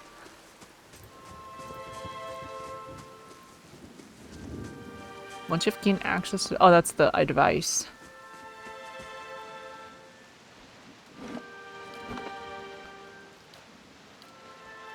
Find the man with the red cloak. Reminds you of the time in Baldur's Gate 2 some dudes in red tossed a man into a grave. Oh, in the, that city? Is that a reference? A reference I didn't get, but still appreciate nonetheless? Pretty epic. Shattered pieces of a crate are strewn across the dirt, along with a few muddy vegetables. Easy does it. Easy does it. The grass is still flattened behind the wagon's wheels. Barrels of cabbages, potatoes, and squash have been overturned and abandoned. You don't know if it's a reference, but there's some similarity. That's fun. You have a good memory, or is it just that you played the game enough times? I don't know why I'd be forgetting things, man. Saber. Slash damage. Sabers are curved, single-edged swords capable of inflicting severe wounds. Though they are less effective against armor than standard swords, they are deadly against unarmored enemies. Yes, another camp supply. You played a lot of Baldur's Gate 1 and 2 in the past 2 years, so that'll do it. Makes sense. You also still watch people play those. I love that. Your comfort game. This is a high-volume Derwoodian currency used in everyday trade and is the basis for most transactions. Oh! That's what the P stands for? I thought it was a copper piece. Copper panned. Did I explore up here?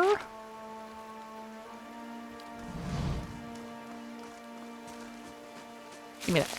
River reed. I will collect all ingredients.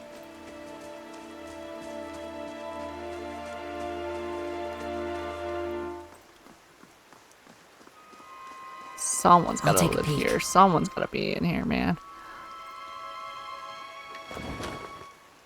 Folded note. My dear Naunton, please be safe. Know that, whatever happens, I love you still. Well, why did you leave a note there?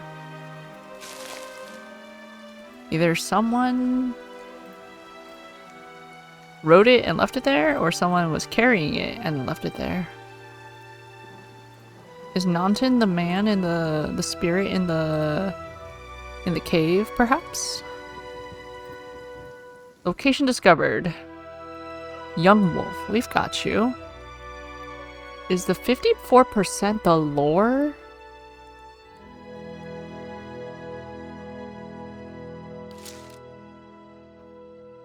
Now it's 49%. Question mark.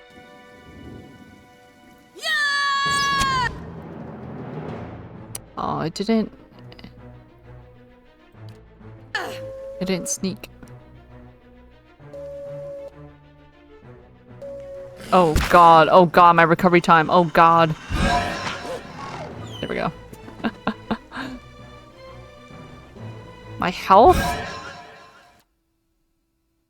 188 out of 202, what happened? Let me switch this back to my spear. My good old spear. These aged walls appear to have once encircled this entire glade. Only a small fragment remains, and the stairs leading to the top of the structure have crumbled away. Let's examine the wall.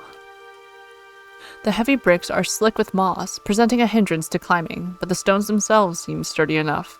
Given the right tools, one might easily reach the top.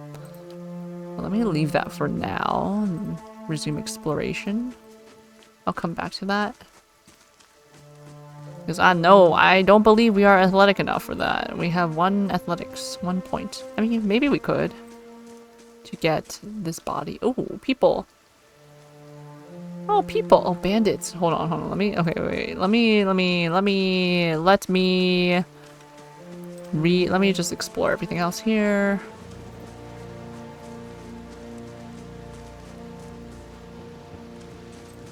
Okay, let me save. I'll take a peek. Alright, let's sneak around. And a touch more salt. The young dwarf tending to his stew looks up, startled as he sees you approach. He drops his ladle, spattering stew across the ground. What? The bandit turns. Get her, you dogs, and make sure our new cook don't run off. Help, please! Help! One of the bandits gives Tenforth a kick as they pass him and he huddles. I'll save you!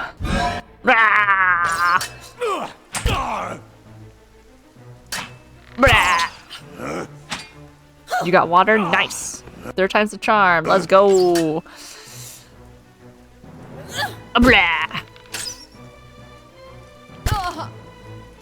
And 1 more.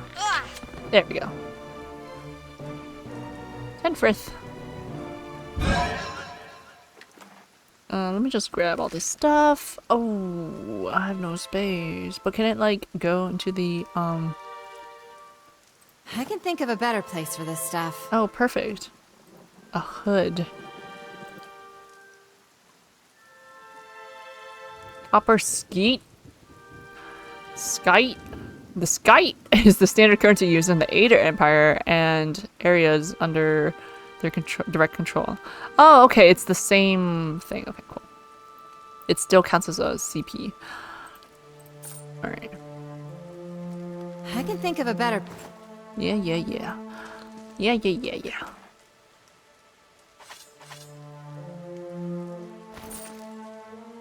Wait, how come I have... Wait.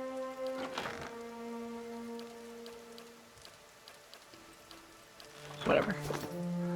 Tenforth. Hail, traveler. By the flame, thank you. Thank you. I thought I'd be stuck cooking for those ignorant weasels for the rest of my life. Or until they were bored with me, I suppose. I must get back home. I only hope that they haven't hired a replacement. The dwarf looks aghast.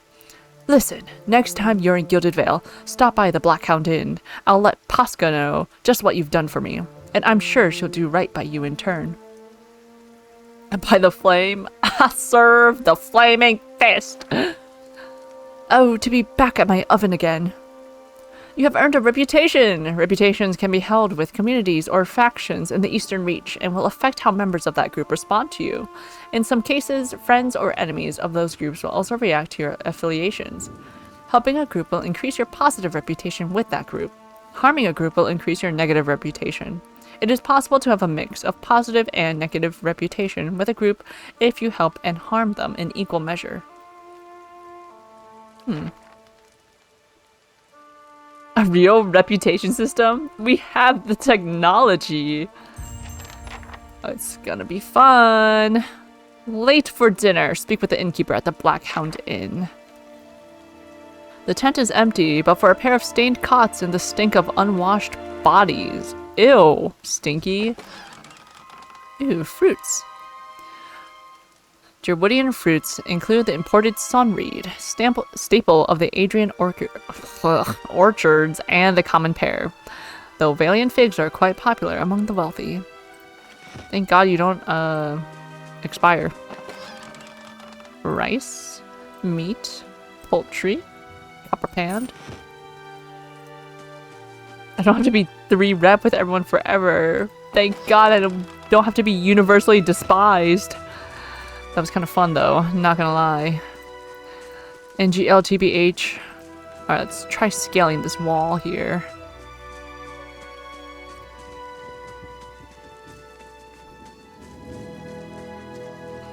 Running around with a spear is a little dangerous. I want to poke someone's eye out, though I suppose that is the purpose.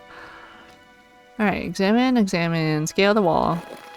You find a handhold upon one of the larger stones and start to pull yourself up. But the uneven bricks and odd angle of ascent make the climb difficult. And after a short distance, your arms begin to burn too fiercely. You are forced to drop back down to the ground. No! NGLTBH? That's what the plus is for. All the other letters. That's also a joke. I'll respect. We love and respect the love and peace here. But we can also have a little hee hee ha ha, like non-malicious hee hee ha ha.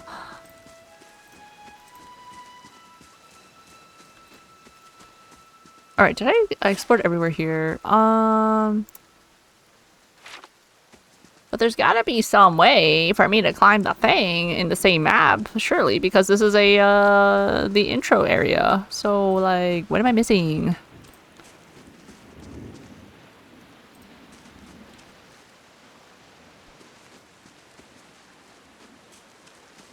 Yeah, the plus is for everything else. But I guess the joke part is that because NGLTBH is definitely not acronyms for any other identities.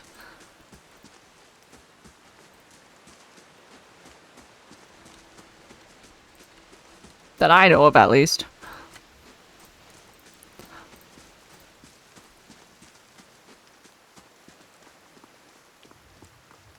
Not an acronym yet. Exactly. Well, I'm missing something. I'm missing something.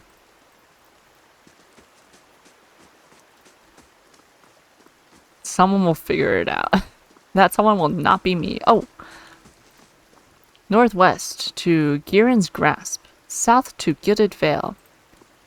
Let's go to Girin's Grasp. Will they even let us? No. No, it won't.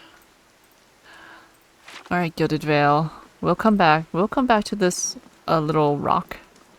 Can I leave notes on the map? Wait, can I get up there?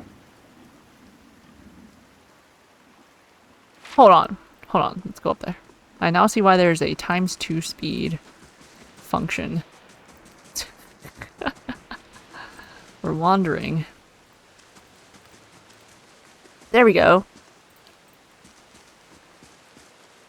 Zorp camp. I knew I was missing something in here.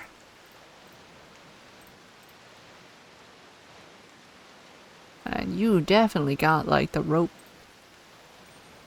Oh! Caught red-handed, I will admit. Bam.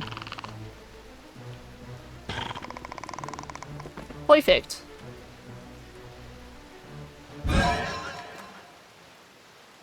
Take it all. Alright. Quarterstaff. Oh! Our favorite. Deceptively simple, quarterstaves can be powerful weapons in the hands of a skilled combatant. Wielders can use a quarterstaff's long reach to deliver crushing blows from behind their allies. You go, whap! This is the bonk stick. Padded cap. The struts and supports are large enough to be the ribs and vertebra. Why did it not? Of a dragon. They'll never know I'm here. Sword camp and there's only one guy here? No way. No way. Rip in rest. No way. There's gotta be like a little something secret, something. No.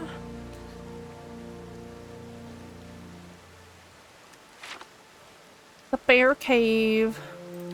Alright, let's just go. Let's get out of here. I can't believe I can't investigate this body. Is that a glitch? Like, there should be something in this body. Oh, maybe this body is the camper that left that note. You are not safe. Or... You... Yeah, you are not safe. You mentioned ill fate.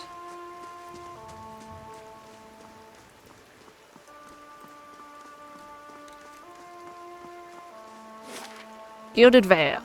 It will take you 8 hours to complete your journey from Vale to Gilded Vale. Yes. Do it! This is giving like early 2000s like CG. In a good way. Alright, quest updated. The Gilded Vale.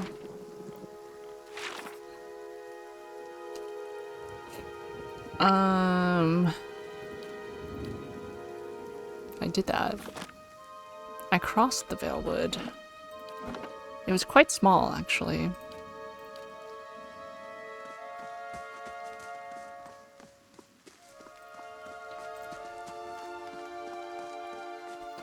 Time to explore this giant Vale. City Vale. City Vale. I can pick something here.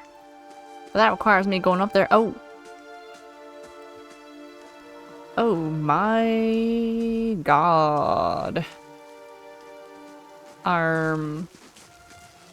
Interesting Christmas ornaments. You must be one of the new settlers. Welcome to Gilded Vale. You'll be pleased to know that we've had some recent vacancies here. He glances at the gnarled, leafless monstrosity of a tree next to him. I can't scroll up. Oh wait. A man approaches you. His skin is dull and gray as the desolate village behind him. Do you welcome everyone this way? Are you mad? No wonder why this place looks half empty. I feel at home already. I might reconsider your lord's offer.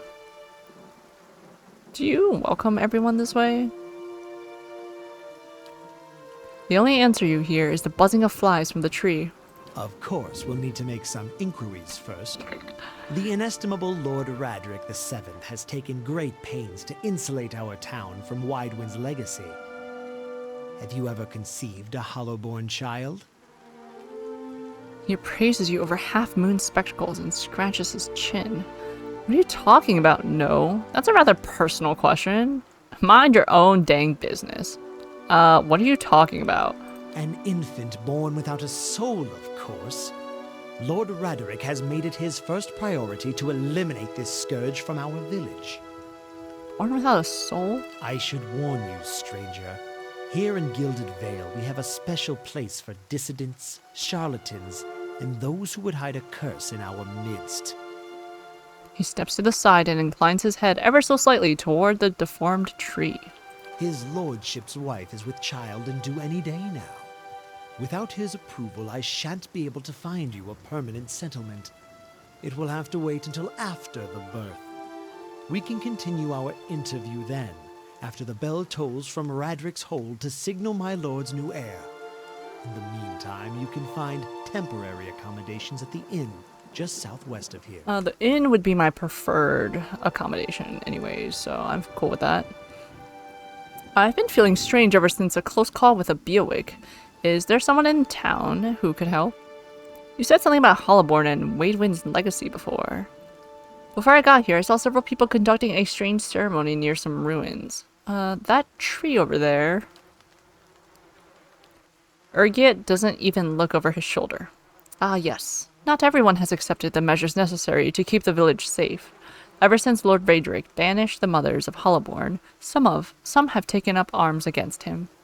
And while he's been searching for a cure, he's been beset with frauds and opportunists.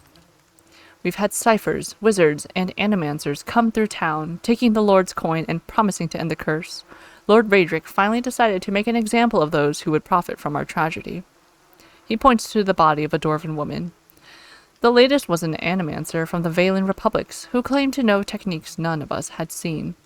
By now, we've seen it all. I've been feeling strange ever since... you said something about Hollowborn and Waidwin's legacy before. He blinks. I forgot that you foreigners do not have this curse in your homelands. The Hollowborn have been a scourge upon the Deerwood for almost 15 years now. He lowers his voice to a whisper. Children born without souls. He shakes his head. Pitiful, dumb things that breathe, barely, but do not truly live. Some say the Hollowborn are a disease. Some say they are a punishment from the gods. He raises his empty hands. In truth, no one knows, but they began spreading after the Saints' War, and so the name Waidwin's legacy stuck in honor of that foul, blasphemous pretender. His voice shakes with vitriol. Waidwin was the guy, the farmer, the peasant that led the revolution, that died, that the god, that one god, Eothos, possessed the body of, pretty much, right? Something like that. I see. Lord Raedric's decrees may seem strict at times, but he has our best interests at heart. He nods. If you have any other questions, don't hesitate to ask. It's important that everyone in Gilded Vale understand our rules. Let's see, I've been feeling strange since a close call with a Beowick. Whatever your problem, it sounds like a matter for an animancer. However, the only animancer in Gilded Vale isn't in any condition to speak. Consider yourself fortunate. After she failed Lord Raedric, we saw to it that she wouldn't profit from the misplaced trust of others. A bad cure is often worse than none at all. But if you're set on finding a bottle of troll piss or a dead Audra pebble to rub on your forehead, you're welcome to check her pockets. A little corpse stink is nothing when you're digging for shit. My advice, however, is to be satisfied that you escaped and leave it at that. I'm not above digging through the pockets of a dead person, so I can do that. Before I got here, I saw several people conducting a strange ceremony near some ruins. He regards you carefully. You'll want to mind where you mention that. Trespassing on Engwithan ruins is illegal, not to mention dangerous. You probably saw someone attempting some new ritual to appease the gods. People will try anything these days. Bareth have mercy. We certainly have. Maybe so. I don't think so. Just as they finished, there was a Beowick. He polishes his spectacles on his sleeve. If you'd been that close to a Beowick, you wouldn't be standing here. Goodbye. Keep out of... Listen! 2 tolls. Let that be the last. 3. Gods have mercy. It seems your arrival is ill-timed. Dink donk. Dink donk dunk. Urgiet looks out towards the east, his expression unreadable. He blinks slowly and turns his attention back to you. 3 bells toll only for the death of a Raedric. I fear Lord Raedric's heir is lost, or else Hollowborn, and so lost all the same. You should tread carefully. Circumstances have changed a great deal. What do you mean? Don't threaten me, little man. What happened? Does this affect the Lord's offer to new settlers? What do you mean? You come to us at a time of mourning. The legacy has struck at the heart of Gilded Vale. Our efforts to redeem ourselves in the eyes of Bareth must be redoubled. He sets a steady gaze on you.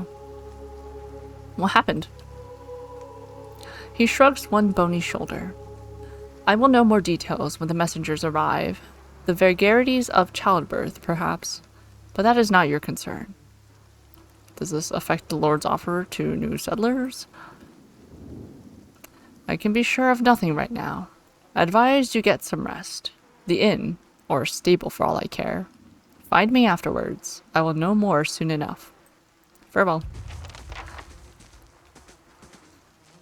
Goodbye. Sell sword. Move along. Speak to Urgiat if you're in need of instruction. Urgiat! Tell me about Lord Raedric. He comes from a line of nobles who have defended these lands since Aedir times. Raedric II was an early supporter of Dyrwoodian independence during the Revolution, and the current lord's father perished in the Saints' War. Hellborn began appearing in the Dyrwood shortly after the war's end. Lord Raedric has taken it upon himself to purge the curse from Gilded Vale. His measures have been severe but necessary. Unfortunately, it may not have been enough, if the bells were any indication. The Saints' War? Our age's most egregious example of man's madness. 15 years ago, the people of Riatsaris decided that Waidwin, their living saint, was the literal incarnation of the god Eothas. Urgiat wrinkles his pinched nose. The supposed saint took it upon himself to liberate the Dyrwood, supposedly from allegiances to less worthy gods. But I've never known an army to conquer a land for its people's own good. The war lasted about a year, but you can guess what that year did to the worship of Eothas in the Dyrwood. Lord Raedric's forebears had all been Eothasians, but after his father fell defending us from those fanatics, he personally saw that the Temple of Eothas here in town was shut down. He points at a few ruined walls near the tree. I'd like to know more about Gilded Vale.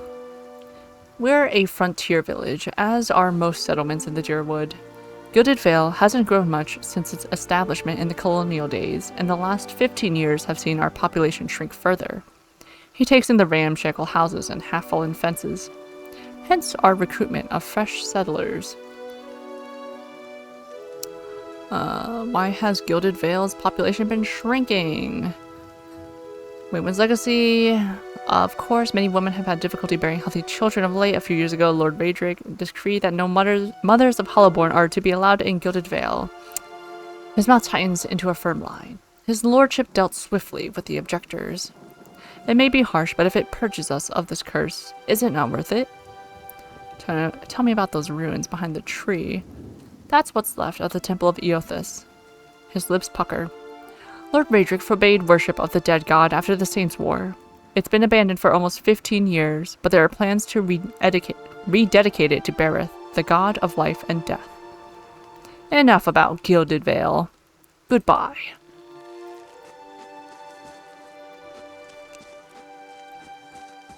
Eater. Scattered between the roots are bracelets of twine and bead, wilting flowers, and notes half erased by the rain. Were you looking for someone in that tree? I could introduce you. Looking for anyone who can help me feel better. Strange way to talk about your dead. No, I don't need any help. Looking for anyone who can help me feel better. He gives an understanding nod as he takes a long drag from his pipe. My condolences. He exhales and turns his attention away, watching the village around him. The man smiles broadly. Welcome to our lovely village.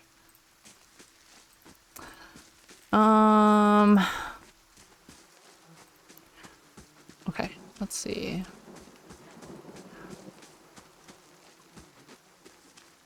What if it's not the baby? Maybe Kolsk managed to... Shh, are you mad? Leave it for indoors. Yeah, I hear what you're saying. Been thinking about joining family over in Deerford. They have it far better than us. The Blackhound Inn's a fine place to sit and have a smoke. Decent folk like you don't fare too well in these parts. I'm decent? You think I'm decent? Thanks. Beneath the vines are crude carvings of a sun rising over 3 stars. Oh. As you near, you feel a vibrant history contained in the essence of this man's soul. Voices from its past seem to call out to you. Let's reach out. You see a pennant waving tall and sluggish in the wind, a rising sun embroidered on the banner, the vanguard of a small troop of paladins. The atmosphere is buoyant, if restrained, and their armor has not yet been tarnished by the elements. This expedition is fresh, young, filled with zest and zeal. At their head stands a commander, awkward in full armor but determined in step. Despite the excitement of his fellows, he does not smile. There's a twist to his mouth, his countenance grim. He throws up a hand, halting his troop. Silence falls among them, revealing a dark thunder, deep and low. He orders them to ready their weapons and spread out. Eyes dart from horizon to horizon, necks twisting to see the source of the sound. They don't know me yet. Give them time. That's true. They just assume. Oh, they're so kind for assuming we're a good soul. In the distance, dust and lightning rise from the ground as Stygian clouds race towards them overhead. The soldiers stand, only the staccato movements of their breath betraying their nerves. The commander closes his eyes, calling a blessing down on his troop. Invigorated, invincible, they wait as the enemy draws closer, poised to attack. Alright. I just saw his life flash before his eyes. Should I reach out for the soul again? No. No, you're not gonna say hi to me, Theo Phalion? Just gonna give me a crazy vision of your past?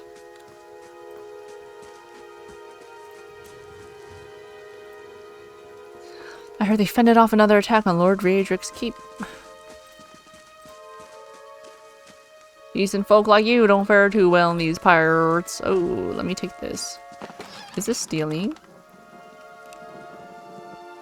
Can you steal in this game? I'm taking it.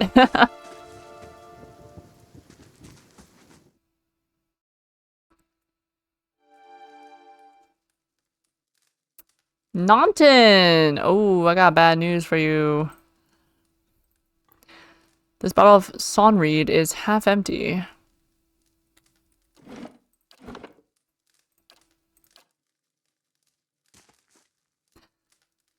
This man and woman appear to have been deep in conversation, working at closing two bulging satchels. They move to embrace until the woman notices your approach and pauses, her smile faltering a little. Are we interrupting something? Good day to you.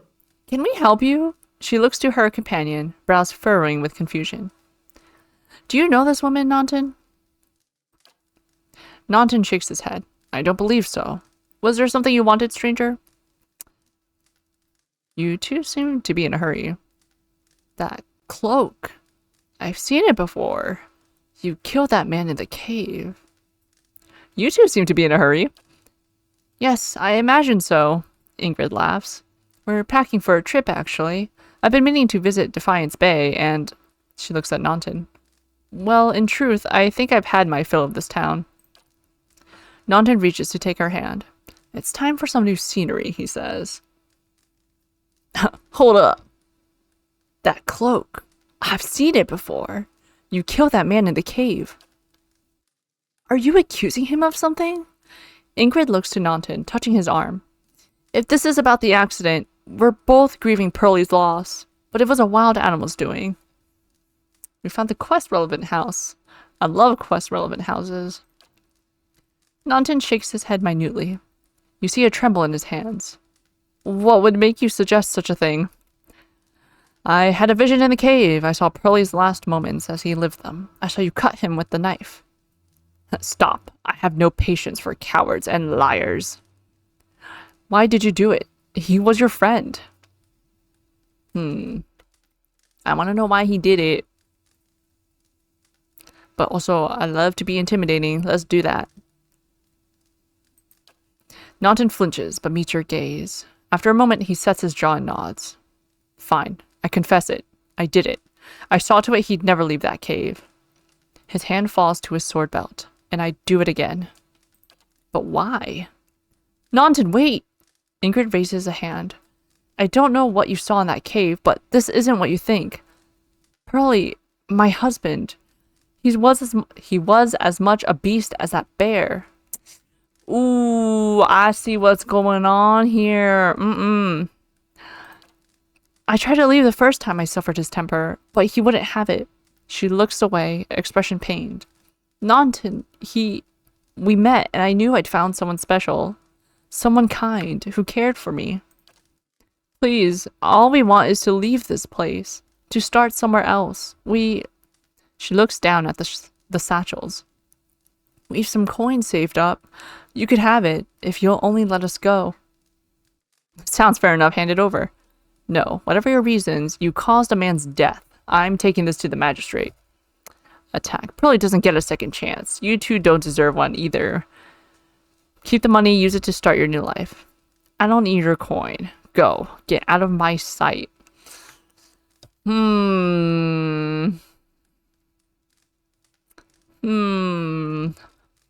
Moral dilemma, huh? What did that note say in my oh, I guess it was a note from Ingrid to Naunton when they were camping and then they went to the bear cave.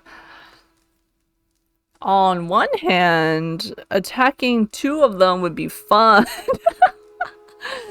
On the other hand, money.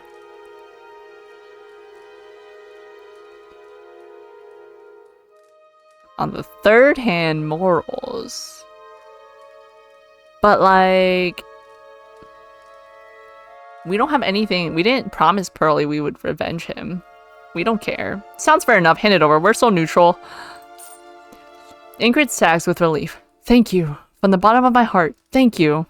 She fumbles through one of her bags and withdraws a heavy coin purse, which she hands to you. For your compassion. You have gained 50 copper. Worst case, we can just go hog wild. That's right. Let's go, Naunton. We have a long way ahead of us.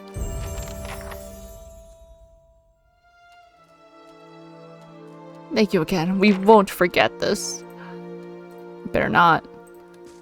That's not. I'm gonna take your stuff though. I'll wait for you to leave.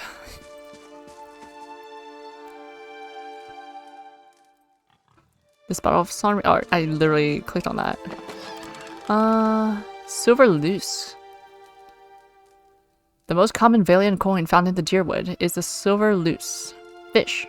So named for its resemblance to the scales of a fish. They literally forgot. You forgot some money back here. Ooh, a book. The Deerwood Part 2. The Broken Stone War. Oh my. Do I want to read this? In 2626 AI, a group of farmers, while clearing farmland for planting, accidentally knocked down one of the ancient Adra menhirs on the land. Oh, the menhirs, like in Baldur's Gate. The singing things. That I don't think I saw that. This innocent act drew the ire of the native population and started what would come to have been known as the Broken Stone War. Oops. When it was finally over, several thousand colonists have been killed as well as hundreds of the Glanfithans. Even though the war was technically over, the Glanfithans escalated their attacks on the settlers over the next 2 years using vicious tactics that left many colonists, several military figures, an earl, and 6 thanes dead. Unable to stop the Glanfathan attacks, the earls elected Earl Edrang Hadret to the position of Grief? Well respected and known to be a master of military tactics, he was tasked with dealing with the Glanfathan threat.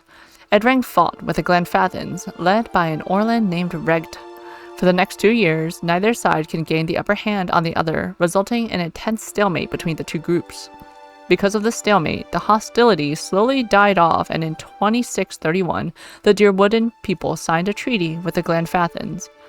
Regd would step down, the Glanfathans would stop their attacks altogether, and the Deerwooden people would leave the ruins alone. This treaty angered the nobility in Ader, as it brought to a halt the supply of artifacts. Edrang also tried to get the practice of slavery outlawed, but this was not successful. Because of this, the peace between the Deerwood and the Air Glanfath is uneasy and tumultuous. Small patches of rural violence still cropped up, but were easily dealt with as neither side wanted another war.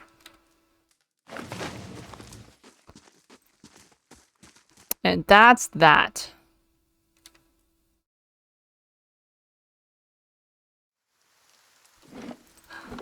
that's that on that. Alright, let's resume our exploration. What's up, villager? The crops are blighted. The legacy is upon us. This place is cursed. Careful if you head east. Guards patrol the eastern wood, but not the Black Meadow.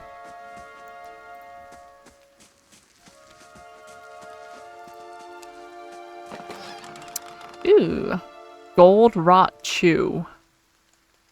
A staple of the Deerwooden countryside, Gold Rot Chew is a favorite of farmers who swear by the minor boost in energy it provides. Those who use it often find that they feel sluggish when they stop. The chew is made from the root of the golden celery plant. Oh, it's a drug. We'll take that. Springberry. Oh, we need that? Despite the rains, the stalks feel as dry and stiff as a locust's husk.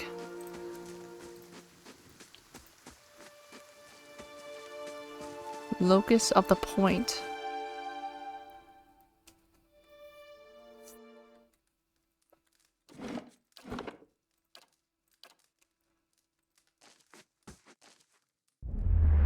Oh, as you near, you feel a vibrant history contained in the essence of this woman's soul.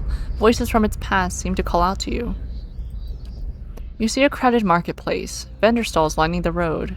Their proprietors' voices calling out to passerbys to come sample their wares.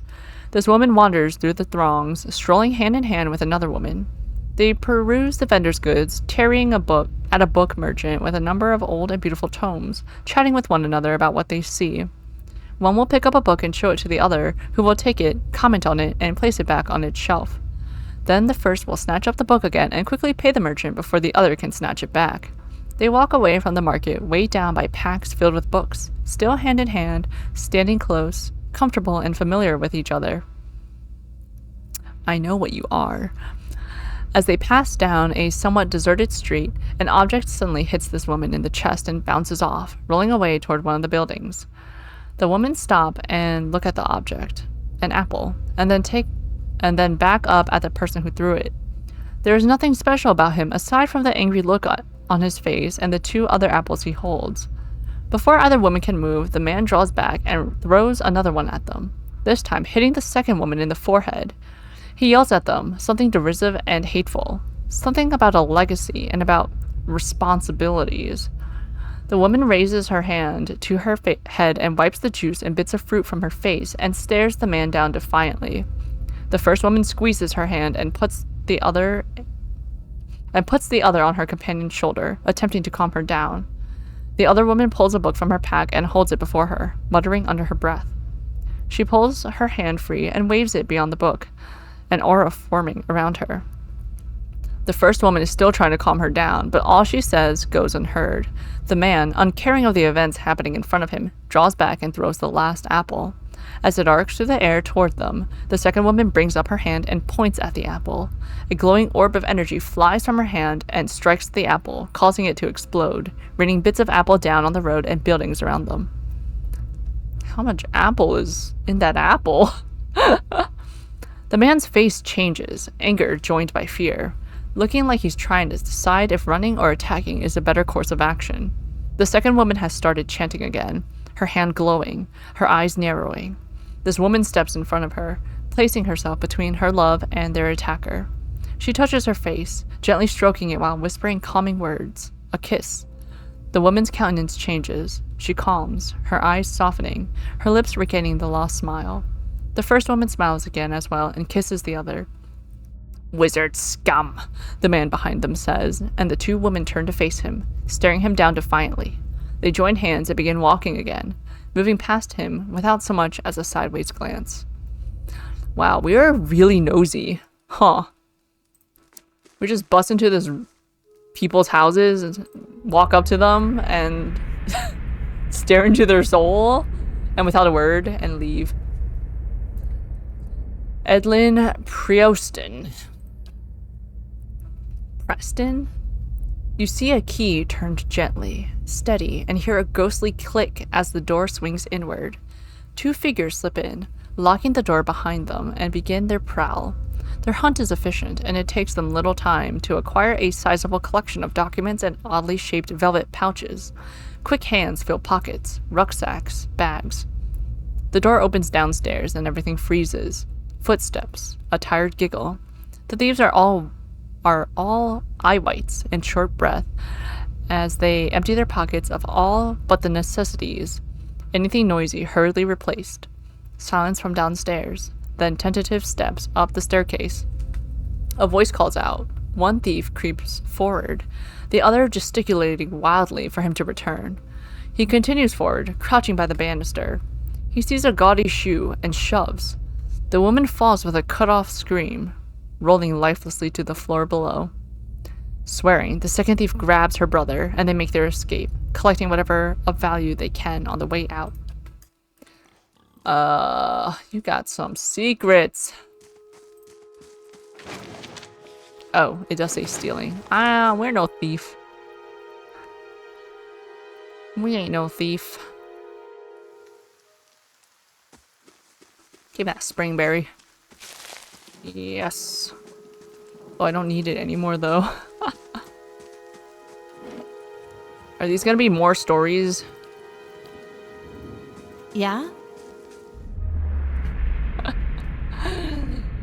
Hold on. I need to rehydrate.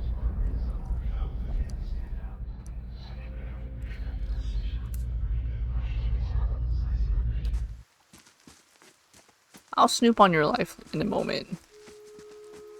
Good sir.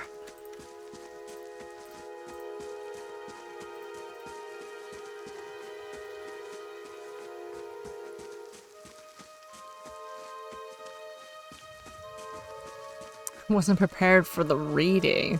There's just so much, like, big reading in such a small amount of time. I already talked to this villager. Alright, let me... Story time. Doran Chamberlain. You see a large crowd gathered in the middle of a courtyard. This man stands in the midst of them, a cloak pulled over his head, holding it closed around his neck. The crowd has congregated around a platform, and they all watch, transfixed, as Amanda is led to the platform, flanked by 2 city guardsmen. The man is shackled hand and foot, but carries himself as a nobleman, not deigning to even glance at the crowd. Hey, Seshu! Welcome back! I'm still going? You're almost home. Be right back. Sounds good. The cloaked man pulls his cover closer to his face and turns to leave, hunching over to avoid being seen. A crier on the platform unrolls the parchment and begins to read, but the man pays no attention, intent on getting away from the courtyard. The crier's voice grows louder and more intense as he reads, and voice from the crowd, grammar, start to punctuate his sentences. The jeers and shouts grow more frequent with each one. The cloaked man flinches and his shoulders droop.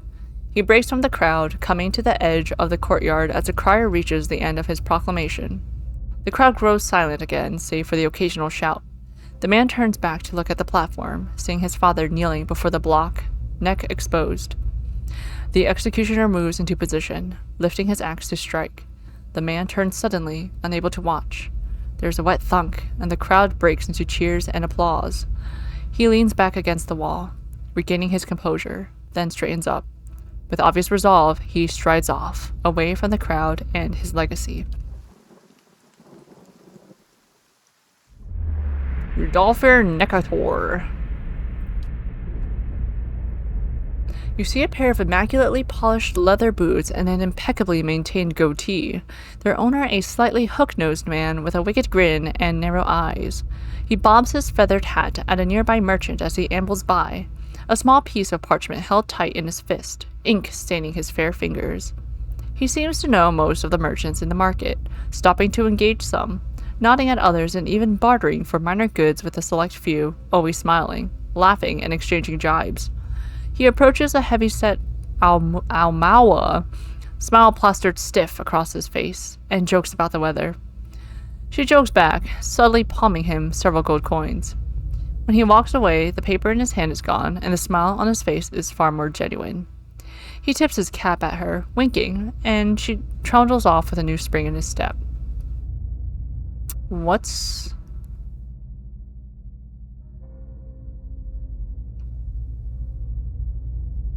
Okay, some kind of like sneaky deaky thing going on there, I suppose. The windmill. Oh. Am I interrupting something? Swainer. We know there's more grain in there, Trumbull. We won't settle for scraps while you grow fat on our crops. A muffled shout emerges from inside the mill. The first of you drunkards come through that door gets a shot between your eyes. Gods hear me, Swainer. I'll put you down like a dog. Come away for now, lads. But we'll be back, Trumbull, and we'll have fair prices, or by the flame, we'll have a reckoning. That's none of my business, quite frankly.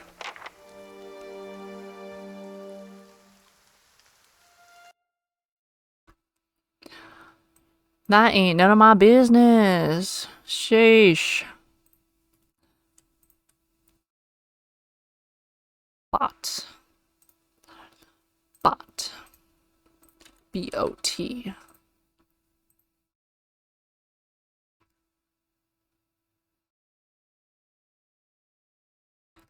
Alright. Is that the same thing? Whatever. Whatever. Okay.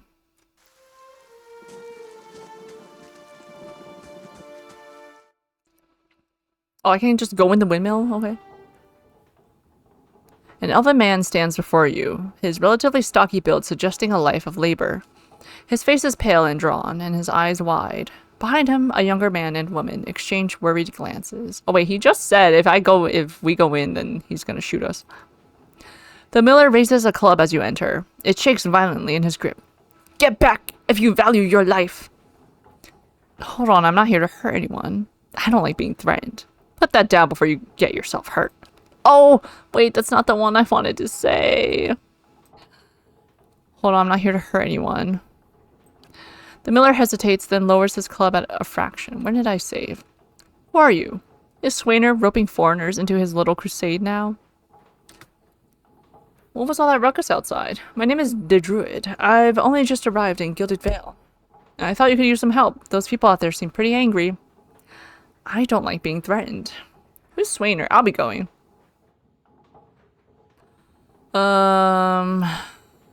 Here's my name. Trumbull shakes his head. You picked a bad time to come visiting. Gilded Vale has all its shine scraped off. Just a big dung heap now. And Swainer thinks he's king of it. They're all of them mad. Who's Swainer? The dwarf. The one standing out there spreading lies among the villagers. Been here for decades, and he hasn't gotten any kinder with time. What was all that ruckus outside? Where to begin? Swainer's whipped them up into a froth, going on about the grain stores. Claims I've hidden away most of it. Getting 25 experience for asking questions. All I do with the grain is sell it. I can't create it out of thin air, and I can't hand it out for free. I pay the farmers for the crops they bring in, and I sell what comes out of the mill. Most of it goes to the Black Hound on the west side of town, for ale. And Swainer and his lot sure don't mind that part. You take a look at the fields on the way into town. The crop's blighted, and most of what I'm getting from the farmers. Trumbull gestures to the sacks and containers. It's gone off, rotted through. I can't pay top prices for blighted wheat, and I've barely got enough good grain to go around. Swainer's howling after things he has no right to. Maybe I ought to have a talk with Swainer then. Seems like a pretty clean story for a messy situation. If you don't want those people in here with torches, maybe you ought to stop lying to me. Ooh! Trumbull blinks, taken aback. I'm not... Look, it's no lie. The stores really are low, and with so little grain going around, I had to raise the prices for some people. There are folks in this town that deserve far better than Swainer and his lot. People who have done more for Gilded Vale. People like the magistrate. I don't even know who the magistrate is. Maybe I ought to have a talk with Swainer then. Swainer's people are farmers. They gathered that grain for you. They sure didn't mind losing that grain when it was going into the drinks at the inn. They don't make like high neighbors when they insult my son, go stumbling drunk through my own crops. You think they're the only ones that need to eat? Now the crops are sick and the wind's too weak to get the windmill turning. Our village's children are born as empty shells. That's not my doing. This place is cursed, and Swainer and the others haven't done a thing to help the rest of us through the lean season. Is your self-righteousness worth losing your family over? Trumbull opens his mouth to protest, but his expression shifts into resignation well before he finally nods and speaks. You're right, he says quietly. I've been trying to plan for the future, but we're in danger here and now. Fine. Tell Swainer and the others that I've reconsidered. Provided he pays the same as everyone else, he's welcome to his fair share. Trumbull sighs. And let's hope we can trade for supplies real soon, or we'll all be in a bad way. Easy. We're going through the stores faster than I feared. This won't last. You'll regret this, and so are Swainer when the town's starving around him. Is Swainer and his gang really gonna eat up all your grain? Like, come on. You got what you wanted. Leave us alone. A rancid stench rises from this grain.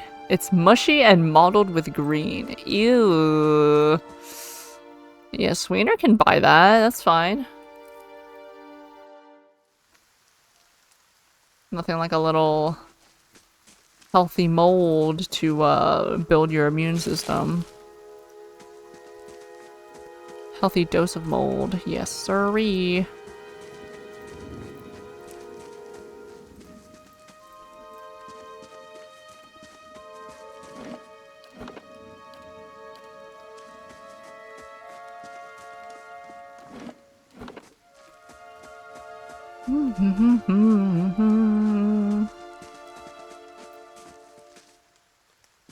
Is there a map button?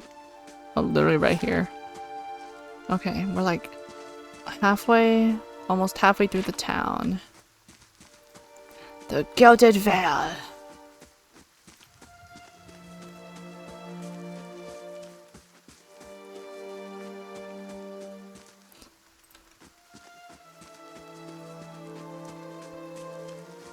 You swine.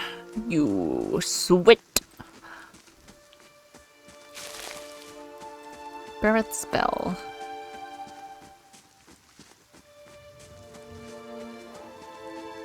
I hear they fended off another attack on Lord Raedric's keep. Used to have a ton where fortune tellers come through. Lord Raedric had us chase them off. Fortune telling?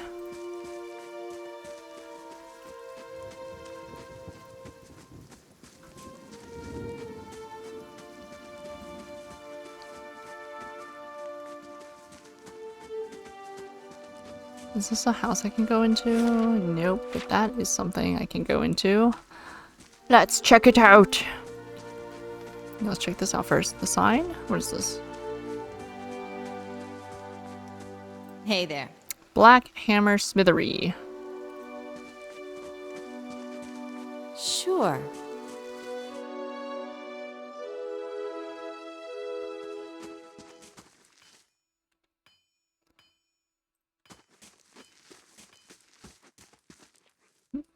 You hear those bells? Guess it's bad news. It usually is. Speak to Master Tuatanu if you want something. Sorry, I'll have to keep at this or Tuatanu will have my hide on the rack next. Dugan Steelcollar. You see a group of adventurers surrounded by a crowd of attacking Zarips. This man is with them, seemingly unconcerned by the battle, even detached from it as he stands in the middle of his comrades, chanting, his expression bordering on elation. His voice is powerful and deep, booming out across the combatants as a rich counterpoint to the chaos of their fighting. With every phrase, the battlefield changes. His allies glow with a pulsing blue light, freezing the Zarbs that surround them. A blazing pyre erupts from the ground, cutting and burning the creatures and sending them scattering. One of the falling Zaribs suddenly explodes as 3 giant grubs crawl from its corpse and attack the remaining enemies. The man continues to chant, thoroughly enthralled in the joy of the moment. Finally, the creatures have been reduced to 1. His allies stand back as the man approaches it, still chanting.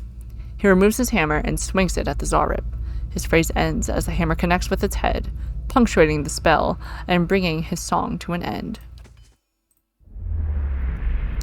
Harlan Orenson. You see a man crouching, surreptitious and alone, a series of untamed shrubs all that hides him from the vision ahead. His eyes are locked on a Delimgan? Beautiful and terrible, eyes half-lidded as she hums. A bird with fantastic blue and orange plumage sits on her shoulder, trilling gently, and the man is entranced. Trembling, tentative, he stands and the tranquility is broken by the bird's startled squawk.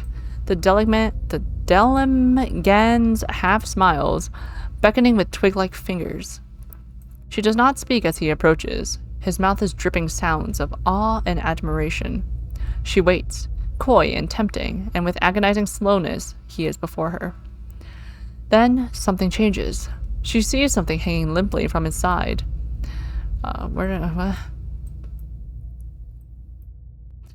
And begins to hiss, fingers suddenly claws, and eyes black with hate. He has no time to reach for his axe or grimoire as she strikes, and just as soon as she strikes, she is gone. The only evidence of her existence, the shuddering wreck on the ground. He grabs at his grimoire nonetheless and begins to chant, but the words of magical language of his own imagining, scribbled in a maniacal shorthand, ring hollow, and the silence continues unabated. He turns and shrugs at someone or something, but if there is something there, you do not see it.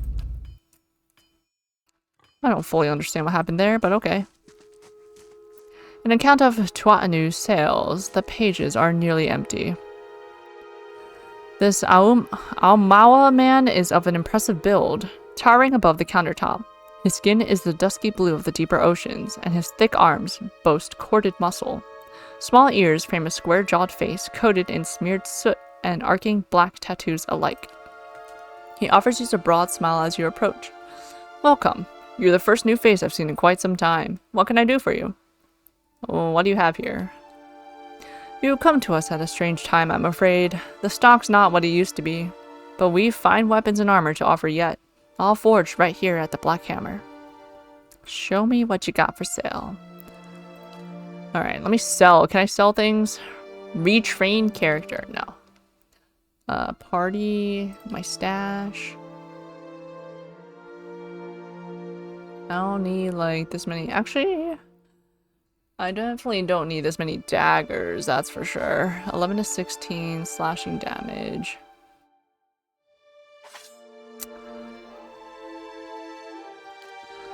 What have I got? What have I got? I got a lot of junk. I don't need all this. I'll take a bow. I'll keep that. I don't need this Zarb spear. I'll take that. Alright. Cool. Welcome. You mentioned something about your stock being low? We just don't have the supplies. Been expecting the next delivery for near on a week now, and haven't seen a sign of it. Have to expect they were hit by bandits. The road out east is crawling with them. Or my workers ran off with the wagon themselves. Maybe to make some coin. Tuatanu snorts, as if that lot would dare. Tuatanu scratches his jaw, thinking. If you happen to be headed that way, maybe you could keep an eye out for a supply wagon. Or my shipment, at least. They'd be cutting through the Black Meadow, I expect. Only good road for it. As it is, most of our weapons are to go to His Grace, Lord Riedric. Tuatanu glances at the nearby guard.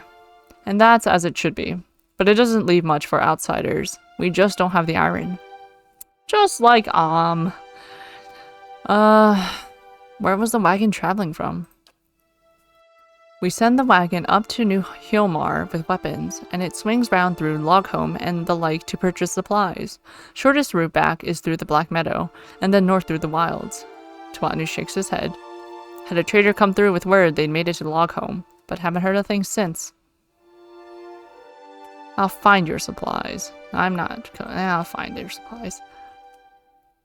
Always shortage of iron. Some things never change.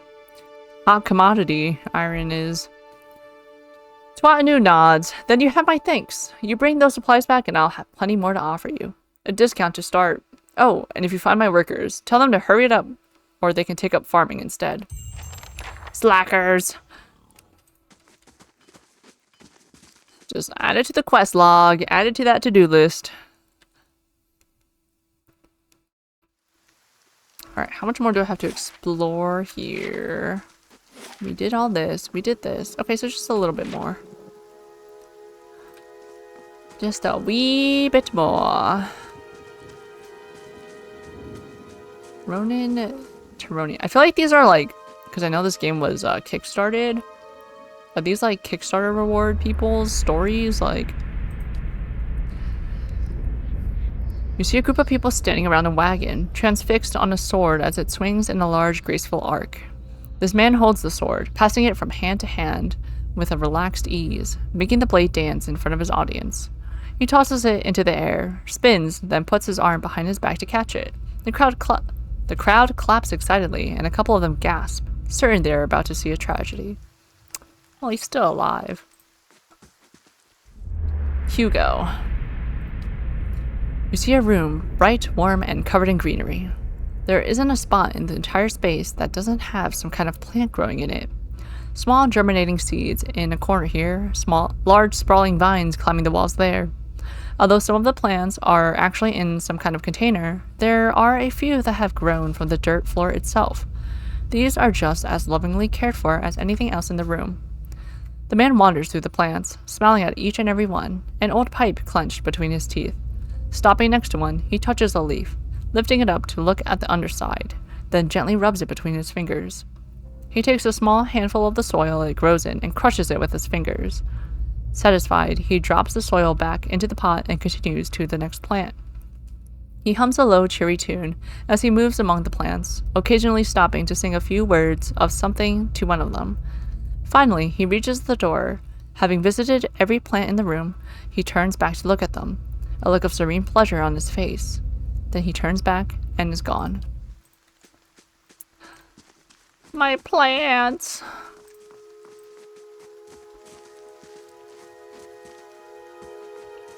Did I explore here already? Yeah, I did. Yes, I did.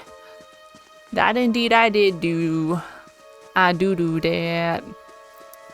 You do, dude. Psh. Nasty. Pilgrim's Crown. I'm a little piggy. I'm a little piggy.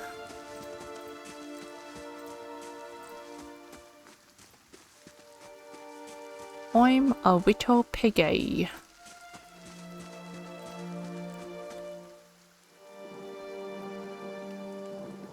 You remember Torment Tides of Numenera was a bit more morbid because at one point you visit a necropolis and then you find names of the backers there. Oh man. That's kind of funny. That's like in Baldur's Gate 1, forget that city that you visit after the first place. The gravestones, and there's like random, I feel like they put some of the developers' names in there on the tombstones. Aloth. You see 4 people gathered by the door to the inn. Their raised voices and chopping gestures suggest an argument's reaching its climax. The first figure raises his hand for calm. His face is partially obscured by a hood, but his height and stature suggest an elf. That's an efficient way to get it done. Yeah. Your name will appear in game. They did not specify where. And they're not wrong. I meant no offense. Let's put this matter to rest over a round, shall we? My treat. We got a little troublemaker over here, okay. Hoping to soothe our pride with a few Adira coppers, eh? We don't need your coin. The others, 2 folkmen and an elven woman, don't look convinced. What's going on? Say nothing. Everyone calm down. Whatever this is about, I'm sure it's an overreaction. Ooh, a fight! I'm gonna say nothing. One of the other men glares at the hooded elf. His eyes are red from drink, but his gaze is focused. We've got a lot of gall mocking us in our own village. We don't take ill treatment from foreigners, especially not Adirians. Go on. Say it again. I'm itching for an excuse. Why, you're itching for the kindling touch of your sister, you cocksfeather! What? I'll cut that barrel-licking tongue out of your head. This is a misunderstanding. I didn't say whatever it is you think I said. Oh, we got something going on. Nigh quarrel. You got something going on. Horror and shock paint themselves across the elven man's face in broad, hasty strokes. He's literally like, he's the Joker. He got Sheogorath in him. Something surly and raw flickers through his eyes. That's where you're wrong. I don't think attacking him is such a good idea. Back down, all of you. This is absurd. This is unnecessary. Wouldn't you rather be inside drinking than out here arguing? You're not going to take that from him, are you? Instigate. Many people would want to have Sheogorath in them.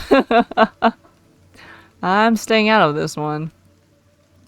This is unnecessary. Wouldn't you rather be inside drinking? We don't want your charity either, foreigner. They squint at you through red, bleary eyes. It sounds suspiciously like you're defending him. Alright. If you're sure about this. Oh, 46 damage. Cobbled. Oh, everyone's bursting into chunks of meat. Okay. It's hog time. Hog time was quick. Hog time came and went. As the last of the attackers fall, the elf turns to you, the tension almost gone from his smooth face. Not quite how I hoped to get to know the neighbors. Thank you for your timely assistance with that awkward situation. You mean for slaughtering them? You're welcome. Actually, that was fun. That was kind of fun. Not gonna lie. Clearly, you picked the correct class. It's very effective. We love hog time. Going hog wild. You're welcome. I'm glad I could help. Actually, that was fun.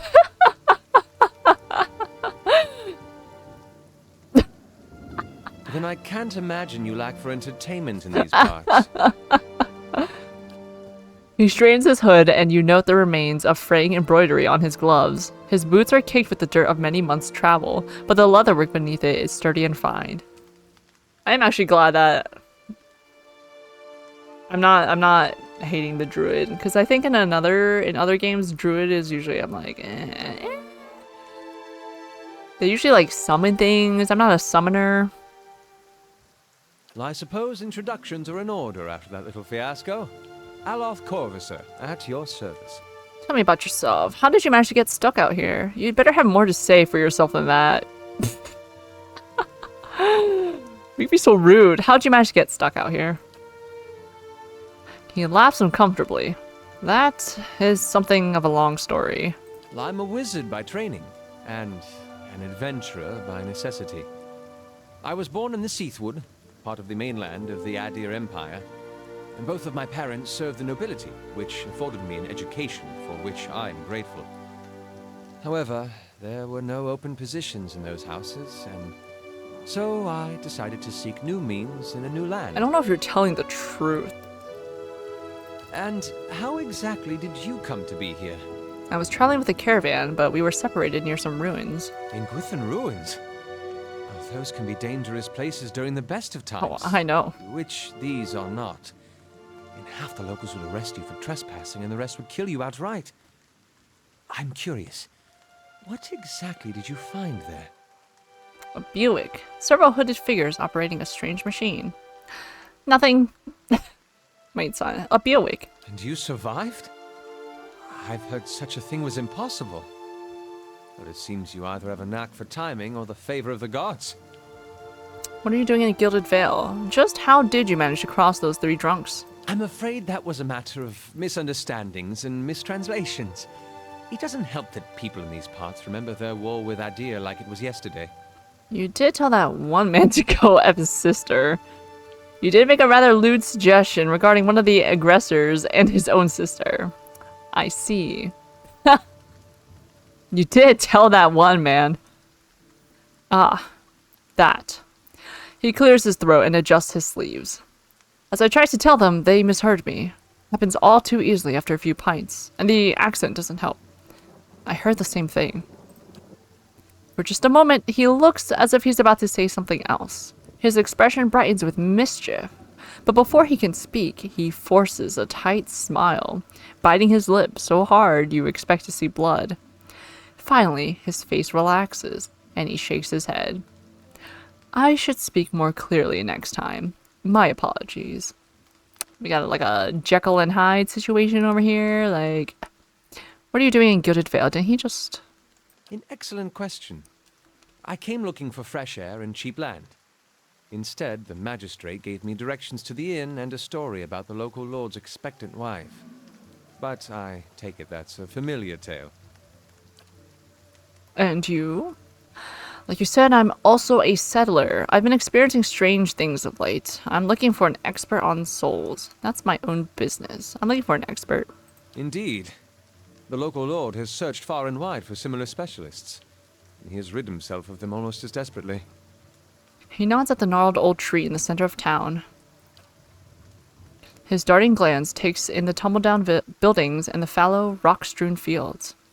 I expect that such expertise would be best sought elsewhere. You don't exactly look like a settler. Begging your pardon, but neither do you. Yet, circumstances can find a person in the strangest of places. I didn't say I was a settler. I said I was looking for some magic person. I should get going. As should I, given recent events. It's just as well. I've had enough of the watered wine and lumpy beds at the inn. They say even the owner tired of the place. Just up and left one day. It explains quite a lot about the upkeep. Perhaps I could join you. I could use a change of scenery, and I find it's better to travel in numbers. Yeah, sure, go ahead. So do I. Let's go then. Excellent. I shall follow you. Second wind. Whoa, this guy was wearing 2 shirts. Take it all. Philip. Oh, it's all going in the stash. Take it all. Philip Alot's inventory. Yes? Oh my god. He whispered right in my left ear. Okay. Let's see. Companion get. Yes. We're faintly good. We're an ally of Gilded Vale. Okay. What is he? He said he's a wizard? He is. Oh god. Oh, I'm not gonna read that right now. Your items? You got a grimoire. Let's take a look at this. Wizards have the ability to learn a staggering number of spells, but they are always limited by the capacity of their grimoires. At any given time, a grimoire may only contain 4 spells of each level. Click on a spell in the right panel to remove it from the grimoire. Add spells to empty slots by clicking on the spell in the left panel. Can I get more explanation? Oh. Oh, great. Oh. Let me just right click though. Let me see here. Oh, so I can just use these like forever? I can just switch out my... Huh. Edit grimoire. You know, later you can have multiple grimoires. So that's pretty neat. That is like too much inventory management for me. I feel like that is cool though that they're not like stuck limiting you. Dazzling lights. Okay, so I can like theoretically like... Oh no, so okay, so it's not like what I thought it was. It's what, unlimited uses of these 4 spells as long as they're in my grimoire. But there's a cooldown, which makes sense. Oh, it's the cooldown for the whole grimoire. Okay, so if I use a level 2 spell and I want to use a level 1 spell, then I gotta wait for the cooldown for my book. So that's why there's multiple books you can have. Gotcha! Okay. Think I'm getting it. I think I'm understanding this. The windows are clouded with a haze of accumulated smoke and cooking grease. The Black Hound Inn. Imagine the uses are limited somehow, but you don't remember the details. It must be the cooldowns. What is this? A party AI. I don't need that. Yeah, I don't need that. It's also cool the fact you only get grimoires from defeating stronger wizards. Wait, that's epic! That is cool. I like that. Take their books after you've slain them.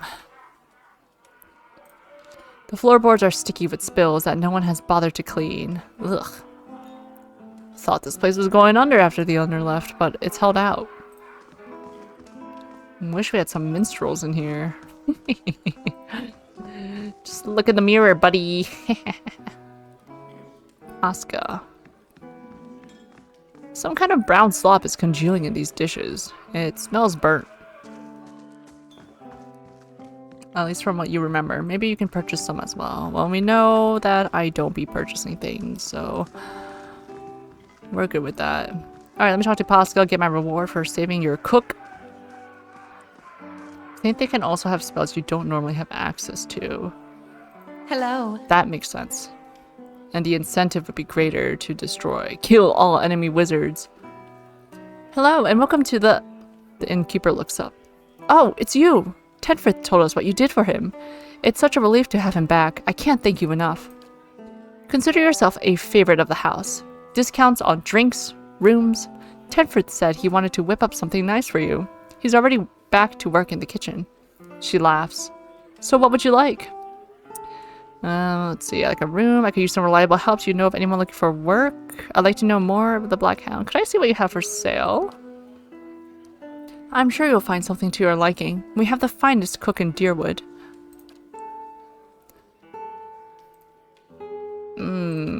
Food. Savory pie. Camping supplies. How much do I have? Oh, can I see? Oh, I have 3 out of 6. I'll hold off for now. Because I might find more. Actually, I'll buy 1.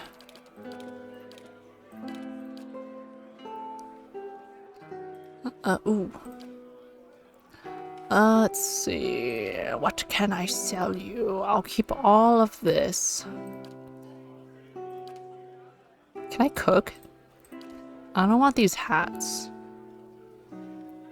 But maybe I can enchant them? I'll hang on to them. Here you go. I'll trade for a camping supply.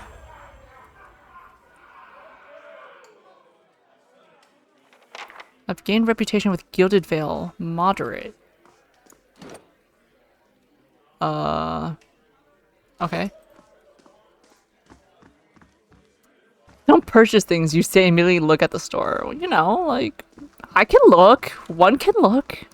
I don't purchase, like, weapons or equipment and things like that.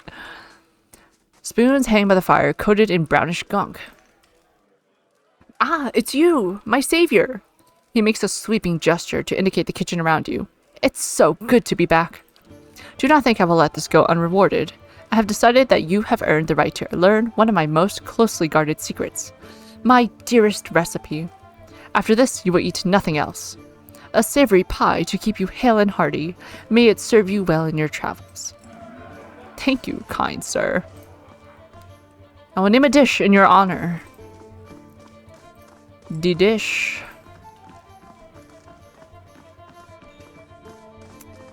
Orlin server. I just carry the dishes. You'll want to talk to Pascal at the counter there. Nice and dry in here. Breathin. Effing magistrate. Half of us starving and he doesn't lift a finger. You were just parroting your buddy there, buddy. Good day to you. Don't know who you are and don't much care. Keep walking.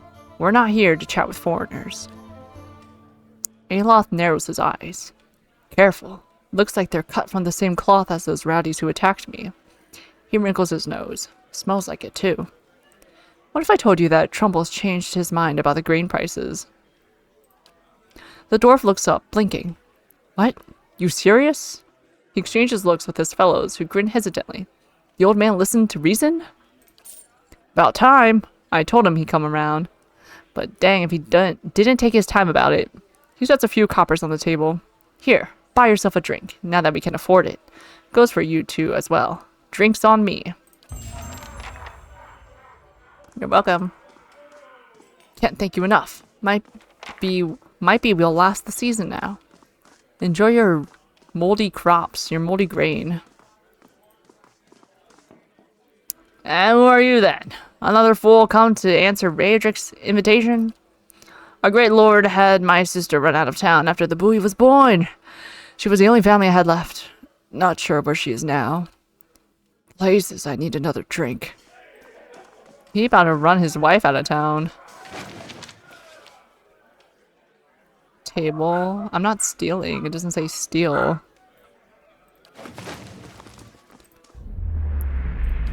You see a woman emptying her satchel onto her bed, taking stock of her inventory. Potions, bandages, tinctures, and herbs are scattered throughout her room, haphazardly. She bites her lip, head tilted to the side, considering. She begins to repack, one item after the other, careful deliberation undercut by shaking hands. Each item has a clearly marked place, but no matter how she repacks it, she isn't satisfied. The shaking worsens as she empties it out once more, one hand held to her mouth. Tears eke from her eyes as she gives up all semblance of order and shoves everything she can in the satchel, grabbing it and running out of the bare house. Straining her back as she walks to the docks, chin high, eyes hard and red, a gangly young elf offers his condolences, but she can't see him for the ocean ahead of her. She wanders the docks, offering her services as a doctor to any who will listen, anyone heading out on high tide. Less than an hour later, she watches her childhood disappear in the distance, a tiny speck of an island, and tries not to jump. You see a group of young men standing around a makeshift practice target. This man stands in the middle of them, explaining the construction and use of a bow. He holds it up, pointing out each part as he speaks about it and what it does. He then walks away from the target, telling them to remain where they are, and takes his place about 200 feet away. He carefully lines up his shot, explaining what he is doing as he does, and lets the arrow fly. It hits the target dead center, much to the surprise and delight of the boys near it. He smiles, walking towards the boys, talking about proper stance and how to most effectively hold a bow. A noise comes from the tree line near their practice venue, and he stops, scanning the woods, blue eyes squinting against the sun. A shadow moves, making its way through the forest behind them. He draws an arrow and lines up the shot, carefully tracking the motion of the hidden creature. Losing the arrow, he wastes no time and quickly grabs another. The boys spin, watching the arrows fly into the forest, immediately lost among the trees. There is sudden, explosive movement in the undergrowth as a deer erupts from the tree line, running across the edge of the clearing. The boys laugh, turning to joke with the man about his lousy shot. They stop talking, seeing him holding the bow and leading the deer with a nocked arrow. They drop to the ground as he looses his last arrow, which flies true and strikes the deer right behind its shoulder, piercing heart and lungs and dropping it dead almost immediately. The boys stare at the deer for a few seconds and then slowly turn to look at the man, newfound respect in their eyes. He smiles again and breathes a quiet sigh of relief. He's like, thank God I hit that. I'm about to make a fool of myself. Let me save. Carouser. Grab a drink, friend. Not much else of worth in this town. Says the woman from Thine. Hey, we said we couldn't mention Thine.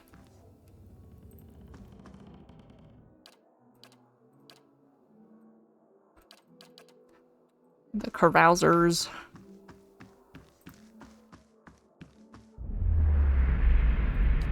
You see a man soar through the air, hitting a nearby wall with a nauseating crunch.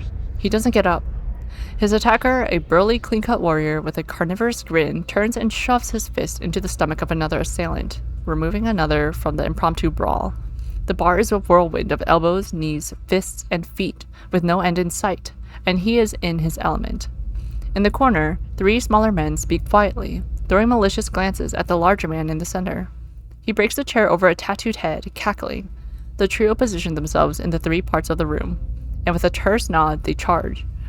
Unfortunately for them, the man sees them coming. Something in his eyes burns brightly, and all 3 slump to the ground in an agony that's all in their minds. The burly man bows to a room of the unconscious and incapacitated before sauntering out, off-key whistle trailing behind him. Shane shakes Mulrian. You see an emaciated boy in chains, black holes for eyes, staring sightlessly at a wall. A man in a dark coat walks in, and a scroll and an oddly shaped quill in his hand. The boy glances at him expressionless, a corpse waiting for animation. The man clucks at him, disapproval clear in his tone. The boy stands, limbs hanging. The man takes the quill and begins to write on the boy's chest, copying sharp, angular symbols from the scroll. The child doesn't flinch as the quill digs into his skin, drawing blood as it goes. The wizard finishes with a flourish and barks some arcane command, setting the symbols to glow dully. The boy cries out, knees hitting the stone hard, his chest burning black and red. Finally, the glow disappears, leaving only hard black scars etched into his skin. He slumps sideways, twitching, eyes facing the back of his skull. The wizard grunts, kicking him on the leg on his way out. The boy lies on the floor until dawn, eyes still black like holes, the twitches growing into convulsive shakes. Ah. Shakes. Makes sense. You see a long, empty road cutting through 2 large crop fields. The air is silent and the land seems too still for early afternoon. This woman walks slowly on the road, leading a horse, curiously looking around. She seems to sense something wrong, but is unable to discern what it is. She stops, sniffing at the air, her nose high. Her brow crinkles, and she casts about, looking for something. The air is clear. No clouds. She sniffs again, is looking around, confusion clouding her face, mouthing a single word. Fire? She looks out across the fields, her confusion turning to fear. She holds her hand up to block the sun from her eyes and scans the fields again. Not finding what she is looking for, she jumps onto her horse's back, the fear quickly becoming panic. She kicks, sending the horse shooting down the path, which bends round some trees to where the farmhouse should be. She pulls up short, horror now, in residence, on her face, as she stares at the burned and charred mess that used to be her family's home. Tears well in her eyes, and she kicks again, racing to the rubble. To the rubble. These bones are covered in tiny bite marks. It's the Black Hound of the Black Hound Inn. This hound stares intently at the covered window, head cocked as if waiting to hear a particular sound. It looks up when you approach and whines a low note, tail wagging slightly. Pet the dog. The dog's tail thumps happily against the floorboards. Just gotta. You can't not pet the dog.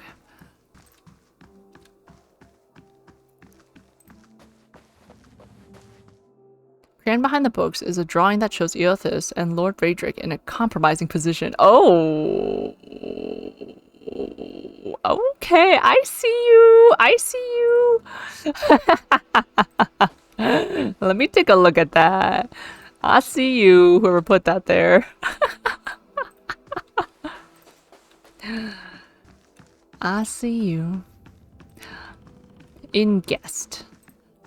Please leave me be. I am full to sickness with what I have seen of this place and its people. Dramatic much? Just kidding.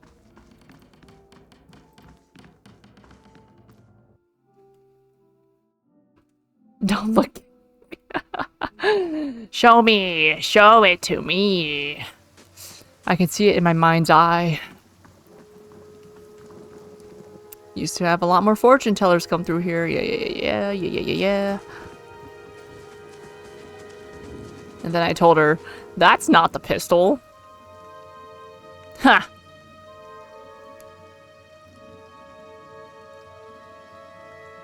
No other remarks? I missed the punchline. Does ale taste funny to you? Such a shame about Pearly. Those beasts are growing bolder. You think she'll say yes? She's mad enough to lie with you. Why not wed you while she's at it? I bet they have better gold rot chew in the city. Continue the subject. The city's where Kith go for Sveth, not gold rot. Deerford then?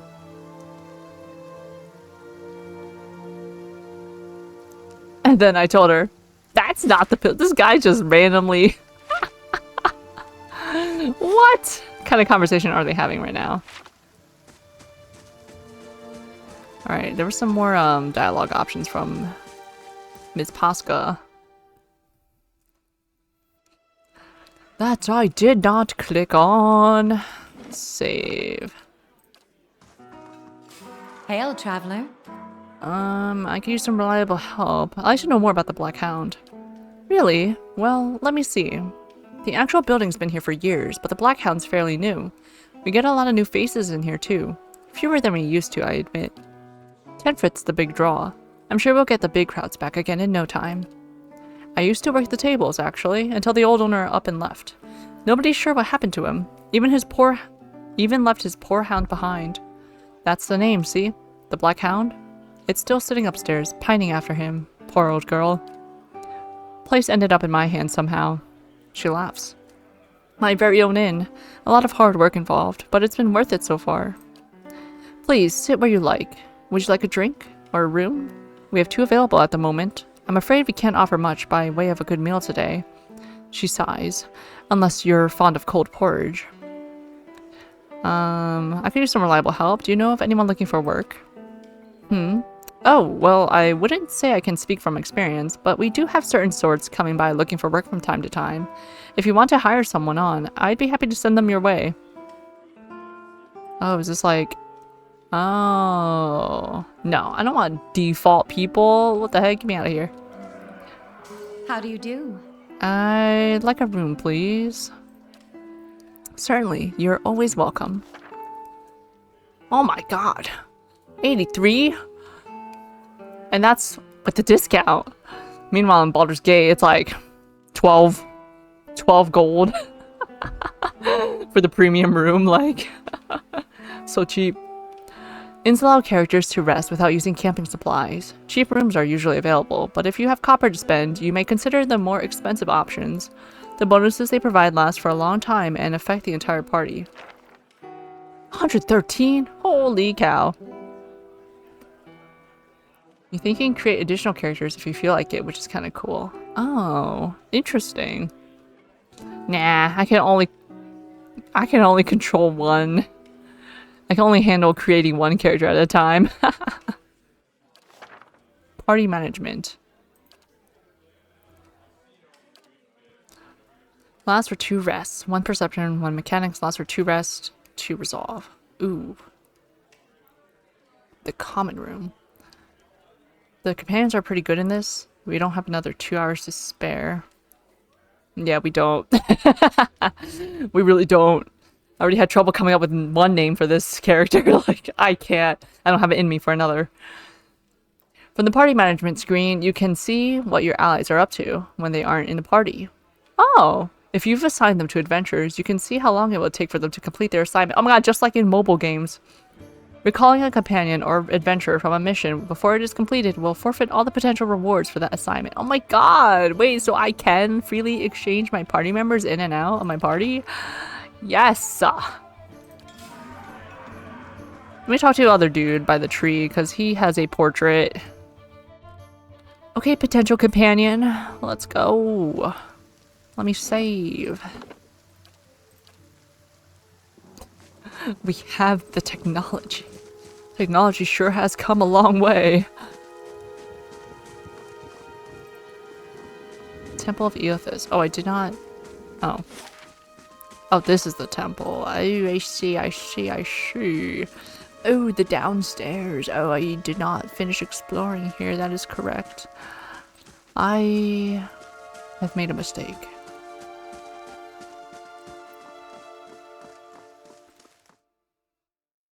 Ew, that's creepy. What atmospheric? A rising sun and the 3 dawn stars, the symbol of Eothas. Please help me here. This room, this area reminds me of, I think it's in Baldur's Gate 2, in that underground temple, that quest where we have to, they were like vampires, and we had to,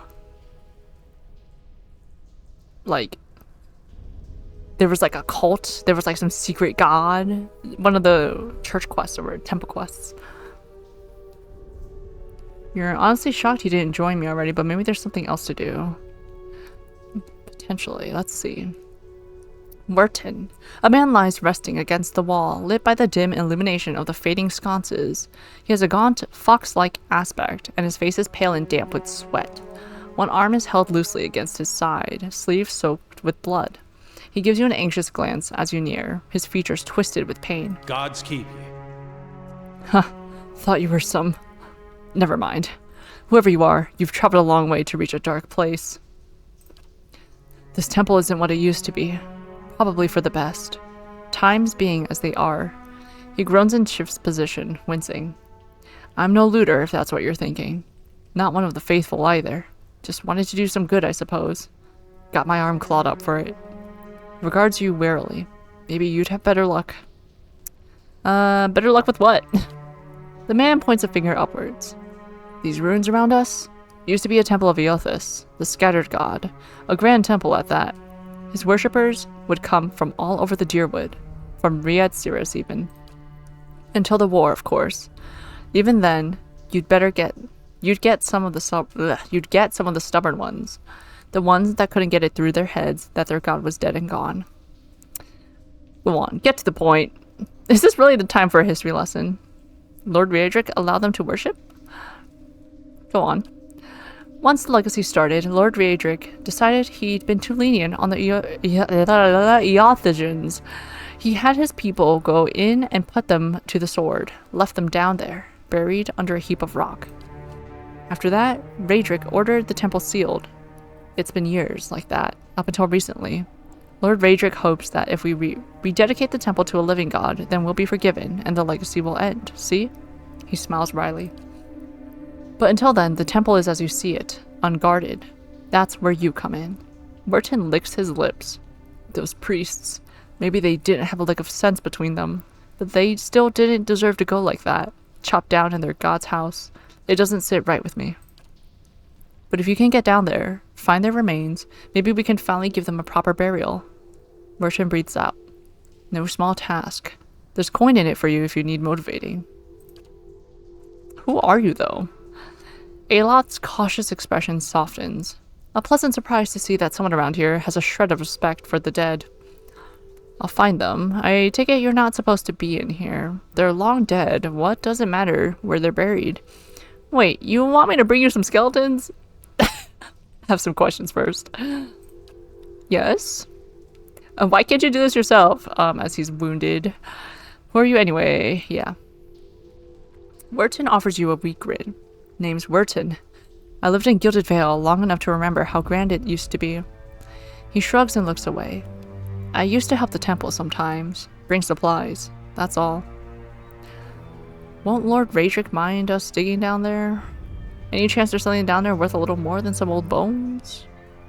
Why can't you do this yourself? I have no more questions. What, you want me to bring you some skeletons? I'd bury them where they are if I could. I know it's a little macabre, but if we don't get them out now, Raedric's liable to destroy whatever's left of them. I'll take it you aren't supposed to be in here. Werton laughs bleakly. Well, I meant to be in and out, nice and quick. I'm not hurting anyone. It's just Lord Raedric's forbidden anyone having anything to do with the scattered god. It'd be a little harder to explain to him than you. It's a good cause, though, isn't it? And you can make some coin in the process. I'll find them. Then by the flame, I owe you a good turn. But listen, the temple's been sealed off for so long, it's crawling with creatures. But if you get past them, the priests would have been down on the lower floor. They'll be there still, if they're anywhere. Those priests had all kinds of secret chambers, switches in the walls, trick sconces, that kind of thing. Keep an eye out, and take care down there. I wouldn't want to have to send someone else after your remains. I'll wait here by the stairs and keep a lookout. Maybe try to patch myself up some. Oh, he can get up. Gods keep you. You've returned. Find anything? I'm still exploring the upper level. Not yet. I have not moved from where I stood. Alright, cool. A dungeon. Alright, I'm gonna save it and call it here. Made some fantastic progress, I should say. Would say. So I'll see y'all next week for more Pillars of Eternity. Goodbye, everyone. Thanks for hanging out.